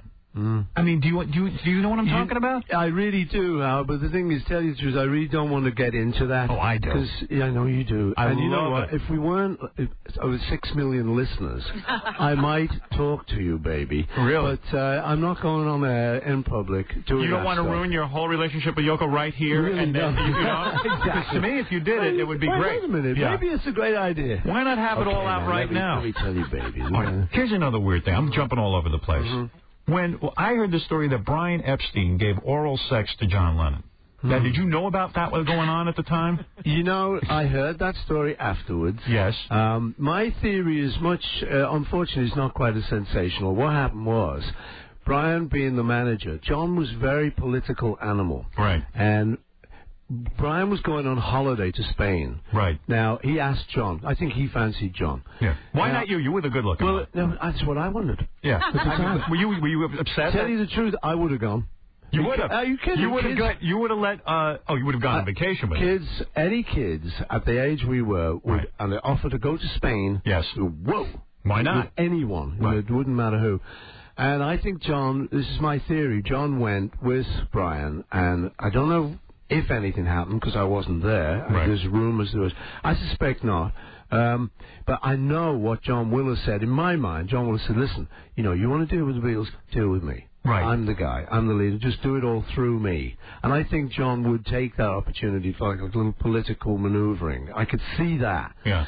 When he got back, nothing appeared to have happened. He didn't sort of suddenly wasn't wearing a frock or something. Right. It was just like something might have happened when Well, the rumors came later because he'd gone on holiday with a gay guy. Right. But I tell you the truth, I went to Paris often with this gay friend of mine who's an art dealer, and the people would say, "Paul, he's just gay." I said, "Come, where are you going to Paris with him?" Right. I said, "Is he all right? I'm quite secure in my sexuality, and I know he's not going to hit on me."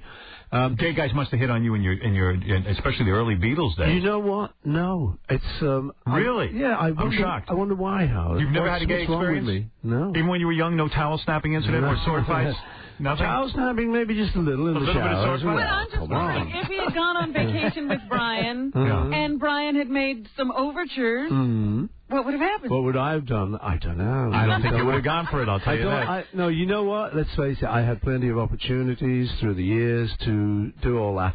And let me just finish on the John thing. Yeah. Because, I don't think it is true. I'll tell you why. Because I slept with him 1,000,000 times. And he never came on to you. I tell you. And I've seen him on tour, roaring drunk, out of his mind in the early days, before he sobered up and went to rehab, maybe. Roaring drunk. And it was always with a female. It was. Never once. And I suspect he was that not a homosexual. if you've got a little gay tendency and you're roaring drunk, I'm going to catch him. Yes, something's going to happen. Somewhere. And he would have come on to you because you're a good-looking guy. There's no question about it. Right, thanks, if that was going to happen. I find you very attractive. No? Now, let me understand something. What's going on with your kids? They don't like the idea that you're getting married. I understand why. They didn't. But they do now? Yeah, they're much better now. There was truth to that rumor. Of course. There was truth to that rumor, yeah. Well, the thing is, it's very difficult. I don't know if I like you getting married. You're one of his kids. Yeah. What do you think, Howard? I mean, well, I need to know. I need your approval. I don't see why you need to be married at this point. You're not going to have more children, I don't think. How do you know? Well, wait a minute. Could I not be in love? You could be in love, but why the convention of marriage? I mean, after all, you're a free thinker. Yeah, but maybe I like it. But maybe what does there's it something do? to marriage that's nice and is sort of romantic. Yes. But wait Have a you minute. thought about that? But what do you do? Yeah. What does it do? It's just a piece of paper. Yeah, sure. It's just saying some words. Have you had problems in this area? No, I'm just asking you. Robin. What difference does it make? I mean, you're together. Right. Yeah. And you're having a great time. No, I know that. I think she's putting pressure on you. I understand. It's okay. I'm ready for this pressure. You are. You're sure. You don't feel uncomfortable about show? it. Yes. You're doing a lot of wild things. I take a few pills before I came on. Yeah, but the kids don't like it probably. They've got to be worried about inheritances.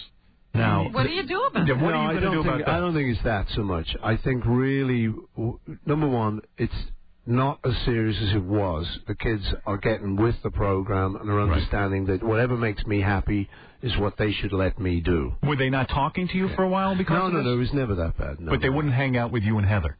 No, it wasn't even that bad. It wasn't that bad? No, it was tiny little things. It was just, there just wasn't a kind of, that's a great thing, Dad, to have happen, And because of the weirdness, because, she's a lot younger than I am. I've got a daughter older than her. So, that immediately freaked me out, never mind them. Right. But the thing is, if you love someone, all of that stuff can go away. Have you sat the kids down and said, listen, your inheritance is not going to be touched. There's many millions here. What is the inheritance? Yeah, what is the inheritance? Tell me how you work it. Here you are, Paul McCartney. You're worth $1 billion, at least $1 billion, because you're a brilliant businessman. It's ironic how brilliant you are, and yet you don't own the rights to your own songs.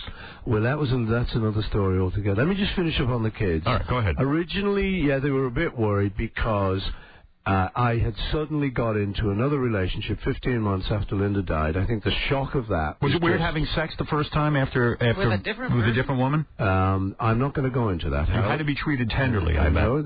I'm not going to go into it. It's so romantic. I love you. I love your show. What you did. But there are I don't want to know exactly what you did. You don't? No, I mean, it had to be weird to be with somebody on an emotional level like that, or was it like, holy cow, this is great? No, it was.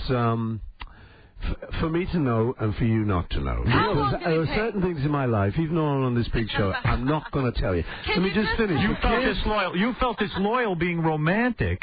You felt disloyal. Okay, I'll tell you what I felt. Right, go ahead. Now we're getting somewhere. I felt guilty. You did. Because, I've been married for 30 years, and it was a great marriage. And the minute I had to kind of look in my head and kind of talk to Linda and say, hey, babe, what do you think about this? This is like really weird. Linda. Yeah, in my mind. Come on, you know what it is. Not for real. Yeah, go ahead. Well, Sorry. but it's strange when you lose someone like that. I don't know if you've been through anything like this, lost someone really dear to you. Nobody's dear to me, that's the problem. Go ahead. Yeah, go ahead. No, you're so much a better man than I am. Go ahead. No, I understand what you're saying. It is weird. We're getting into a weird area here. Right. And I wouldn't have thought this would happen to me because I'm normally quite so practical, rational. But I would occasionally kind of talk to Linda and sort of say, what do you think I should do, babe? Give me some guidance here, Right. And you're talking to yourself. But in a way, you can get a connection. I'm not sure it's like, an actual sort of spiritual connection or whatever. But the kind of weird thing would happen to me would be that I would be thinking that. Yeah. I'm thinking, okay, look, I'm getting into another relationship. I feel really guilty about this, but you're not here. What do you think about it? And I tell you, weird things would happen. I mean, on that occasion when this is very private, my kids will kill me. Go ahead. Talking like this. Who cares about that? Go ahead. I do. Yeah, go ahead. That's who. I do too. So, and I said, what do you think, babe? Is this okay? Is this okay? It feels okay to me. Do you feel okay with it? Down in the valley, it was out in the country, a little owl goes, ooh. Well, I took that as a sign of, yeah, it's okay. That sounds like a no to me. Exactly. Who is she? Who are you talking about? No. This little Alwyn, no. But I'm laughing to myself because he's having the conversation with himself, really, about whether he should have sex with another girl. Of course the answer's going to be yes. Of course, the owl said yes. Yeah. You could have taken that owl to say no. Yeah, exactly. But the kids but I'm in heavy therapy after all of this, so are don't you in worry therapy? about me. No, I'm not. You were not? No. Have you ever been in therapy? Yeah, after Linda died, I kind of saw... And does the shrink go, oh my God, this is so great, I got Paul McCartney on the couch. Do they get over it? Yeah, no, they don't. They get on the couch with me. Yeah, right. They jump right in the couch with you. Yeah. Now, here's the thing that I'm wondering, because you are a brilliant businessman, and Michael Jackson owns all your songs and all that stuff. But the fact, Sony. Yeah, but you got to be worth like $1 billion now. Because I'm telling you are. Yeah. Well, they say it anyway. You were announced as the first billionaire to get it from music. Yeah, Paul, that's what I was announced as, yeah. But you've always lived like a pretty moderate life. You raised the kids. You sent the kids to public school, right? And you made an effort to just sort of live among people, not to live this like royal lifestyle. Yeah, you don't have a castle. You don't have tons of servants. Right. So the thing is, though, that the kids are probably thinking, geez, why don't we live like kings and queens? Where is the money? Yeah, where the hell is the money, and what are we saving it for? I mean, why don't we live a little bit better? Yeah. You know what I mean? Did the kids ever say that to you? No, it was really kind of... I grew up kind of had an ordinary life, ordinary upbringing, and the thing I thought was good about that is that I can talk to anyone. Guy in the street, anyway, I really actually enjoy that. It may sound like I'm being, man of the people, but I really do enjoy that. Say, hey, Paul, look, like in New York, for instance, it's very handy that I don't go, oh, get away from me, you. Right. You're a man of the people. So I like that, and I wanted my kids to have that, because the big danger when you've got money in the family is the kids go to these private schools, and they all suddenly cannot talk to the mailman. And they said, who is this person, Daddy, in our house? So we it was a conscious decision we made to bring them up that way. Now, now they're older, now they can move into the higher life, and that's what they've done. They now do have cars, houses, flash. What do they get, like a trust fund? Do they have to buy them themselves? No, they don't get anything, man. They get nothing from you? Well, no, they get stuff from me. A little but, something. Yeah, but the thing is, I talked to a couple of friends of mine, with Dave Gilmore, for instance. Right. Doesn't really want to give his kids like a whole big bunch of money. Right. Because you forget you've got to work for it yourself.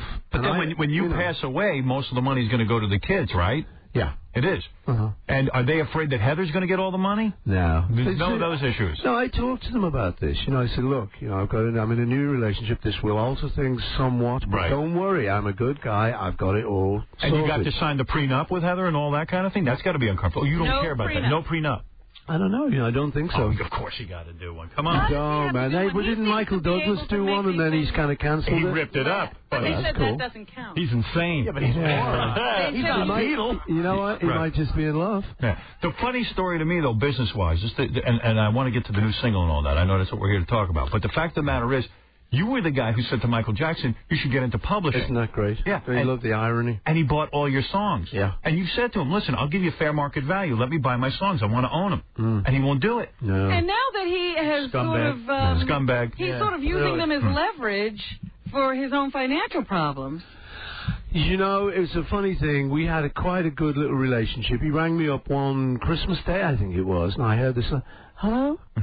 He's very weird. Well, yeah. I said, hello, is this? I thought, uh-oh, wait a minute, this American fan's got my home phone number. Right. This is weird. I said, hello, yes. No, he's not here. Yeah. So, hi, Paul. So, anyway, he came over. I said, what do you want to do? He said, make some hits. I said, well, that sounds good. So we got a little relationship there. It was quite good fun.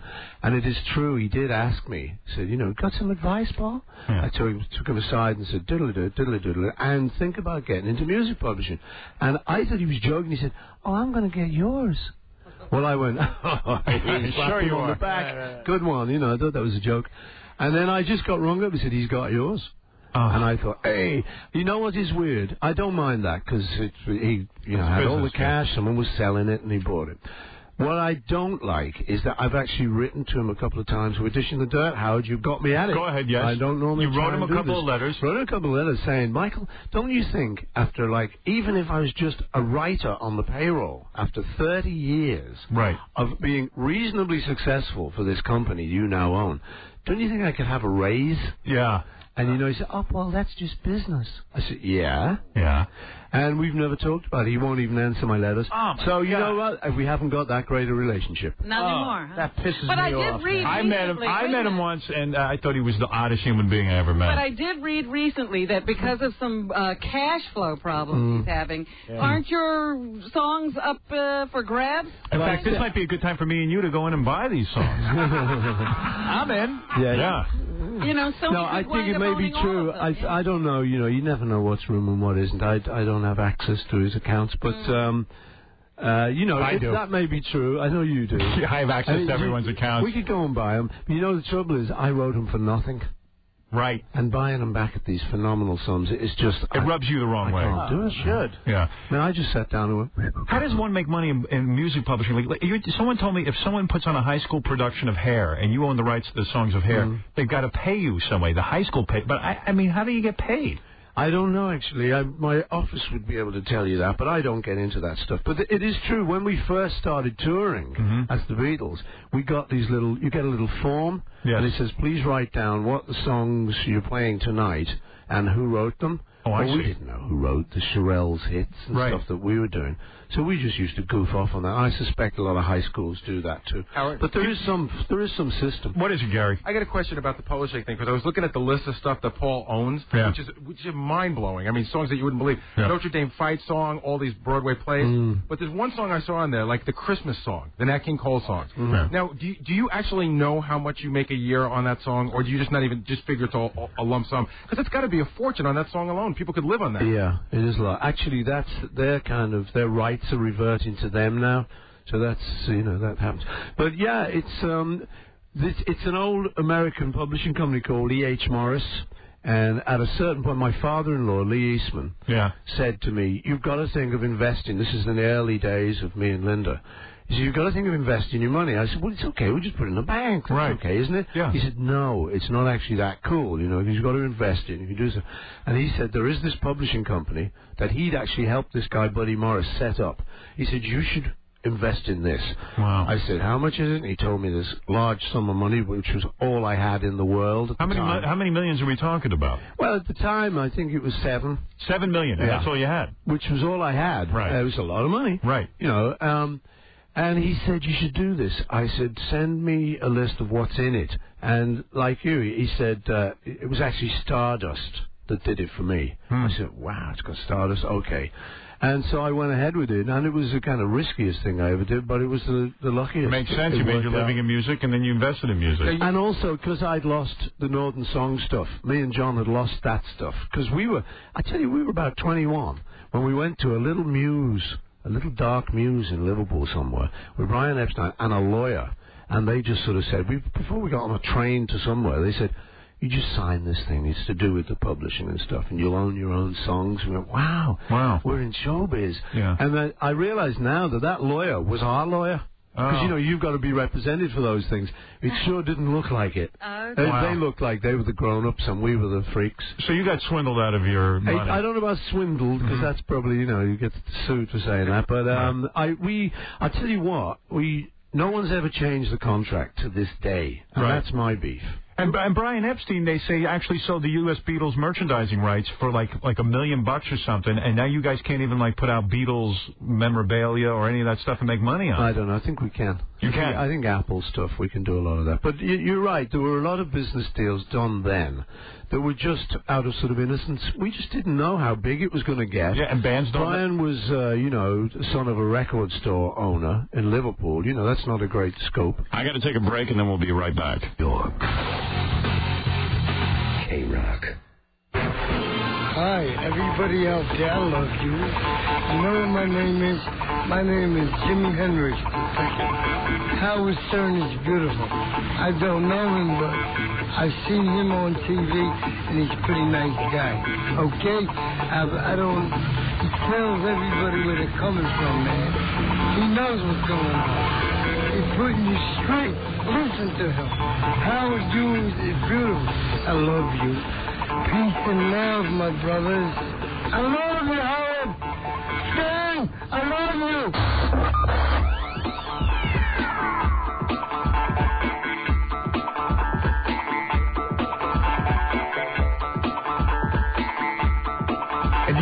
Is it true that you, a lot of times, like on the White Album, you told Ringo, don't even bother playing the drums, that you played the drums on the White Album and all that kind of stuff? No, it's not quite like that. What would happen sometimes is I'd say, it really should be this feel. It should be this feel. Right. And sometimes Ringo would say, well, why don't you play it? He would? Yeah. And he didn't take offense? No, it was pretty good, actually. So it wasn't like a big bone of contention? No, actually, we were really cool that way. Actually, it's and guitar sometimes. George would just sort of say, "Well, you play it then," It wouldn't, there wasn't a kind of big jealousy like that. And is it true that you hate the version that Elvis Presley did of your songs? I mean, that was the worst thing you've ever heard. We were playing them the other day, all the remakes of the Beatles songs, and the one you hate the most is Elvis's? No, I don't hate it. I love it because it's Elvis, and he can't do anything wrong to me, even his sort of bad period. Now, I'll tell you what, though, he gets the words wrong on Yesterday. Which is nice. I kind of like it's this flaky period. Right. And he's just, yesterday, all the troubles are fine. It's going great. Yeah. And then he just loses it just about halfway through. And I think it's yesterday. No, love was such an easy game to play. Now it looks as though they're here to stay. So he's not even understanding what he's singing. But I love it, And the other thing they do on Yesterday, in the middle, I say, why she had to go, I don't know. I said something wrong. Now, all the American guys who copy it say, I must have said something wrong. It's like, I didn't really. Yeah, right. And here's the disclaimer. So it upsets you that they don't understand the feeling of your song. Have you heard... No, it doesn't upset me. No, you know what, man? They can do anything they like. I really don't mind. Have you heard the version? Cover versions. Have you heard William Shatner's version of Loosing the Sky with Diamonds? Don't you love that? I mean, is that the best? That is just the best. How could you avoid that? I love it. I really do. That's what I mean. I don't mind the not-so-good versions. Good. Let me get your comments on some of these. This will take 2 seconds. Let me see if I have these. Bad Beatle remakes. Yeah. Did you ever hear this one? Ella Fitzgerald singing Savoy Truffle. Have you heard this? No. Never. Oh, this is my new record that we're playing now. Oh, wait. Okay, wait. I'm playing your new record now. That was the opening. Wait here. Let me see if I can find this. Okay. That's it. Good opening. Well, it takes a second. Come on, Ella. Yeah. You've never heard this? No. That's one of George's. That's true.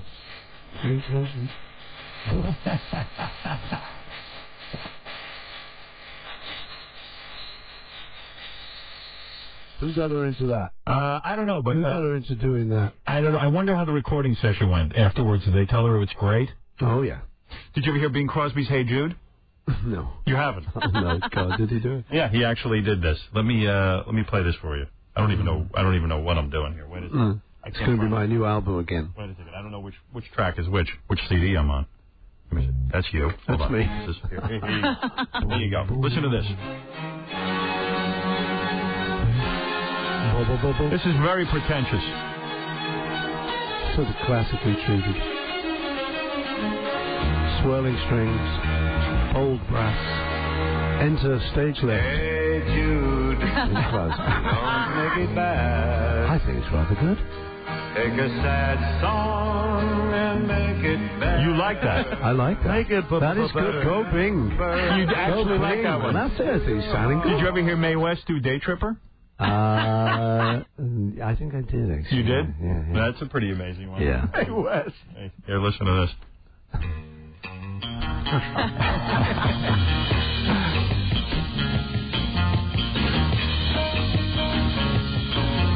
They've all got long intros. Yeah, it's a big build-up. Here you go. For taking the easy way out. Whoa. He's got a good reason. Okay. Who pays people to do this? Taking the easy way out. 'Cause I'm a dad. Oh, you're playing it, Howard. Yeah. That's all she wants, babe. All right, here's the last one. All she wants is you've got to pay her now.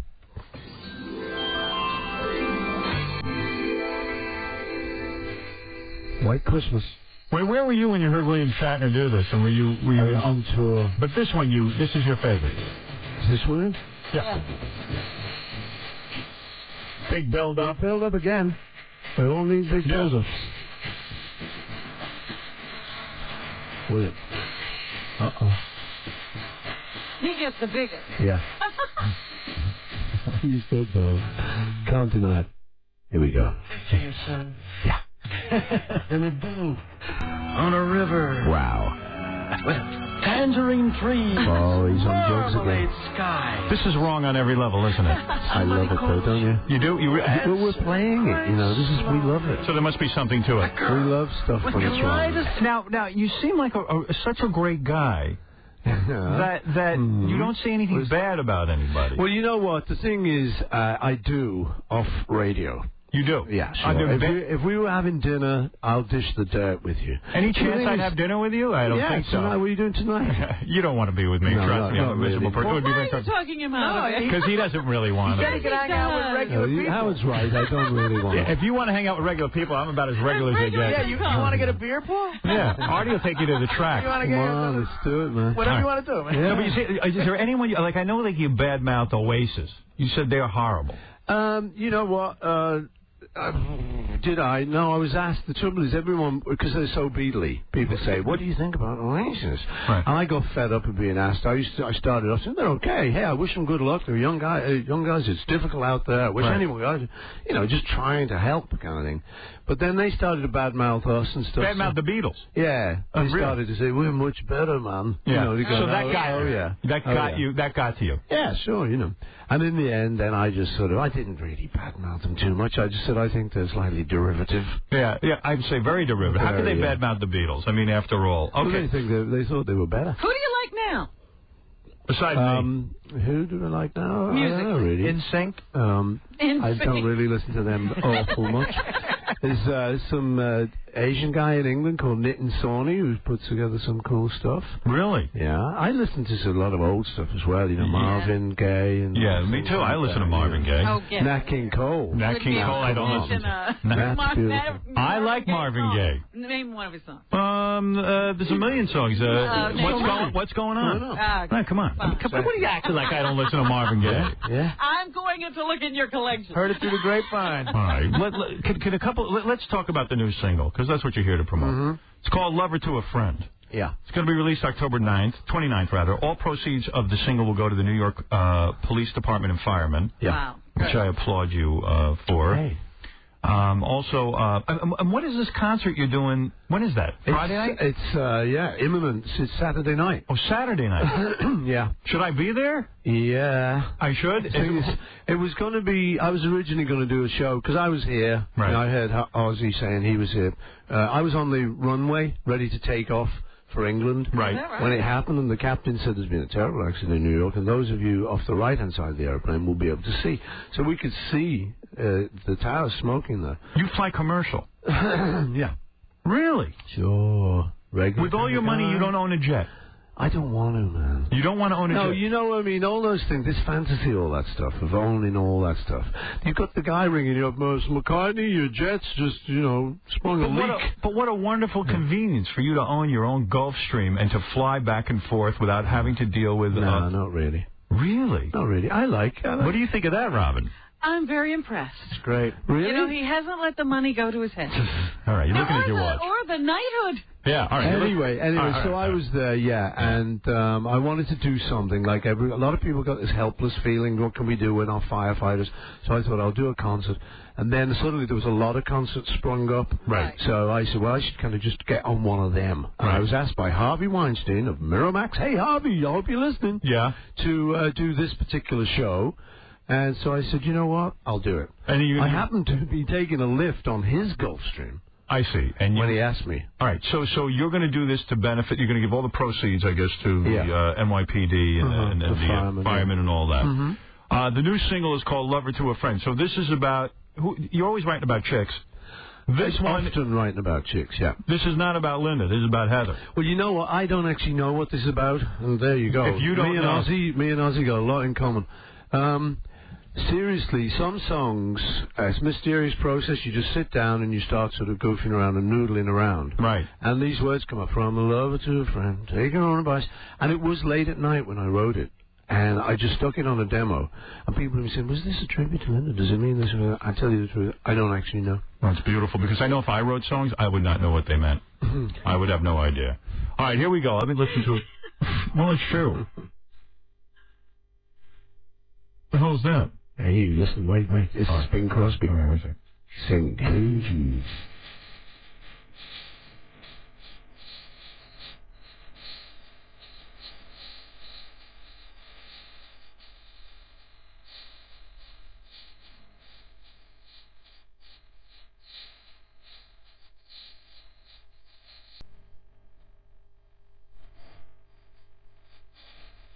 This just in, Michael Jackson has acquired the rights to this song. Oh, no.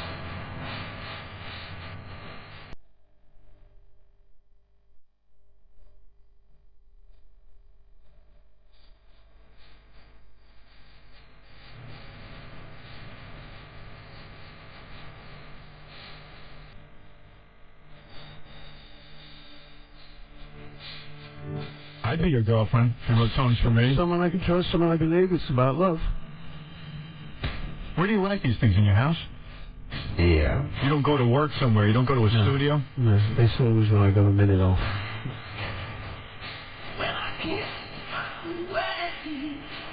How can I walk when I can't find a way, Howard? What does that mean? Don't ask me. Not the slightest clue. So are you a super dependent, needy guy with these women? Is that what you're saying? No, not really. But I like them.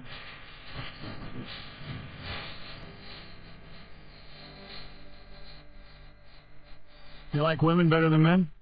I mean, I don't mean sex, I mean it's friends. It's really... I don't know. You have a lot of close men friends? Yeah, I got a lot of both. Yeah. And bi. Do you hang out with any of these other guys like Rod Stewart or Mick Jagger or any of them? Or you just don't care Not about those two. No. But, you know. You got famous friends? You want to? Howard Stern. David Gilmour. David Gilmour? I just happen to know a couple of the guys. Whoever you run into, right. You know.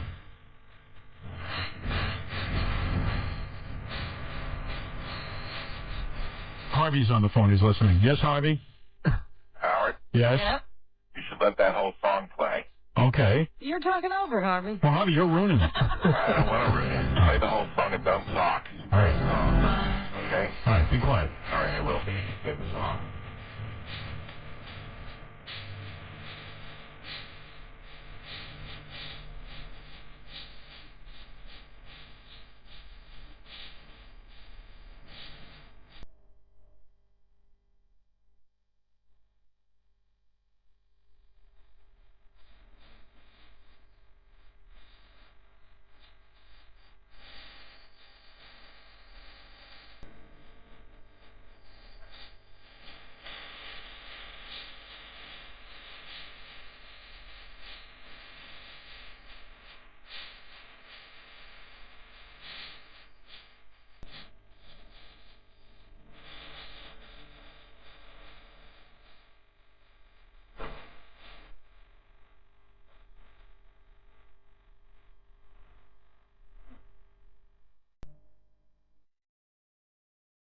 Oh, I see what you got. You got one of those watches that is a video camera. Oh, you just took the picture? Yeah. It's a picture, just for the record. Well, he does have evidence. a few toys. So you're a gadget guy. That was nice. Well, it's. I met some guy. He said, have you seen these? I said, no. Wow. He said, do you want me to get you one? I said, yeah. You know who's a good catch is your daughter, Stella. Yeah. She's good looking. She is. And I'm rich. She's got a good gig. Yeah. She's got the clothing line or whatever the hell she's doing there. Yeah. She's a fashion designer. Yeah. And she's going to inherit the mother load. You got to be really careful for her because I would imagine a lot of guys are after her who are. You know, that's the truth, but it's the truth about anyone. Once you get a bit of money, you've got to be careful. You got to be forever, you know. Right. But you're really in the same boat, if you think about it, as anyone is. Even a guy who hasn't got a lot of money has got to be careful. What, he's going to ruin his life, get the wrong wife? Yeah, exactly. You know, it's not all about money. And do you mind taking a few phone calls from fans who are just so excited that you're here? Cool. Hey, it was good to hear from you, Harvey. Harvey thank you for telling me to shut up. Exactly. Yeah. Always the Did you buy a gas mask or get any Cipro just in case? No. You do not? No. You're not panicked? No. Sal, you're on the air. Hey, Paul. Hey, Sal. Oh, I'm sorry. Oh, hold on. Okay, Vinny, go ahead. Hi, Paul. Hey, Hi, what Vinny. was Yoko's reasoning for not reversing the copyright credit on yesterday when you asked her to change it to McCartney? Yeah, that's one of my sort of problems. That's probably one of the reasons we don't have a great relationship. What I wanted to do was, after 30 years of always having John's name in front, on this one song yesterday, people were kind of splitting it up and saying, yesterday, written by John Lennon and Paul McCartney. And I just said, could we just, on this one album, could we just switch it? So he said, written by Paul McCartney and John Lennon. And she said no. And yeah, for one reason or another, she said no. And it got into Paul's be the only one on the record. He's the only one singing on that song.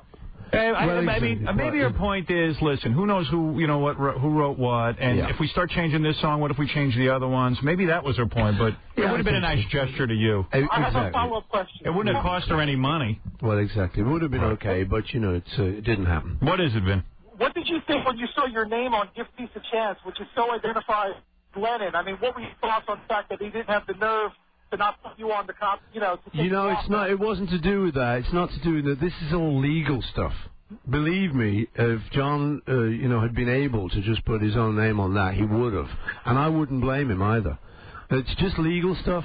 Sounds like everything comes down to business every 2 seconds. Yeah. Marianne, you're on the air. Even in Hi, Howard. It's me, Yes. Marianne from Brooklyn. Paul, I love you so much since I watched you on TV in my grandmother's kitchen. I want to hold your hand to go to sing Wings concert at the Garden. You are the greatest. I thought Howard was the greatest, but boy, you are cool and you sound so great. I love listening to you. Oh, cool. And listen, Paul, I wrote a song for Howard. All I need is Howard in my life.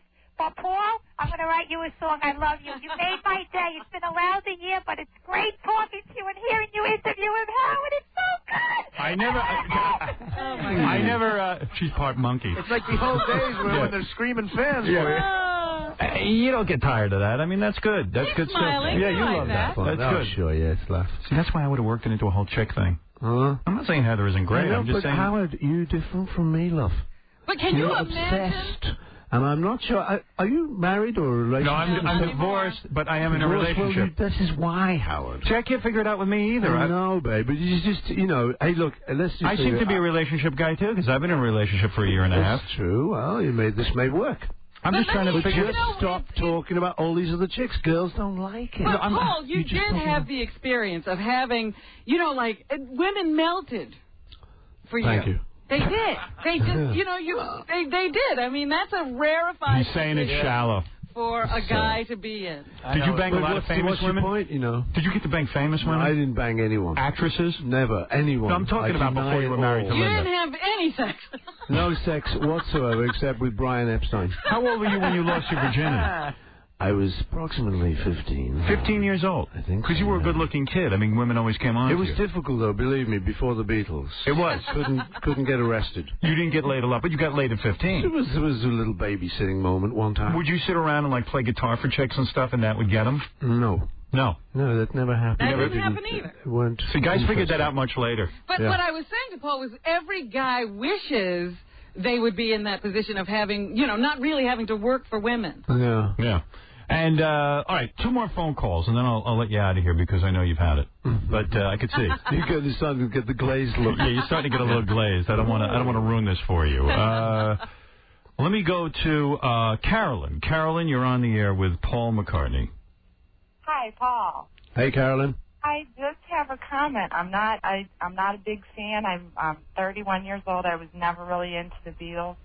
But you are just coming across the radio right now with such positive. You sound like you're at a place in your life right now where you're just so satisfied with everything. I had to call. That's what kills me.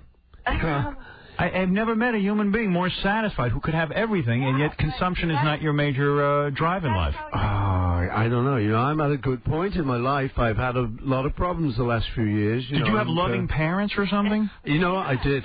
Jim and Mary. You had perfect Jim parents. and Mary. What about even perfect names? And they talked to you? Did your father treat you like a... You had a good relationship with your dad? He treated me like a gentleman. You were able to talk to him about your problems? Really, not sex. No, I know. I don't mean sex. Everything but sex. Were you able to talk to your mother and really say stuff without her, like, you know, making it about her? Yeah. You had a perfect childhood. Yeah, my mum died when I was 14. All right, that's rough. That was a blow. But, no, they were great parents. Your dad never really called you a moron over and over again repeatedly? Dad didn't, no. No. Did they encourage you in your musical talent? Yeah, because he was a musician himself. Our house was the only one we could go to rehearse. Wow. So he was cool. And he would sit in the other room kind of listening. But, you know, it's funny you talk about this to the parents. The thing is, he did used to kind of hit me occasionally, like, you know, that was what they did in those days. I'm glad to hear that. Not allowed to do it. Sounds like a fairy tale life, yes. Yeah, no, but, you know, I was, you know, it's not all great. Right. I'll tell you what comes to mind, just the memory of the one moment when I was about, I don't know, 16, 17 or something, and he came in with the usual stuff, and he sort of just slapped me. Right. And he said, no, we're having an argument. He slapped me. And I said, slapped Paul McCartney. He slapped me. Yeah, hey, man, you know who I am? Yeah, right. So I just stood there, and it was like an amazing moment in my life. I said, go ahead, do it again. And it was like, whoosh, and he just went. Whoosh. That was it. He couldn't do it. And he never did it again. He slapped the Beatle. Go ahead, you know. This was it. The record company would sue him. Well, you know what? I find it amazing to meet you. You're an amazing man, and certainly huge influence on probably everyone listening, especially, you know, Yoko. me and Yoko. I mean, we just both can't believe it. Yoko was an amazing influence. The new single is Lover to a Friend. It'll be released October 29th. And I guess the new album, Driving Rain, will be released on November 13th. Yeah. And it's out in stores November 13th, so you can get that. And what can I say, man? I don't even know what to say to you, except that I'm a huge fan. Cool. And I'm glad you came in here. I'm glad I came in. Yeah. I'm going to go back and tell George he was wrong. Right. It's okay. George. It's okay to do the Howard Show. George the driver. But, Paul, you know, sometimes, you know, you wonder about people who, you know, because you have branched out into classical music and so forth. Do you find that as enjoyable? Yeah, it's a good stretch. You know, I get bored. And if you're just doing the same thing all the time, you're kind of writing pop songs, Like you say, it's all about chicks or whatever. Right. Sometimes it's kind of interesting to work with this huge symphony orchestra. I mean, you're kidding? I'm very lucky that they'll let me do that. And somebody once asked me, said, would you do it? I said, okay, I can't read or write music, but I'll do it. Wow. I just bite off stuff, you know. Well, I and thought then your I question try to figure it out afterwards. I thought your question was going to be, have you ever had sex with a black woman? Oh, he has. I know that. How do you know that? He was with the Ronettes. Come here, Bertie. You banged the Ronettes? Look at you. I think it's time I went, Howard. Let me smell your hand. I love you, listeners. I love you all. We've got a new album called Driving Rain. And the health of George Harrison. Can you comment on that? No, last time I spoke to him, he was great. He's okay? Yeah, praise God. Really? You like him? I love him. He's not a pain. He's my little brother, babe. Oh, he is? Oh, yeah, the Beatles are my little brothers. All right, here, I'll play another song from your record. Let me see if I can... What track do you like? The one you were playing almost all the way, and then, like Harvey said, just shut up through it. Yeah, but I just played that. No, you go boom, boom, boom. The one you kept bringing up and turned out to be Bing. Wait, wait. Wait, track one? Track one. Okay, wait a second. Let me see if I can do this. Lonely Road.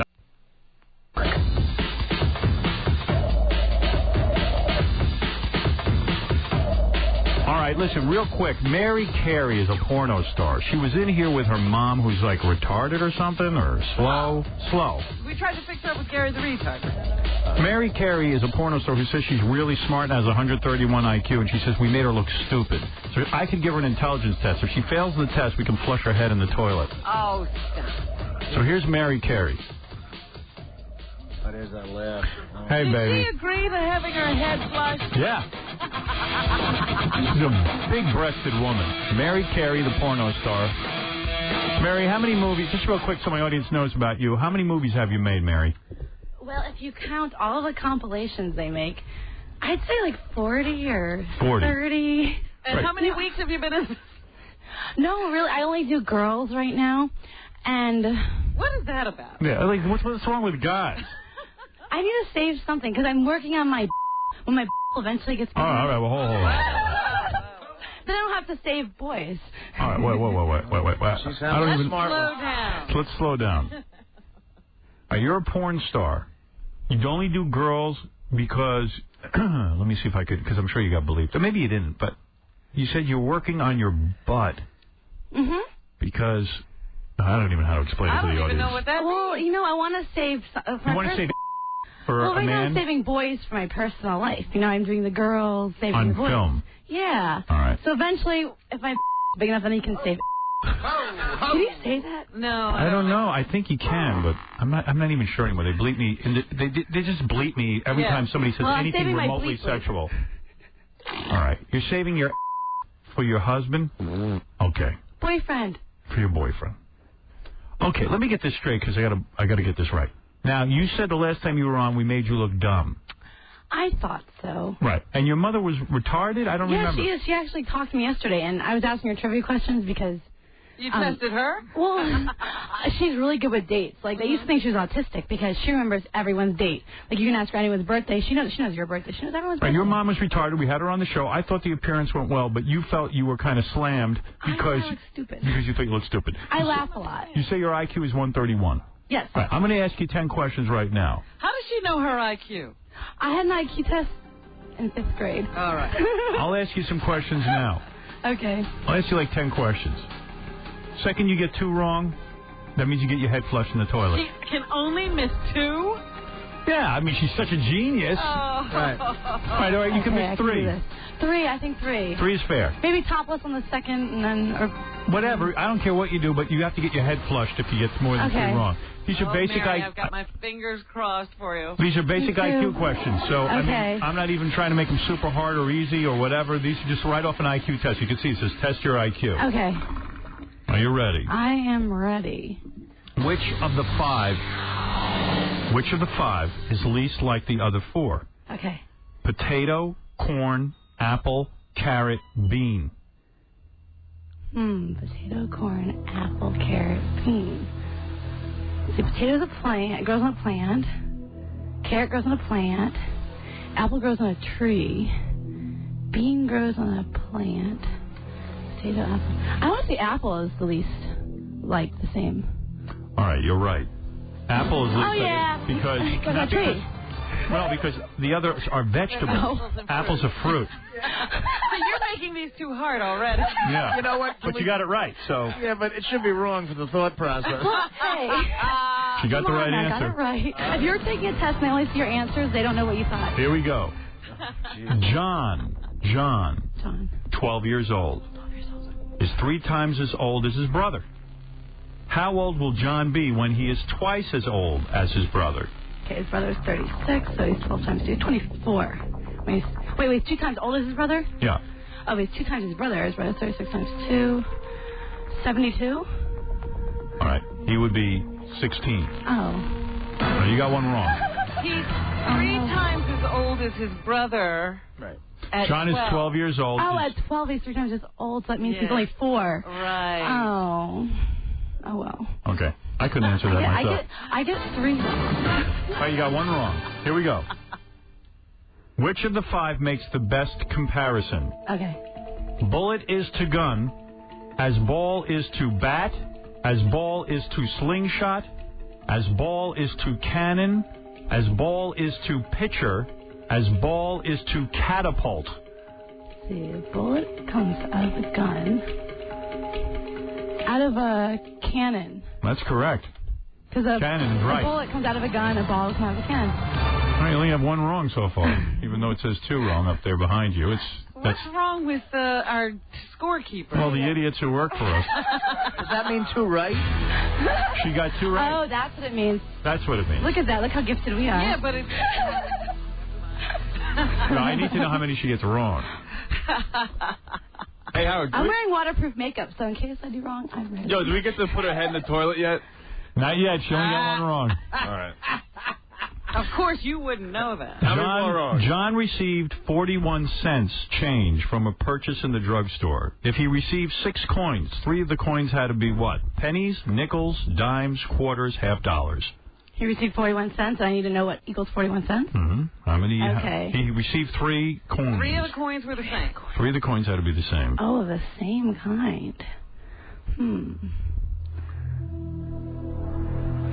They only received 3 coins, or I can't receive? John received 41 cents change from a purchase in the drugstore. If he received 6 coins, 6. Okay. 3 of the coins had to be what? Pennies, nickels, dimes, quarters, or half dollars.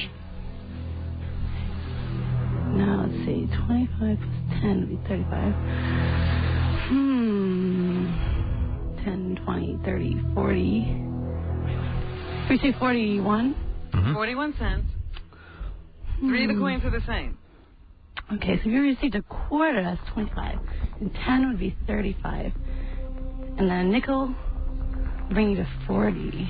Time is almost up. Pennies? It would be dimes. You have 2 wrong. I can't wait to flush her head in the toilet. Right. Oh, no. Only 1 more wrong. All right, here we go. Really hard. Get ready. I have to take my clothes off before I get home. You have a 131 IQ, you said. I know, but you know what? The test was when I was in 5th grade, but I still went to a really hard private school. Which one of the 5 makes the best comparison? You seem to be good at these. Okay. Water is to ice as milk is to honey, cheese, cereal, coffee, cookie. Cereal, coffee, water. Okay, water makes up ice. Water is to ice as milk is to honey, cheese, cereal, coffee, or cookie. Cheese. Okay, of course. That was an easy one. Thank you for being nice. That was an easy one. Okay. All right. Oh, what are you looking for? What are you doing over there? What? I'm looking for more questions. Gary only gave me like 5. Oh. Thanks a lot, Gary. Yeah. What's the matter with you? How many more questions does she have? I don't know, but I'm watching her head get flushed in the toilet. If you keep going, there's more. I had a whole bunch of stacks out. You did? There's more right underneath where your food was. Yeah, but those are okay. Those aren't IQ test questions, are they? No, you said you were going to mix them in. Remember? I wanted to. Howard, I tried to go with these with you every break. I said just give me 10. No. You didn't. Yes, I did. You said you were going to mix them in. I'm not going to fight with that. I'm sorry. I said if I needed the other ones, I'd go to them. But I needed 10 IQ questions. You know, the amazing thing is that you make up conversations later. I know. I'm stupid. You're the smartest. You're an Adelphi graduate. You're the genius. You know, we had a whole break. I tried to go over these with you. I just said give me 10. Sorry, Mary. That's okay. I hope it doesn't make you nervous. I wanted to flush her head in the toilet. All right, here we go. Mary was both 13th highest and 13th lowest in a spelling contest. How many people were in the contest? 13th highest and 13th lowest. Someone tell me the answer. Oh, my, you're silly. She's the highest. And the lowest. I need the answers. Oh, hold on. 27? I think that would be right. I think that's right, actually. Yeah. Because the 13, that means that she was, in the middle right there. Right in the middle, that's right. God damn it. How many states are there? I want that one. How many are left? I see that on TV. How many are left? How many questions has she answered? I think she's answered 6. What? She's gotten 2 wrong. Wait, hey, Howard, I got a challenge. I think the answer to that is 25. Is it? You guys say 25. Oh, good. Then it means we have to flush her head. No, because if there was 13 ahead of her, and there was 13 the other way, that would be 26, which means if she's right in the middle, she'd be 26. No, but she was 13th. Right. Oh. So they had to be... She was... Can I get a ruling on that? I think you guys could possibly be... we're all wrong. Oh, right, no. she was 13. Oh, yep. good. I had to take my... We're right. We're right, it's 25? The E-guys say we're right. All right, You stupid E-guys who went to these stupid colleges. So you're not so smart after all. I'm barely... Flush! We're taking my clothes off. Get your head in that toilet and flush it. Casey, go Which flush toilet it. is it? Where is it? Right over in that bathroom Okay, I over get there. to flush it first. Hold on. You better flush it first. You better clean it. Mary Carrie going into the bathroom to get her head flushed in the toilet. We got our camera in there. Oh, no. All right, she's all naked. Well, she's pretty quick about it, too. You don't have the answers there? You got a mic on there? Yeah, I'm right here. Howard, she's got to put her face all the way down there, right? Yeah. How far is all the way down? Cause all the way down. You better hold your breath, too, because that water comes flying out. Really? Yeah. Hold on, let me put my hair back more. She's excited about it. No, I'm not. I'm not excited. But I think I did pretty good. I was expecting that he'd give me, the 2 hardest questions or get the first 2 wrong. Hey, Casey, try to flush her all the way down the bowl. Yeah, you want to make her go down the bowl? That's not nice. We'll flush her down at Queens. MaryCarrie.com. All right, here goes Mary Carrie. Hold your breath so you don't drown. I'm not kidding. My breath? Oh, yeah. We don't want you to drown. No, they're my life preserver. Not your breath, your breath. Hold your breath. Okay, ready? Yeah, get down there. She sounds smart. Can you imagine if we drowned her on the toilet? Oh, no! Wait, go down it. Get your head in there. Her head's too big to go in there. All right, flush her head. Oh, they just dropped the top on Here we go. The lid hit her in the head. Get in there. Get in there. Oh, my God. that chick's a real trooper. Let's see. This is all wet. You know what? Let's see her do it in the real bathroom outside. Oh, not in that men's room. Come on. Wow. You know what's funny is I tested flushing my hand the last couple of days to see what the pressure would feel like. You know what? Well, Mary I think Carey- it feels nice. It feels like a facial. Mary Carey, you're a real trooper. She did not. Wow, you are soaking wet. Hey, will Benji make out with her now? All over. You really are. Mary Carey, everybody. A real trooper. And certainly not that smart. No, and she answered a lot of questions. She did pretty good, but not good enough to save her from the toilet. She got some bombs, huh? Yeah, she sure Those does. things. Yeah. All right, we'll be back with the news right after these words.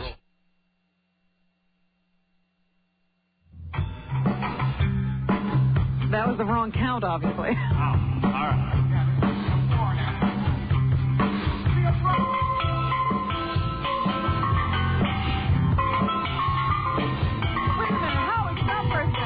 When it feels like the world is on your shoulders and all of the madness has got you going crazy, it's time to get out into the street where all of the action be right there at your feet. Well, I know a place where we can dance all night away underneath the electric stars. Come with me and we can shake the blues right away. You'll be doing fine when the music starts.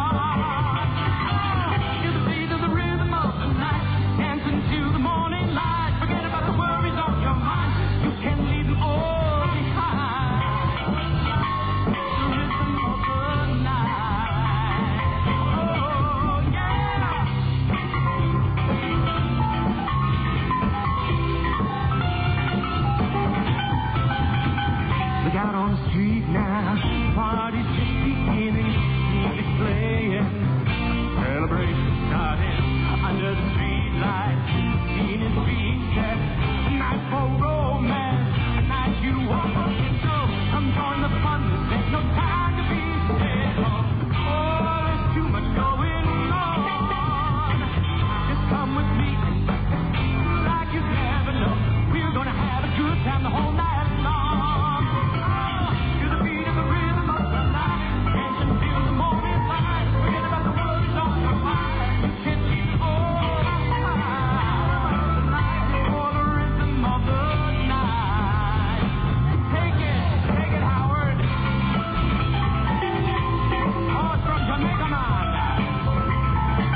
Dangerfield. Look at you. Beautiful. You're a sight for sore eyes, I'll tell you that, my friend. Rodney Beautiful. got dressed for the show. Hey, Rodney, you got dressed for the show. All right. You got all dressed up. I admired a man. I admired a man who dresses well. We'll give Rodney a second to sit down. Rodney, we're on TV, too, in case someone tells you. TV, too. Yeah. All right. I do a lot of television work. Last week I fixed 4 sets. Rodney, let me just look at you for a second. You don't have to say anything. Let me look at you. You're a legend to me. You're a legend to me. I got to look you over. I got to look at you. God bless you. I'm a legend. This is what a legend looks like? Yeah, I can't believe that's what a legend looks like. Can't believe it. I think a legend would have dressed up a little. So, anyway, you look fantastic. Did you have any face work done? Early, I'll tell you that, boy. The only time I get up this early is when there's sex involved. Right.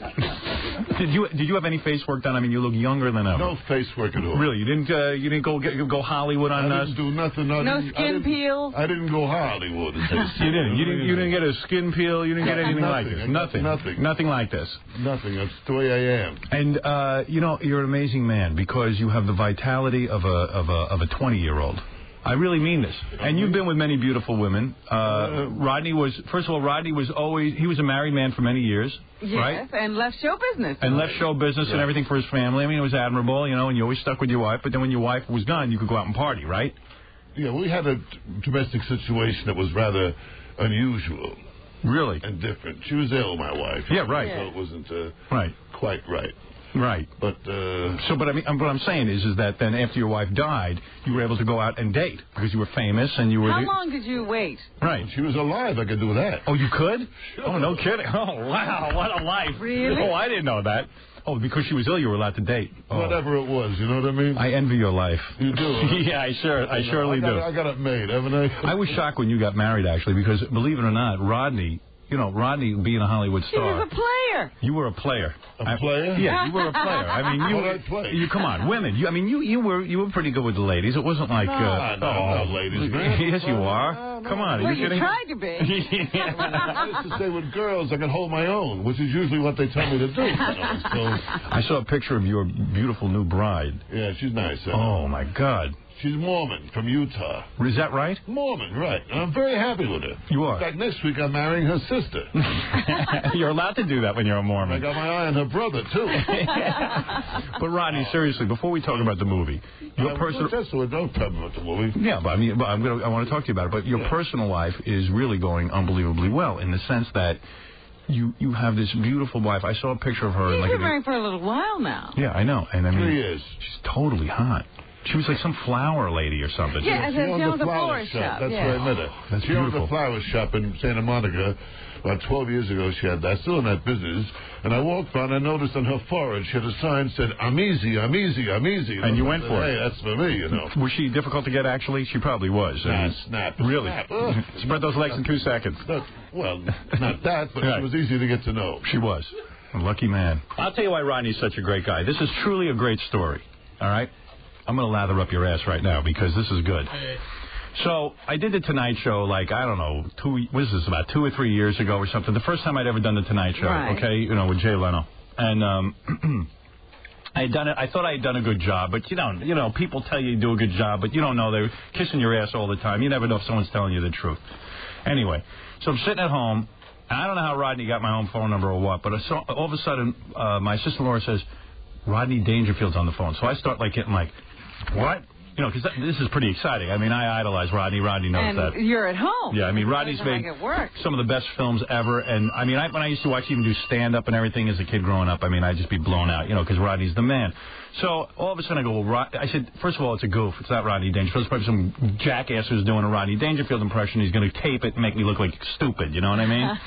So she goes, no, I think it's really Rodney Dangerfield. I said, get the number, call back, and check with his people that it's really Rodney. So we go through the whole it's Rodney.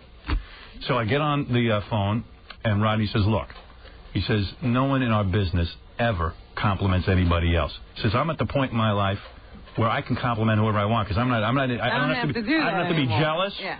This is exactly what you said to me. I don't have to be jealous or anything. He said, when I was younger, I wouldn't make a call like this. Who could do this? He says, but when I was young, I forget who the comedian was. There was some comedian that called you after you had done a really good job on The Tonight Show or something. Who was that comedian? Oh, so many called me. Oh, really? Oh, there were so many. Yeah. I hardly remember. But you told me the name of somebody who had called you. I don't remember who it was. I don't either. Yeah, but you said, you very rarely got to talk to anyone. No one ever told you if you did a good job or anything like that. Ron, do you remember this call? He probably doesn't. He probably doesn't remember this. You don't remember it, do you? But it's painting me in a great light. Right, it is. So I'm sitting there and I'm going, wow, and Ronnie goes, look, I just watched you on The Tonight Show. I want to tell you, I really dug what you were doing. I understand what you were doing. It was wild. And plus, it was so wild that it was kind of like, sometimes you think like people don't get it or something. You don't know. And Ronnie goes, I loved it. I loved everything you did out there, and I just wanted to call and tell you. And I was like, wow. I remember what you did that night, too, the whole thing. You know what I mean? One thing you said, Jay, how come you tell me never mention Johnny Carter's name around here? Right. And he said, I never said that. Oh, you didn't know? I thought you said that. But you get the shockers in. Yeah, I kept going at it, and Ronnie really appreciated it. Just picked up the phone and said it. Now, nobody ever does that. That's why it was like a big gesture, Ronnie doesn't have to do that.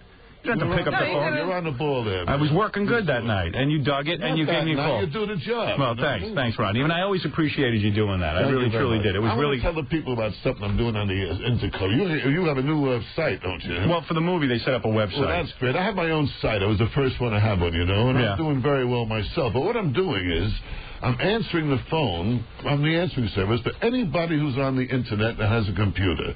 Someone calls up, they get, hi, this is Rodney Dangerfield. They're not home now. They want to do a joke, and people really like it. You do that? He does an answering machine message. So this is it. So if anyone wants this, it costs them nothing. Really? That's right. You're giving that away for free? For free. I'm very surprised. Probably can charge money for that. No, I don't know. They have it for free. Also, anybody wants to go to Vegas, I open on February 8th, You still do? You don't have to work anymore. I mean, you got millions and millions of dollars, right? I found out idleness is a devil's workshop. It is. You want to stay sharp. You want to stay on top of your game. I can't do nothing, It's horrible. Really? I have to keep busy, that's it, And you bring the wife with you wherever you go, or you fly solo? She flies with me. She does? Yeah. Oh, boy, that must be a treat. Well, it's tough at times, Really? That's the way it is. She gets on your nerves sometimes? No. I can imagine. But anyway, tell everybody, because this is a pretty inspirational story. When you were a young guy, you always wanted to be a comedian or something? At 15, I was writing jokes. Right. To escape from reality. Yeah. Because reality was bad? Terrible. Were your parents horrible? My father was never home. He was out looking to make other kids. Right. He was a womanizer. Yeah, you weren't enough for him. Yeah, right. That's right. He saw you and said, I have to make more. And my mother brought me up all wrong. She did? That's right. Look, what do you mean by wrong? Seriously. Her values. Really? What were her values? Money. Well, money, yes, to make money. She wanted me to marry a rich girl and support her. Right. Oh, dear. Yeah, so she always said to you, Rodney, I want you to grow up, marry a rich girl. Her objective was go marry a rich girl. Right. Wow. So that put a lot of pressure on you right away. And you said, what kind of values is this? You should marry someone for love. 14, asking girls, how much money do you have? You couldn't believe it, right? I couldn't believe it. I went through it. So your own mother, in a sense, you were mad at. True? Well, you don't get mad at your mother, Right. But it was shocking to you. It was my mother. Right, but you recognized that there was something off there. I saw there was something wrong, yes. Right. And but was she dissatisfied with her life that she didn't marry a rich man? Was that the thing? She was dissatisfied with her life for every reason. Right. So at 15, you're running around. I was writing jokes. You're writing jokes. At 19, I was a singing waiter. No kidding. I sang songs. Let me hear you sing. I never There'll be bluebirds over the white cliffs of Dover tomorrow. Just you wait and see. So that job didn't last long. No, I got fired. Right. I worked at the Polish Fountain in Brooklyn. Sally Marcel, Lenny Bruce's mother, was the mistress of ceremonies. I sang and they threw money at me. So Lenny Bruce's, did you write jokes for Lenny Bruce? No. I met him through his mother at the time. He was young, he was in the Navy when I met him, Right, so that's way back. Right. And a genius, Lenny Bruce? I mean, did you like the guy? Yeah, very good. Nice guy? Yeah, very sweetheart. And did you say, hey, Lenny, what are you doing so many drugs for? Did you, I had experience with him with that where it would turn me off terribly, you know what I mean? But right. Listen, you can't... Because you were never into that scene, right? No. Pot, but... Little pot, that's it. That's it. Right. But you had it under control. Listen to Jackie. Yeah, right. Hey, pot's okay. So, all right, so you meet Lenny Bruce, and, I mean, that because so much has been said about him, I can't imagine what he was like, but he had to be a pretty wild guy. But you've seen tons of comics do themselves in with George. I mean, the late Sam Kinison, who we both agree was brilliant. Genius. But the guy just couldn't get his whole drug use thing under control at all. It's tough, you know, when you're too good, something happens to you, I guess. And it's tough to keep it straight, you know, when you're in show business. Was anything more brilliant than Sam's brief appearance in your film, Back to School? I mean, was anything more brilliant? Absolutely dynamite. That's one of the best scenes on film ever. And all his bits were done. This is Sam, you know, tremendous. He was tremendous. In fact, Ronnie was one of the first comics to really give Sam a break. I think that was where I first saw Sam, was on one of his specials. The HBO special. Right. Yeah. Rodney brought him out, which... a lot of people know specials, you know. Yeah, I know. Jerry Seinfeld, Roseanne Barr, Tim Allen, Jeff Foxworthy, mentioned them all. Yeah, I know. I did about 9 of them, put all these guys on. I'm happy they all made it. Yeah, it was really good. But I know that's the first time I ever heard Sam Kinison, because I happen to think Sam Kinison was one of the most brilliant comics that ever lived. He was. That ever graced this planet, and it's sad to see him gone. So, all right, so you're this young guy, you're writing jokes for other people, but you never got up and told jokes yourself? Until what age? Yeah. I was 19. 19 is when you started... waited, and I started telling jokes. Right, you start telling jokes. I'd worked in tough joints. Right. If you did bad, they want to beat you up. You know what I mean? Right. I had one bouncer said to me once, I think you stink. What do you want to do about it? You know? Yeah, right. So it was after I beat him up. Right. Then I went to... So when you did these gigs and you went around and everything, it was frustrating to you because you felt you were funny, you knew you were a good comic, and yet things weren't breaking for you, right? How good can you be going on the floor the first time? You know what I mean? How good can you be? I used to get $5 for 2 shows on Saturday. Right. And one time the owner says to me, the waiter's doing MC. I told him, here's a dime back car fare. There's a nickel that way you go up to the Bronx subway.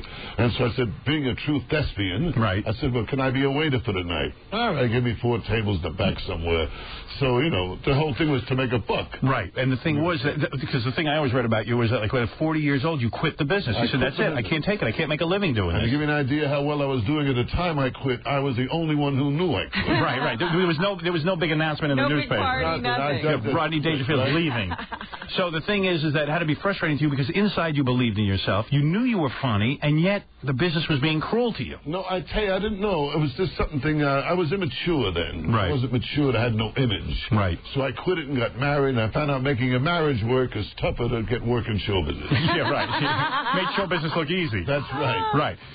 So you got married, and for a while you were like a salesman and stuff. This is inspirational. What kind of salesman was he? I've always heard that he was I sold aluminum siding, right? Aluminum siding. I painted houses and stuff like that. Yeah, I mean, and is aluminum siding the ugliest crap in the world, or what? How do you get people to buy that? I wouldn't say that. No, there were jobs up there. They're still up there 20 years later. Really? Do you go back and... It's in my house. They don't even care that you're a comic. There's many funny stories I can tell you about that. Where did you sell the aluminum siding? I was in Englewood, New Jersey for 10 years. Can you imagine? I'll tell you something. So I sold people a job, you know, say that Saturday.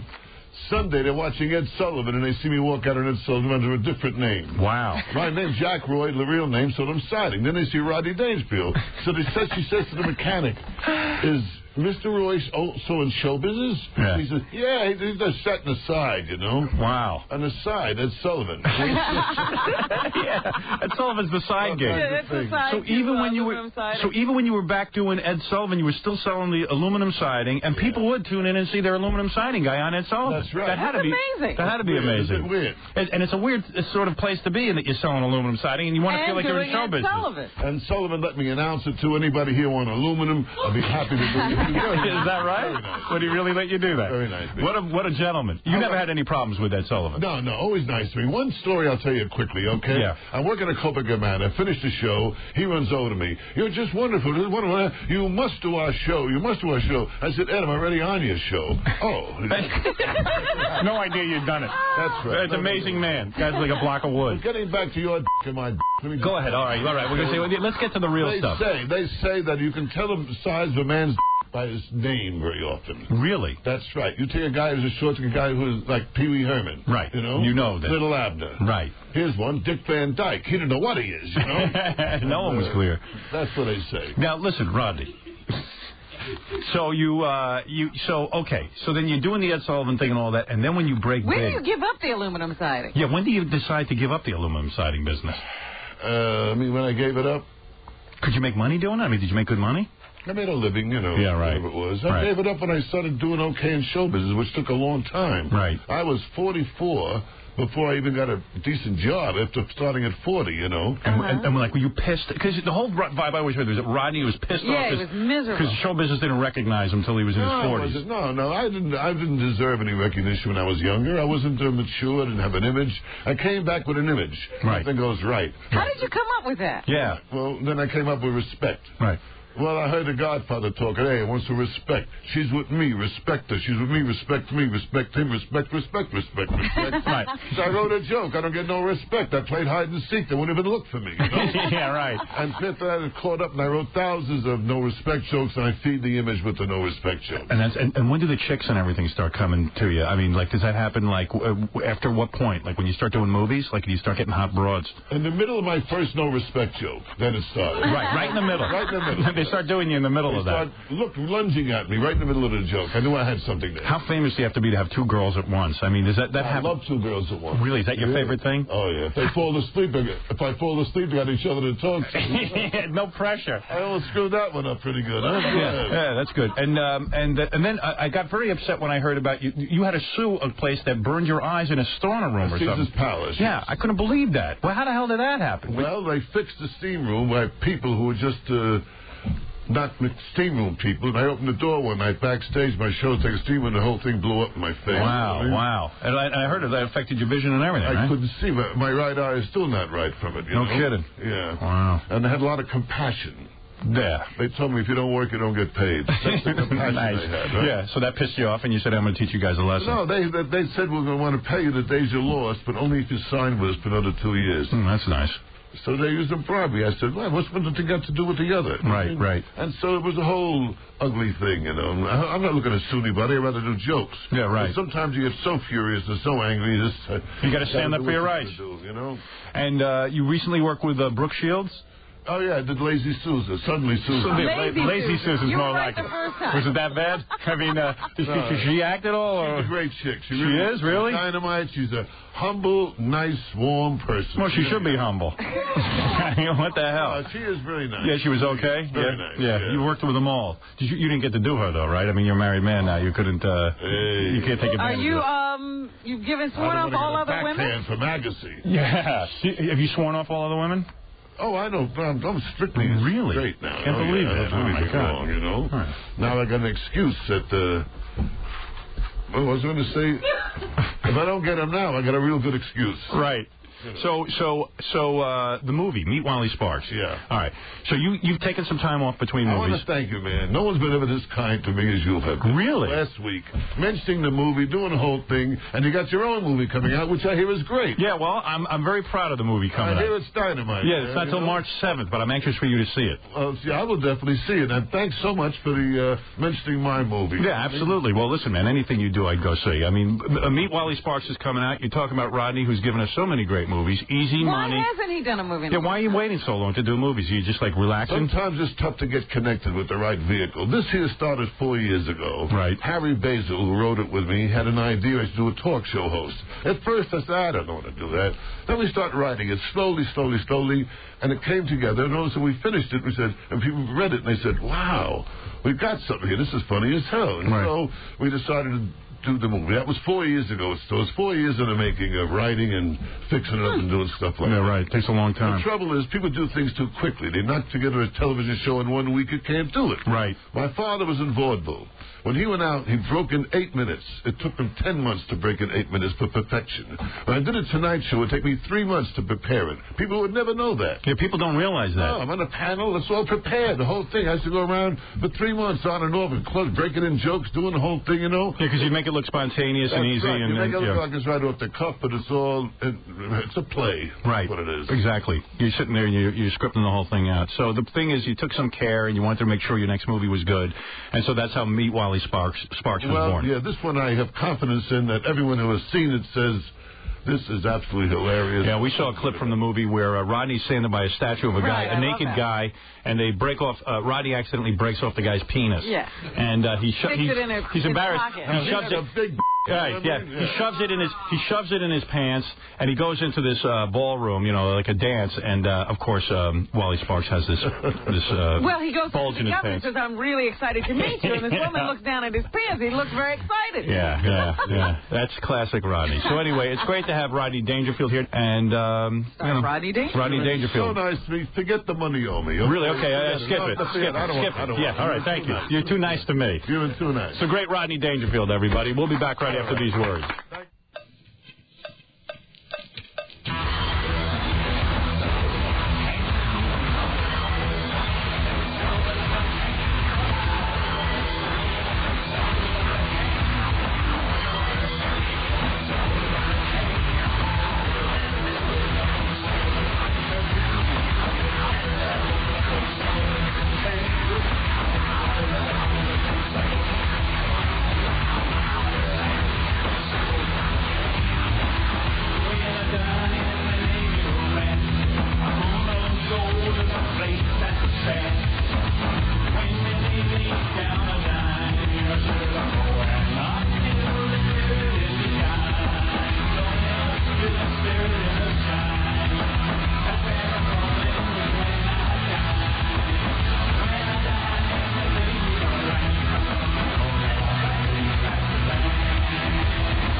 More in a moment.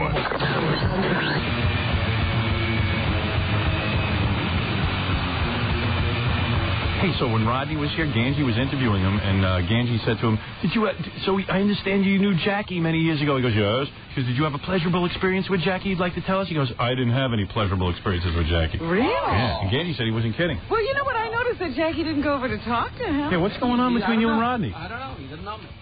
He acted like he didn't know you. That's weird. I don't even know if he saw me. Are you sure you know him? Why wouldn't you say hello to him? You say hello to everybody else. I think Jackie was lying. When I first met Jackie, Jackie said that he wrote for Rodney. I did make that up.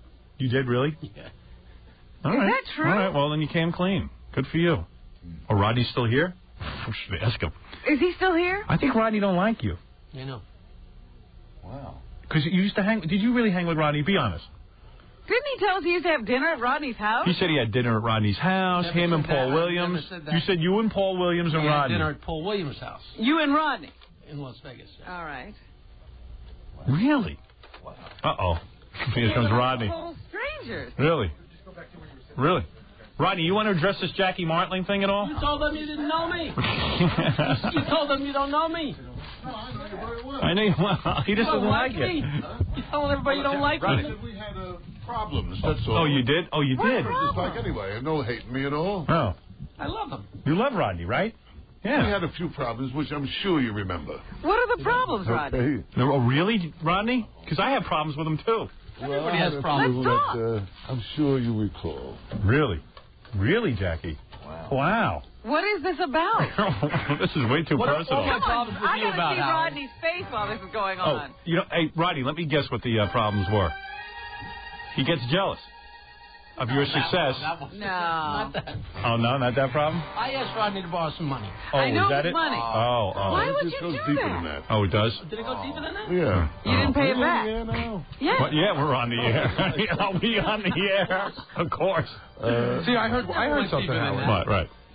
This doesn't have anything to do with your buddy who rented Rodney's house. No. That's a whole different thing. Yeah, Jackie. Millions of years later.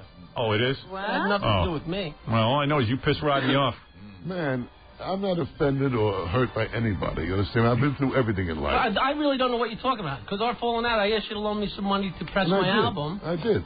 Yeah, and then The next week he came back and asked me for more money. Ooh, Jackie. I said, Jackie, it's got to end somewhere, you know? Right. Oh, is that true? Wow. I borrowed some money, and I paid it back, and then I asked to borrow some more. You never paid me back, okay? Ooh. Just came back the next week and asked me to borrow more money. Ronnie, that's not true. Really? Well, then we have a difference in opinion who got paid back. If you could pay me back, you would have to borrow a second time then. Right. Yeah, what kind of payback is that to borrow a money? I'm not looking to get busy with this, Jackie. It was years and years ago. I wish everybody... And Jackie still hasn't paid you back? Jackie still hasn't paid you back, Rodney? That's I borrowed $1,000. Yeah. And I gave it back to you in jokes. And you don't remember that? In jokes? Oh, in jokes. How do you put a value on those? Money. And that's not true either. Okay. All right. Oh, well, man. see, Jackie, when I met him, he wasn't doing well. He was a loser.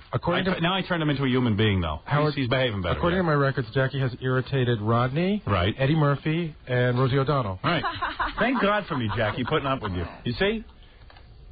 I'm not the only one. I appreciate the charity I get from everyone. All right. A great guy in your corner here, and I'm... Wow. No, I wish you a favor of the best, man. Right. We're all in this world to try and be happy, and that's all. So right. If you're happy, you're doing great. And I'm glad you brought him back. Yeah, I'm glad we worked this out. Because I knew that there was something going on. Nothing was said between the two of them. Yeah, it was weird because the scope of life, this is extremely important. Because Jackie's big story has always been how he hung out with Rodney and Rodney is his friend and Rodney's his buddy. And then when you were here, I said to Jackie just casually, I said, "Gee, you and Rodney didn't seem to really say anything to one another." And then I guess I never knew about the falling out. The last couple times I saw you, you never said anything about this. He's a gentleman. Well, I don't go around. What is he going to say? You still owe me money? You called that first debt square with me. You called it square with me. I mean. Hey, Rodney. You know, it's best we don't go over this. Really? It really is. No, it's not. You're not being straight. What is it, Genji? Straight. You tell me I'm lying. Would you think Rodney would lie, Jackie? I would lie. I don't think it was the debt. I think it was that Rodney read that Jackie was claiming he wrote a lot of his jokes. Oh, really? It's a lot less than what really? Rodney claims to be. So when you had an interview recently where you said that you caught my act. And you were surprised about how many of your jokes are in my act. I never said that. That was in the interview, okay? Where? Show it to me. That's not true. I don't know. That's what the guy said, okay? Who's the guy who said that? I don't know. I don't keep track of these things. But I'm telling you, I have never said that. All right, then forget about it. Forget it. It's over with. It's over with. It's 100 years old. Hey, Rodney, when you were in Natural Born Killers, did you grab Juliette Lewis's ass? Yes, was that I nice? had her behind in my hands. Beautiful. I know, but at that time I couldn't appreciate it. My mind was in other things, you know what I mean? Yeah, like the Jackie interview. I never said that. Never seen. Okay, forget about it. Case closed. Yeah, well, Jackie never going to forget about it. No, now we're gonna torture him the rest of his life. Yes, because his one friend turned out not to be a friend. He ruined the friendship. If you need some more money, I'll loan it to you. You see what I mean, Rodney? I'll loan you some now. Jackie, now Jackie's doing pretty well from the show. You know, now he has money. Why don't you pay Rodney back his money? Why don't you give him his money back? Why don't you give him his $1,000? I paid him back his jokes. What kind of thing is that? Did he give you jokes when you asked for money? I pay him back in jokes. thanks. Give me cash. Back in show. Yeah. Well, Rodney, whatever it is. What is it?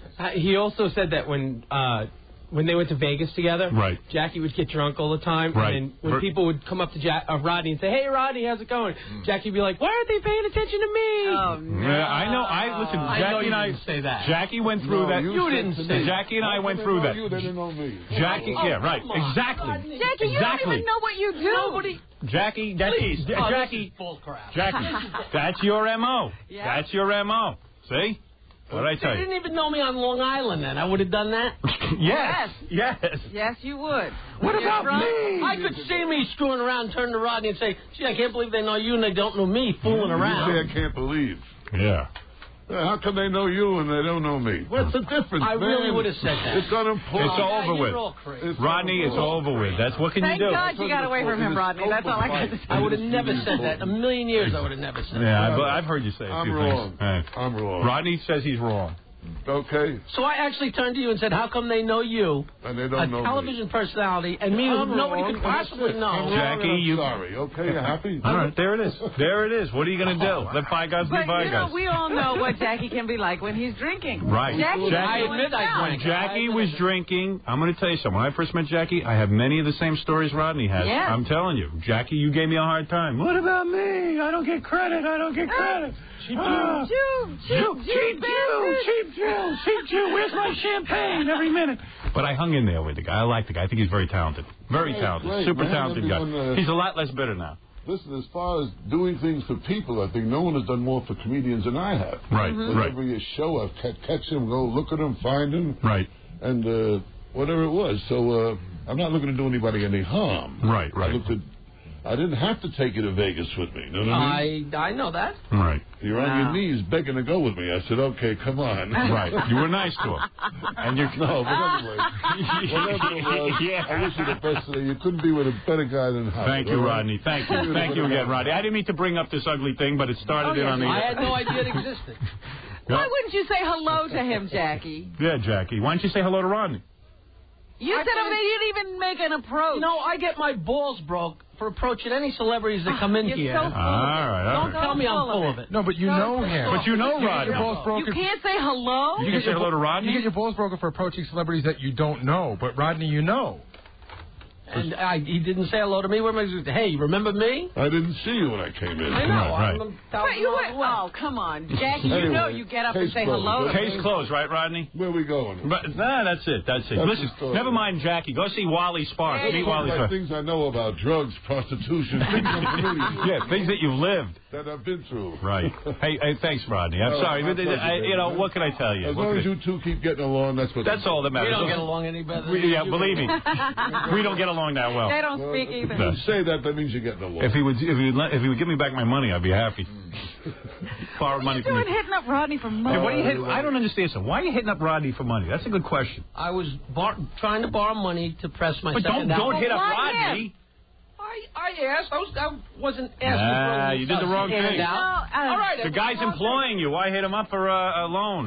Yeah. You don't scrape and claw in the beginning. You never get anywhere. So I was scraping and clawing. I admit it. Man, He said, no, what's the everything big is deal? cool. Listen, I used to rob grocery stores when I was trying to get Okay, ahead, so it's you the know. same thing. Yeah, but What's at least you didn't ask anybody for Yeah, anything. you're wrong. You took what you had to take. The only thing I asked for was borrow money to get a gun. That's all they borrowed money. I went out and robbed grocery stores, gas stations, whatever I could pick up. With borrowed money. That's right. Thanks, Rodney. So what can I tell you? All right. Meet Wally Sparks. That's the point. Go see the movie tomorrow. Go see Rodney. Howard, thanks, best Rodney. again. Thank you so much. Thank again. you, Rodney. Jackie, the best to you. That's all ancient history, okay? Yeah. Oh. That's not what happened. All right. Whatever you say is the truth. How's that? Anything you say is the truth. Thanks, Rodney. Howard, thank you so Thanks, much, Rodney. man. I'll be talking to you. All right, man. We love you. Thanks, Rodney. That's Rodney Dangerfield, everybody. Truly a great comedian. Obviously, Jackie, like all of Jackie's relationships. Always ruining a good connection. Always a ruined relationship. I wish I had to ruin this one. Always ruining a good connection. You are so right about him. It's pitiful. I know. He doesn't see himself. I told you that's your M.O. I've elevated you. Oh, amazing. Well, you want to say something for yourself now? No. Nothing. You have nothing to say. Nothing to say. All right. Wow.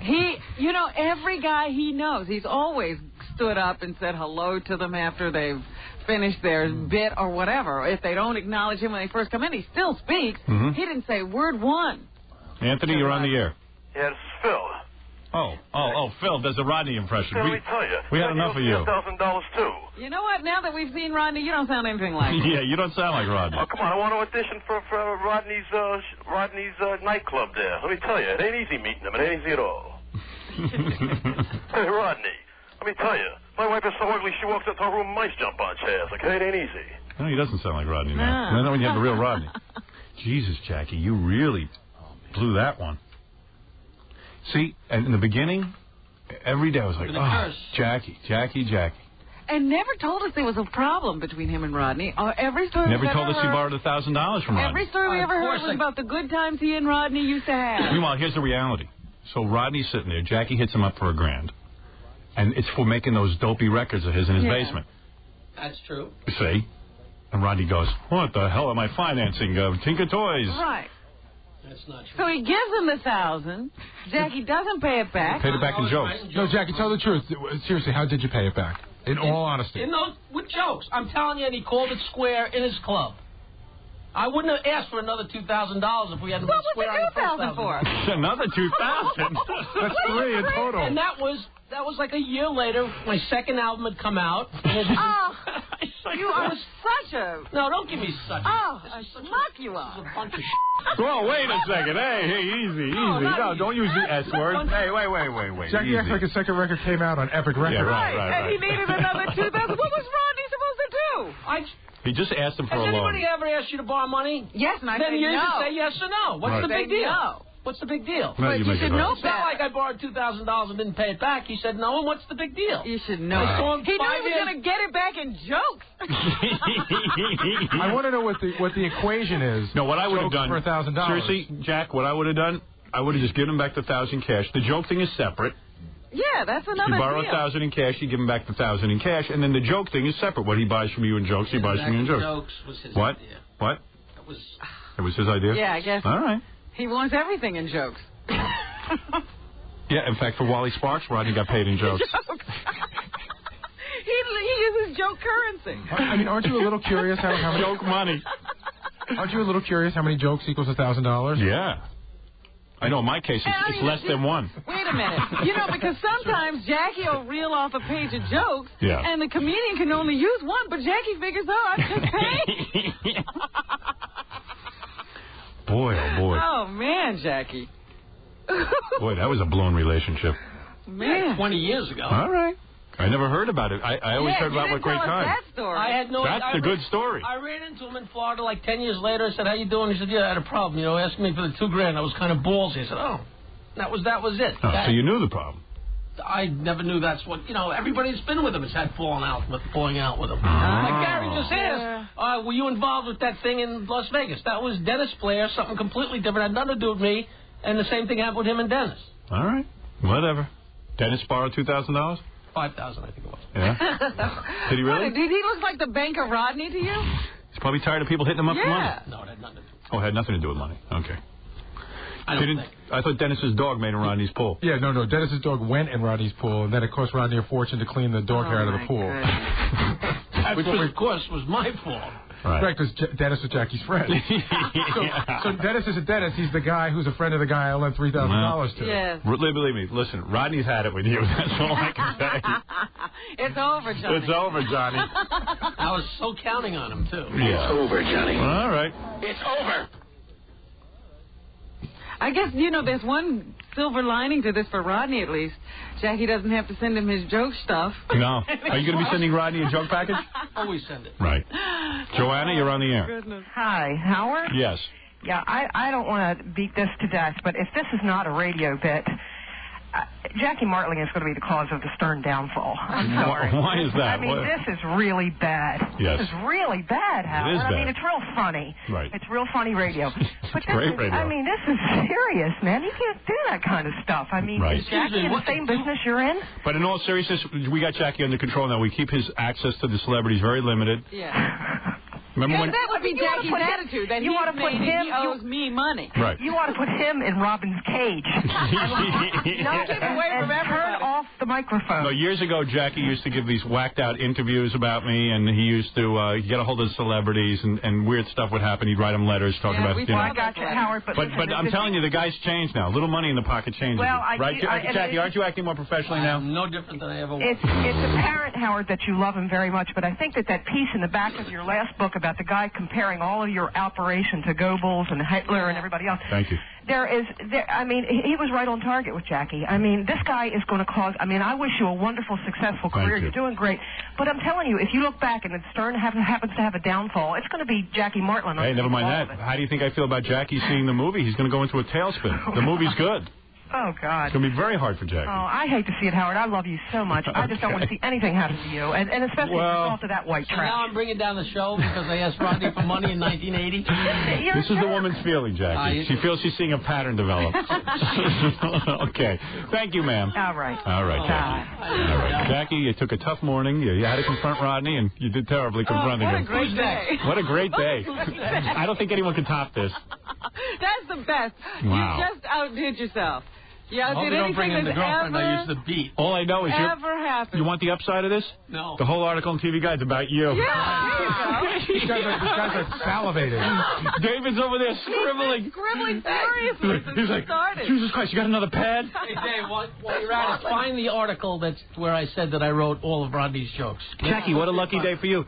The day we get the real story of Rodney Dangerfield. We do 900 shows a day. It's the TV Guide It's the TV Guide article. Good. Smartly. M-A-R-T-L-I-N-G. $1,000. That's right. I'm proud of it. F you. Another 2,000. I can't believe it. Give me another 2,000. I was shocked, but I thought Ray was going to say, then he borrowed another 1,000. Right. Then he went to 2,000. It's a Ponzi scheme. I paid it back in jokes. Yeah, that was the second album. Yeah, but I bet you Rodney loves seeing those jokes come in after he's given away his money. I released my first album, and now it's time for my second album for Rodney to finance. And the cost of making an album had gone up. Hold on a second. It's coming back to me. Jackie, I'm not at the picture. There was one. There's a famous Rodney joke. Yeah. A famous one that Jackie has always said he wrote. All right. I sold it to him. Right. Which one is it? The two-bagger joke? Mm-hmm. Which one is it? Joke. Tell it, Jack. You know what I'll do? I'll bring in the letter. All right, take it easy. We believe you. Was that part of the payment of the $1,000? Yes, that was a $1,000 joke. No, but Rodney had to pay for that joke. But tell the joke, Jackie. Tell the joke. She was known as a two-bagger. You know that joke. No, tell it. No, I'm not going to tell it. She was a two-bagger. Let him tell it. I quit stand-up. I quit the show. I quit my life. Do you want me to tell the joke? I wish you would tell the joke. You want me to? She was a two-bagger. One bag on my head in case the bag on her head breaks. Words to that effect. Right. I thought you had written the three-bagger joke. No, we wrote that for you. Oh, I see. You were trying to. That was the one where trying to make it a little better. One bag breaks and the other two are on there as a safety. But I know that Rodney had told that joke on the Tonight Show. Yes. And it was a joke I knew when I was growing up as a teenager. And Jackie said to me, I remember when I first met, he said, I wrote that joke. Well, it is comedy fact that Jackie wrote for Rodney. So, I mean, it's very but you didn't know that Rodney was taking back those jokes for the loan money he had given Jackie. He financed those friggin' records of Jackie's. Wow. And then when Eddie Murphy asked for the same help, he told him to get away. Screw off. All I know is, Jackie, there was some miscommunication between you and Rodney. What exactly went down? Who knows? No miscommunication. No, you two had a falling out. $1,000. You guys said no. No, but he's mad at you. I mean, it's a shame that you don't pick up that this guy was mad at you. You're out of it.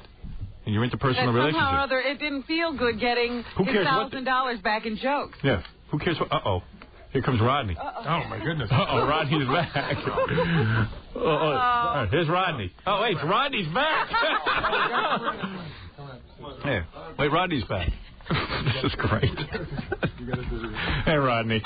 There's a few hundred more things I didn't cover. All right, Rodney, what's up? I came back because I heard you're still talking about it. Well, this is fascinating to us. Yeah, we'll draw this out for another 2 years. This will go on for 2 or 3 years. Oh, my God. This is legend. This is legend. Jesus, how do you like that? Well, Jackie says he wrote the double bagger joke That's for you. right, yes. He did. Right. All right, so he does But you get credit. paid for that one. That wasn't in repayment for the loan. No, that was That was. I don't remember any jokes for loans. It was just a loan and another loan. Right. But this is like the Israelis. Lie about that. No, this is like the Israelis and the Arabs. They're what I was trying to say to Jackie. I said, Jackie, the amazing thing is not why Rodney was mad at you, but you don't even know Rodney's mad at you. You don't even pick up on it. You don't even pick up on it. You got to be into people. You got to be a people person and realize when somebody's mad at you, especially someone as big as Rodney. I understand what a people person you are. Well, listen. It's not like do I work things out? We didn't see each other. What? We didn't hang out together. No, I don't know. And then Jackie's always said you got mad at him because you needed a guy to watch your house at some point. So Jackie recommended Dennis Blair. That had nothing to do and then with me Dennis Blair's dog ended up in your pool, and you had to clean out the whole pool from dog hair. So Jackie thinks you blamed him for that. That's... Oh, boy. No, these stories... Rodney, that has nothing to do. Right. I mean, you're never going to correct all this, I'll tell you that. It's too involved. It's too involved. I'm going to drop the whole goddamn thing. See, that's the way it always is with Jackie. It's always complicated. It's always complicated with Jackie. I try to help the guy. I try to straighten out his mess. It's very difficult. Well, you're kind. It's unbelievable. But, Jackie, listen, he got to work these things out himself. Joe, bail me out, will you? What? What's the bail out? Bail me out, Joe, will you? Who's Joe? Who's Joe, Jackie? Is that Joe? I can't see that. Who's Joe? Joe was a friend of mine for 50 years. And he never pissed you off, Joe. There's no falling out There's no here. falling out there. No, there's no falling out. Just with Jackie. Said you fell out with every comedian. Yeah. Jackie says you fall out with all the comedians. I have a fight with all of them? Yeah. Right. Oh, my God. Really? I said he had a falling out with Dennis Blair. Oh, all right. He said he falls out with everybody. That's what you said. That's the quote. Okay. Who else am I not friendly with? I said that you were hanging out with Dennis and you had a problem with him, but that had nothing to do with me. Oh. That's right. Because Gary brought it up before like it had some kind of connection to me. Right. No. You have your own thing going. You didn't need Dennis to mess it up. So, Rodney, how are we going to lead this? In other words, you and Jackie now, the past is the past. Rodney, I love you. I don't care what you say about me. No? No. Rodney don't love you. I don't think the love is mutual. Yeah. Right. It's all right. I don't. Good luck, man. We're all just trying to find our way in life. That's right. That's it. And Rodney, clearly you have found yours. Yeah, I don't know about Jackie. You sure did. I found my way. We don't know about Jackie. But you came just in time. I wish I was a singer. They got the racket. They sure do. You don't have to think of... Cole Porter writing for him stuff. We got to write our own stuff. You don't even have to know Jackie. Right. Singers got it easy. They don't have to loan guys thousands of dollars and get paid back in jokes. Right. I got writing for them. Cole Porter, Irving Berlin, they got great writers. That's true. That's true. And you got to go sit and think of jokes. That's right. Think of jokes. What are you going to do, man? Well, listen, it's been a long, hard road because of Jackie, mostly. But, Rodney, you've come through it all beautifully. And everyone go see the great movie, Meet Wally Sparks. That's the point of all this.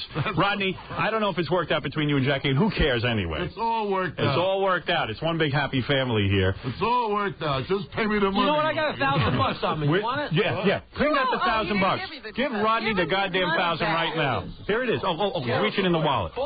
He calls me cheap. Is that American money? Yeah, let's see. Let me see. Is that joke money? Why don't you just give him a few jokes? Wait, here, you're about to get your money. Hold it a second. God. This is a miracle. I can owe it to you. Wait a second.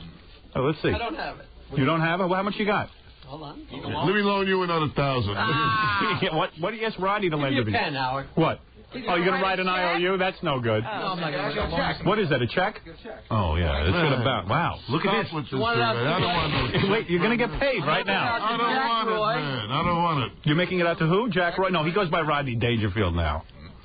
Go ahead. Oh, wait, you're going to get paid. This is I don't want No. This is good. Don't be modest here. He should pay his debts, Rodney. He should pay his debts. He owes you $1,000. Let him pay it. There it is. I said to him, he borrows $1,000, you pay back the $1,000. He's always on the horn screaming, Welcher. Well, this is very nice. Very nice, but I'm afraid I'm just leaving it here. You are going to leave it here. Rodney. That's right. That autograph will be worth money someday. Well, anyway, the point is, Rodney's here not to argue with Jackie. He's here to promote his movie. The other thing is that great line of Jackie's, why don't they know me? That's great. That's great. That's so Jackie. It's so not true. Oh, please. I believe that 100%. 150%. I'm telling you. It's unbelievable. Yeah. Am I done again? I guess so. I don't know. Unless you want to say something. Stay for the news. Yeah. All I know is Every man has his tale of woe. Unfortunately, in life, there's more woe than tale. That's so true and well said. Thank you very The much. great Rodney Dangerfield. Take off those headphones, Rodney, because you'll go insane if you don't. So long, Joe. All right, take care. Watch your head on that goddamn camera over there. That's the E network there. Very I know, it's a booby-trapped room. Take care, Rodney. That was beautiful. And there goes Rodney. Bye, Jackie. Take the check, Rodney. Thanks, Rodney. Take the check. All right, we're going to take a break, and we'll do the news for you right after these words. Well, you're dirty and sweet, clad in black, don't look back, and I love you. You're dirty and sweet, oh yeah. Well, you're slim and you're weak, you got the teeth of the hydra upon you. You're dirty, sweet, and you're my girl. Get it on, make it on, get it on. Get it on, make it on, get it on. Well, you feel like a car, you got a hub, half gun, star halo. You feel like a car, oh yeah. You're unseen, you like the truth in the clothes full of eagles. You're dirty, sweet, and you're my girl. Get it on, make it on, get it on. Get it on, make it on, get it on. Well, you've been being wild, and you're shooting your stockings. Windy and wild, oh yeah. Well, you built like a car, you got a hub, half diamond star halo. You're dirty, sweet, and you're my girl. Get it on, make it on, get it on. Get it on, make it on, get it on. Well, you're dirty and sweet, and a black, don't look back, and I love you. You're dirty and the sweet, oh yeah. Well, you dance when you walk, so let's dance, take a chance, understanding. You're dirty, sweet, and you're my girl. Get it on, make it on, get it on. Get it on, make it on, get it on. Get it on, make it on, get it on. Get it on, make it on, get it on. Get it on, make it on, get it on. Get it on, make it on, get it on. Get it on,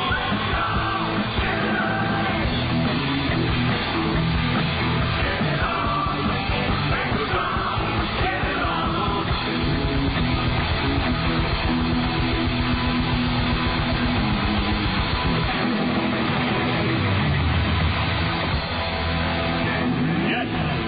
Yes. All right. 1, 2, 1, 2, 3, 4. Yeah.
What is it, darling? Well, I'm telling you that I take offense to you saying that whoever womb your baby is in, that's the mother. I'm the mother of an adopted baby, and he doesn't know the womb that he grew in, and I am his mother. Oh, shut up, you are his babysitter. I am not. I am his mother. Well, call yourself what you will. You did not give birth to that child. No, but that doesn't matter. I've been his mother it'll since matter. the day he was born. You know when it'll matter? When he turns to you and goes, I got to go find my birth mother. That's the... Baloney. No, he's not going to do that. He's not going to do that, is he? Not? How do you know that? Because from the day he breathed his first breath, I was there for him, and I am his mother. Listen, I have a puppy. I didn't give birth to it.